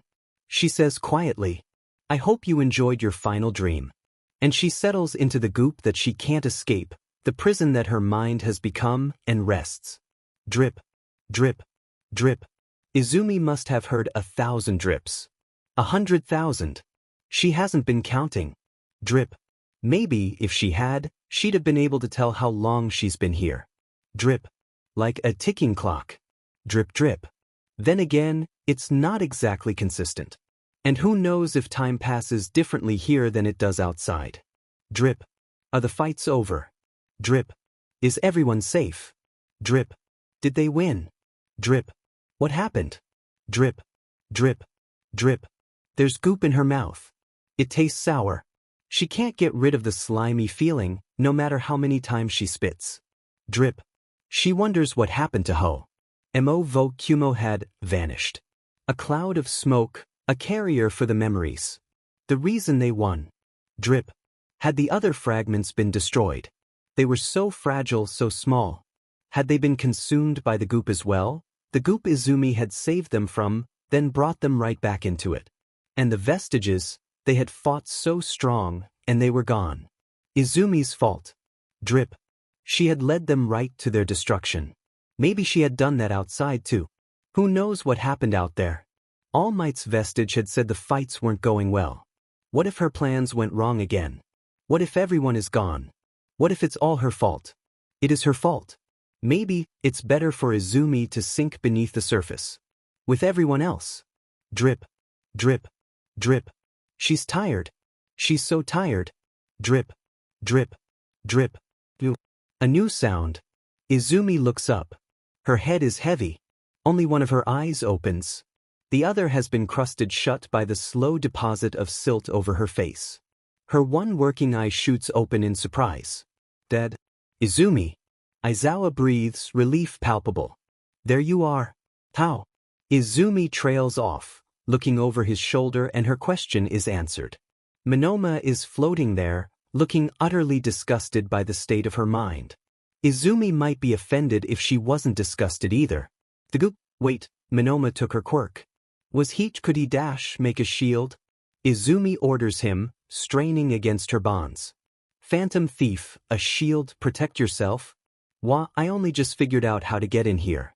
How do I make a dash? It's a dream, do whatever you want. Think of it like Tsuburaba's quirk.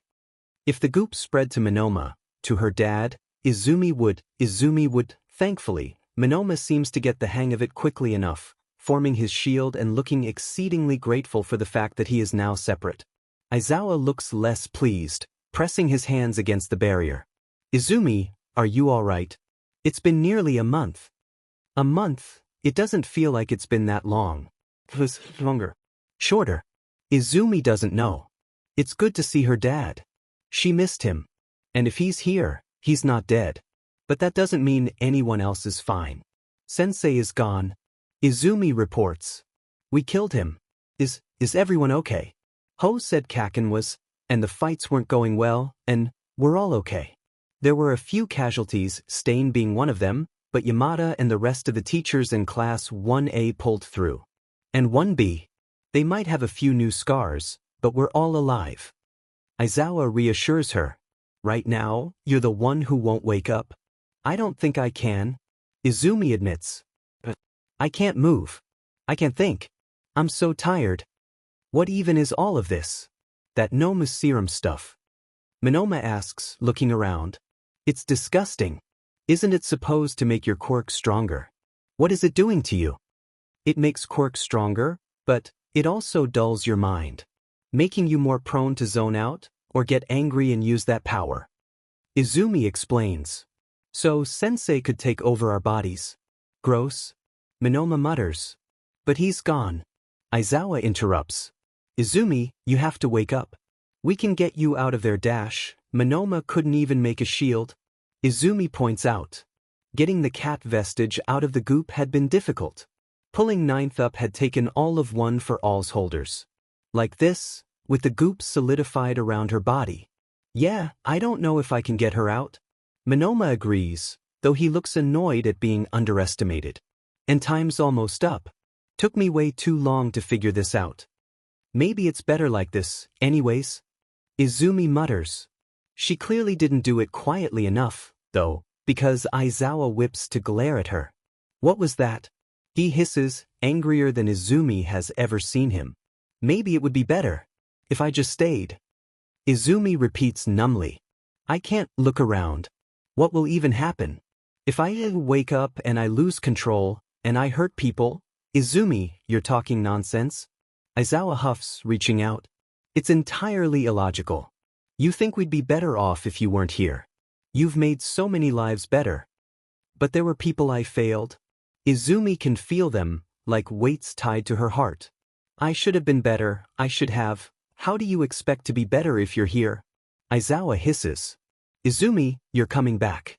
You're waking up. She wants to wake up. To see everyone again. She wants to stay here.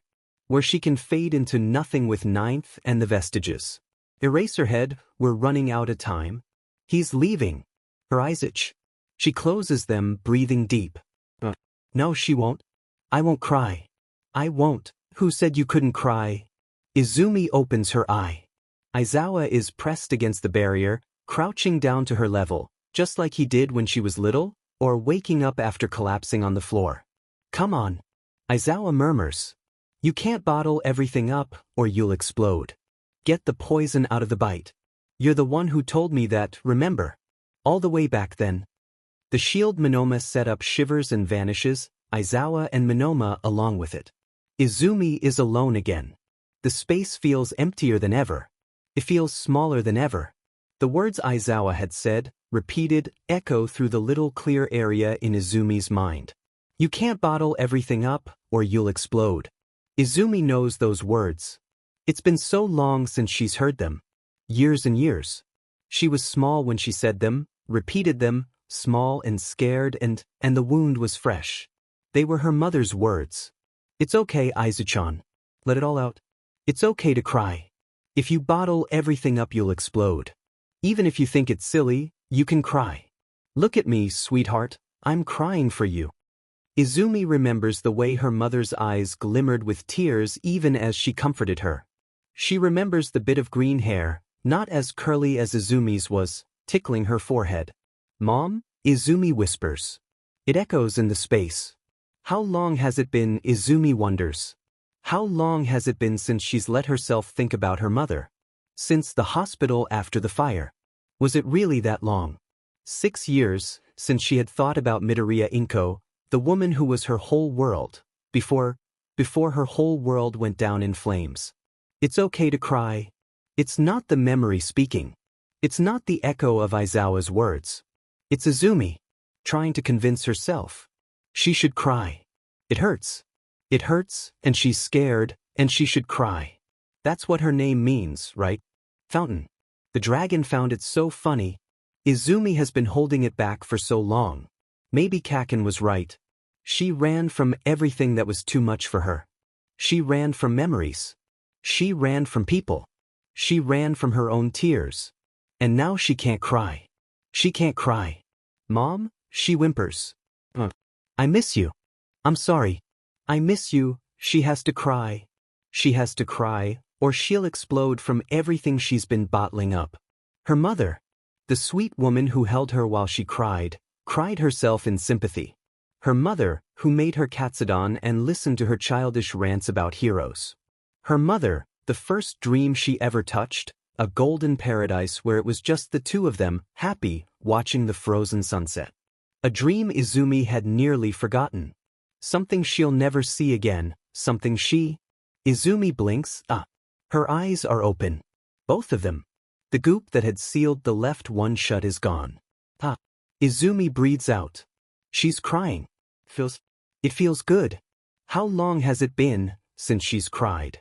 She's been holding back since she realized that her tears were black tar. Before they were interrupted by the news of Star and Stripe hadn't Netsu said to, a tear falls from her face. Izumi watches as it melts the goop. Flush it out. Izumi mutters, smiling to herself. That's just a different way of saying get the poison out of a bite. Has that really been what she needed to do the whole time? How silly. How easy. How stupid she was for not figuring it out sooner. If she had just been smarter, then maybe I could have saved them. Izumi finishes the poisonous thought out loud. Twice. The callous way his life ended. The failure that lies on Izumi's shoulders, not helping him before he was caught up in the League of Villains. Toga. If Izumi had met her earlier, could she have helped her? How could she have missed that mind, so bright, so stained with BLD, but still loyal and loving and happy? Spinner and Magna. Angry for mistreatment towards them. If Izumi had reached out a hand, could she have helped them? But she hadn't. Their deaths are on her shoulders. They stain her just as the goop does. Who else will I fail, if I don't wake up? Izumi asks the darkness. It wavers, tears streaming down her face. Aunt Namuri. Izumi had failed her too, in a way. Not only by not fighting to be where she would be most effective, Izumi has already beaten herself up for this many times before. But by trying to forget her. The same way she tried to forget her mother. Protecting herself from the way memories of late-night fashion show judging, or attempts at doing nails, hurt like stabs to the heart. Midnight had been the one to come up with her hero name. Izumi will miss her teasing voice, the way an occasional dirty thought was followed by an apology if she thought Izumi might be listening. Izumi can't forget her. She won't. She cries for Midnight. She cries for her grandmother, who she never got to meet properly. Would she have gray hair by now, if she had been allowed to grow old? Would she be as kind and wrinkled as Toshi Densetsu's Obasan? And if she had been able to survive, escaping Sensei's attack, then her son would have kept his sanity. What would he be like without his obsession with fire and power? Izumi will never know. She won't ever know him even if he tries to be better, the way Endeavor is trying, because he let himself die to protect her. Izumi cries for him too. The way she refused to cry while he was dying in her arms. Kumo was similar to him in a way. Taken. Reformed into what Sensei wanted. But he had broken free, loyal to the people he chose to the very end, delivering the memories to his charge. Ho, Mo and Vo. All taken. Corpses risen from their rest and put to work. Izumi hopes they aren't gone. She hopes the tears streaming down her face, almost cartoonish in their amount, can wash away their suffering just like her power did when she stole them from their normal bodies. Izumi cries. She cries, like the fountain she is named for, far past when she would have completely dehydrated a real body. She cries until every last bit of frustration, sadness, grief, anger, pain, and misery has been washed away in what feels like a flood, until she's no longer stuck in an all-encompassing pile of filth but lying on her back in a pool of her own tears. The claustrophobic space she was in melts away, popping open with a squelch to reveal the starry expanse of Izumi's mind lights, reflecting down on a dark sea. Dark oil stains it in patches, islands of something gross float in the distance, and when Izumi looks down at herself she looks like a sad duckling in a Dawn soap commercial. But she can move. She can breathe. She can see the light. Salt replaces the sour taste in her mouth. Her tears haven't stopped. Izumi doesn't try to stop them. Instead, she smiles, wide and exhausted and free. Thank you, Mum. Izumi can wake up. Beep, beep, beep. The sound is almost as annoying as the dripping. It's the best thing Izumi has ever heard. It's a heart monitor, in a hospital, and she's awake to hear it. She can feel something strapped to her face, a feeding tube, most likely. Aizawa had said she was out for a while. There's a hand in hers, cold. It must be Shudo's. There's something soft pressed to her other side. A stuffed animal. She's been crying goop for days. Hitoshi. Hitoshi's voice. Izumi tries to turn her head towards him, but it feels like trying to move a boulder. Do you think something is wrong? Should we get Monoma to try again? He was sick for nearly a week. Says he's not doing that again. Izawa. He must have asked if he knows Monoma won't do it again. He must be worried about her. Izumi forces her eyes open, with the kind of monumental effort she's been forced to use in her most dangerous villain fights. Speaking will have to wait. For now, Izumi looks through bleary eyes at the people in her hospital room. The soft thing was a stuffed animal. Izumi recognizes that misprinted unicorn. It was her Christmas gift to Eri.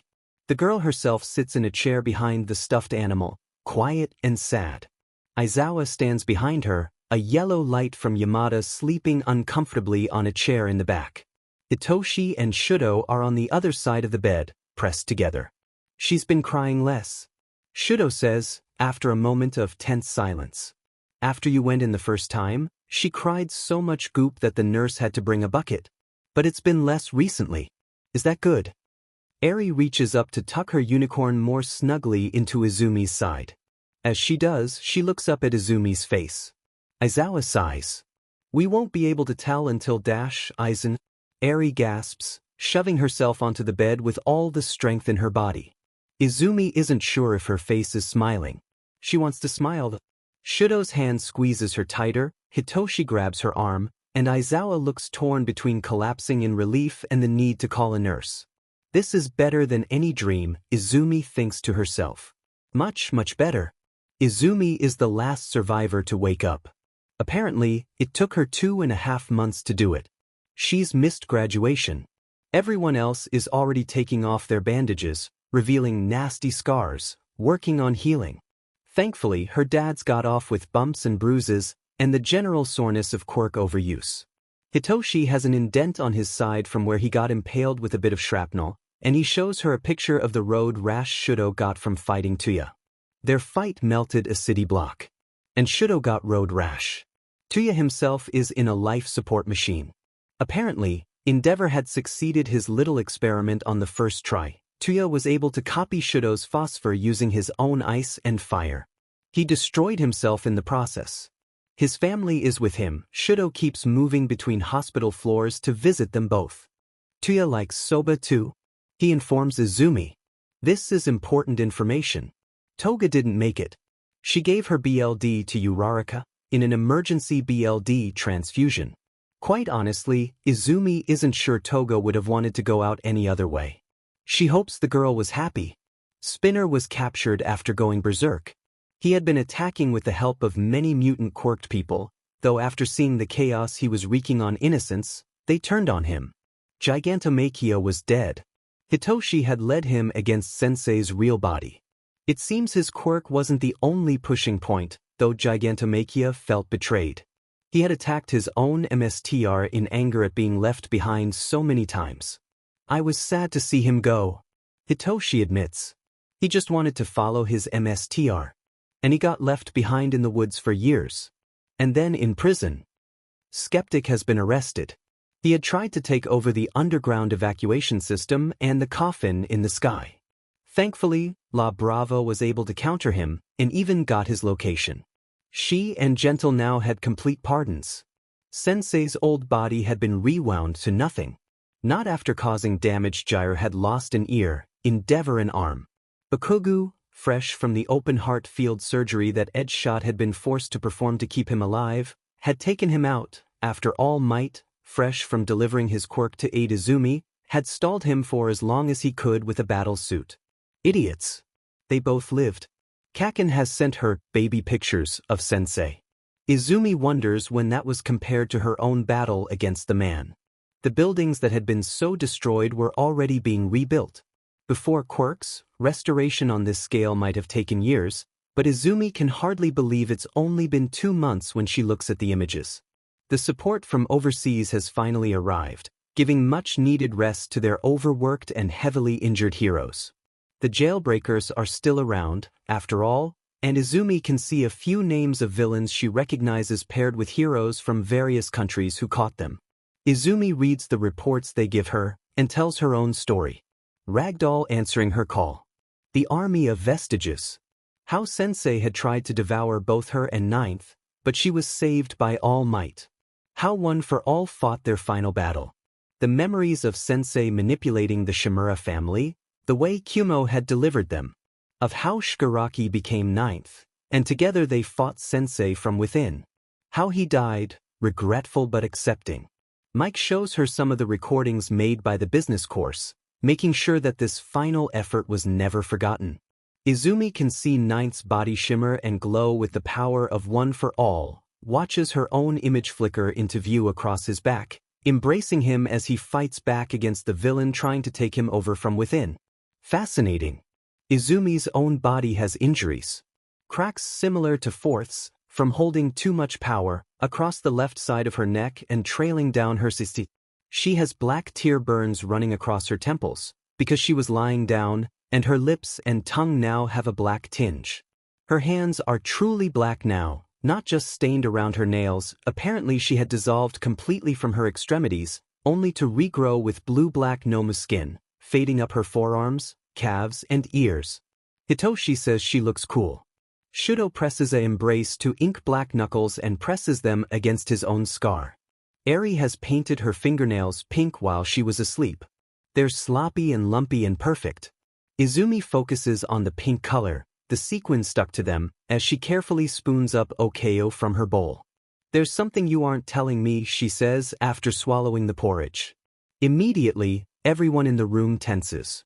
Even the nurse watching her as she eats for the first time in 2 months. Well, there's, Mike starts, looking very uncomfortable. There's a bit of an issue with, well, I don't know how to, it's the Hero Commission. Hitoshi growls, glaring at the bedsheets. Oh boy. Izumi sighs, shoving another spoonful of watery okayu into her mouth. What have they done now? Rescinded your hero license? Aizawa says bluntly. Izumi nearly chokes on her porridge. They've what? She wheezes, setting down her spoon and waving off the nurse's fretting. She was almost done anyways. Shudo grimaces, fists clenching. They used some ridiculous excuse about you colluding with villains. Stain, and a few others who joined our side in the final fights. They're saying you helped Toga with the assassination too. Izumi technically had told Toga that the president was the one ultimately to blame for Twice's death, but that doesn't seem important right now. After everything that's happened, after everything she's done, all the people she's saved. They really rescinded it. Izumi breathes out, a slow smile creeping over her face. They publicly stated I'm not a hero. That's incredible. Incredible? Mike repeats, eyebrow twitching. Why are you smiling? They made a mockery of your effort. The entire world saw you fighting. Both wars were made with your ideas. The fight with Shigaraki, we saw how you managed to turn him against his MSTR. No way we would have won that fight without you, and they took away your license. Izumi shrugs, leaning back into her pillows. That's fine. I don't think I was ever actually properly licensed in the first place, was I? What do you mean? Hitoshi frowns, mind racing. You've been a pro hero for years. Number 10, remember? Her hero license. She had gotten it so long ago. Netsu had pointed out that unregulated use of her quirk was actually illegal. Midnight had helped her pick out her name. It was really a stopgap until Izumi could get her other licenses, for psychiatric assistance and quirk use outside of hero work. It was really only for dreaming when I first got it. Izumi admits. I never wanted to be a hero on the front lines. I wanted to dream with people, to support them from the background. I don't think I was ever officially cleared for field work. At the USJ. That was the first time I affected a waking person. I definitely wasn't re-evaluated when I got new abilities or extra quirks, or even when I got injected with Noma serum. The people in her hospital room stand in dumbfounded confusion. Aizawa and Yamada's minds are racing, trying to remember if they ever did get her fully licensed. Wait a second. Hitoshi blurts, eyes wide. Does that mean when we fought Stain, you weren't supposed to be there either? I had the license. Izumi shrugs. That's just not what I was supposed to be using it for. None of this matters right now though. Mike blurts, trembling with anger. They took your license? And I'll probably get it back when things settle down. Izumi shrugs. Maybe before she would have been angry. Maybe before, the goop would have risen up, choking her. Maybe she would have been desperate to get back out there, and fight, and protect everyone. But right now, the fight is over. The most dangerous villains are defeated. And Izumi. I'm tired, Dad. Izumi admits. Mike immediately deflates. Right now, I just want to rest. I want to relearn my body. I want to make sure people are okay. I still have my counseling license, that's from a different government agency. Let them lash out. Besides, how's the backlash for that decision? Other government agencies, multiple hero schools, other countries, and thousands of civilians are putting pressure on them to reinstate you. Aizawa says smugly. Their chain of command is already being gutted. Detective Neo Mesa has a few of his contacts going through everything. They might just take apart the Hero Commission altogether and build it from the ground up. Nedzu is gunning for that. Mike admits, grumbling. I think the mouse is trying to take over the world. Good for him. Izumi hums. A quirked animal in a government position. How fun. Politics are slow though. It will take time. Aizawa says, getting to his feet. He reaches out, squeezing her shoulder. And you can take all the time you need, kid. You may not have a license, but there's no question that you're a hero. Izumi leans into his hand. Steady. Just as steady as it was all those years ago.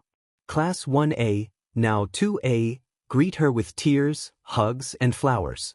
Aoyama hugs her for a long, trembling moment, sobbing something in French that Izumi doesn't quite catch except for the last bit, where he promises to bring her wonderful cheese for the rest of her life as thanks. Izumi doesn't need to understand the words. She understands the feeling behind it. Uraraka takes her aside and asks for her help with plans for Quirk counseling. Proper Quirk counseling. To make sure no one else suffers like Toga did. Izumi is happy to offer her support. Wi-Fi and the Sukban girls have sent her texts. Izumi answers them, promises a visit when things have calmed down. Maybe she'll get a real tattoo this time. A Mario star symbol, maybe. An inside joke with Ninth. Auntie Kiyama's grave has settled while Izumi was asleep. She stands before the cold stone, the quiet earth, and gently sets a bouquet of flowers down. It feels too little. Sweet dreams, Auntie Kiyama. Izumi whispers. She cries. Her tears are still dark, but the consistency isn't as thick. It feels relieving to let them flow. Izumi tells as much to another, older grave. She thanks her mother for everything. Izumi wears the L-teacher jacket she took from a dead man, and tells her mother about the dragon's final words, his final actions. Izumi visits Spinner. She tells him how his friend died. She listens as the man rages, as he cries, as he promises to make sure no one ever forgets Shigaraki Tamura. That wasn't his name. Izumi tells him. He had a lot of names. None of them fit just right, but I'll tell you them anyway. I'll help you write it, so no one forgets him. Gentle and La Brava welcome her into their new home with enthusiasm and tea. La Brava explains her plans to capitalize on her newfound fame to launch her own coding company, while Gentle nods along proudly behind her. Rocklock and Exles find her, both with new scars. Rocklock is eager to introduce Izumi to his son, who looks so similar to him it's eerie. He grabs Izumi's hands, stained black, curious in the way children are, and Izumi finds that she can let him without flinching back. Izumi feels better. Her mind is still a mess. The goop is still there, still stained. But she has it under control. She can think, dream, hop minds, use her quirk in all the ways she could before. Her other quirks are weaker, harder to pull up. Izumi wonders if she lost quirks, like Ninth did when Star and Stripe attacked him. She doesn't see the vestiges for those quirks when she enters her mind again. What she does see, though, is 3 balls of lights, one the color of chocolate milk, one a swirling dark green, and one a bright, highlighter yellow. Izumi Ai. Mo and Ho screech, zipping towards her like cannonballs and quite nearly knocking her over. You're okay. We lived. It's so pretty here. Is this what your mind looked like before? I woke up and I was wet. Very wet. More tears flow down Izumi's face, joining the ocean that hasn't gone away, but but she hugs the fragments to her sister with a smile on her face. Even Vo gets dragged in, and though it grumbles, Izumi can feel its happiness against her skin. She releases them eventually, floating back. 3. Only 3. Is Kumo really? Hello, Izumi. Izumi lets out a sigh of relief as Kumo appears in front of her. He looks smaller than he did before, clouds a bit thinner, but he's here. I thought we lost you. Izumi admits, floating over to the fragment. When he grabbed you and you vanished, I really thought. Apologies for making you worry. Kumo says. I had something to do. Ooh, do what? Mo gasps, zipping forward. Do what? Does it have something to do with your friend? Friend. Izumi blinks, squinting harder at Kumo.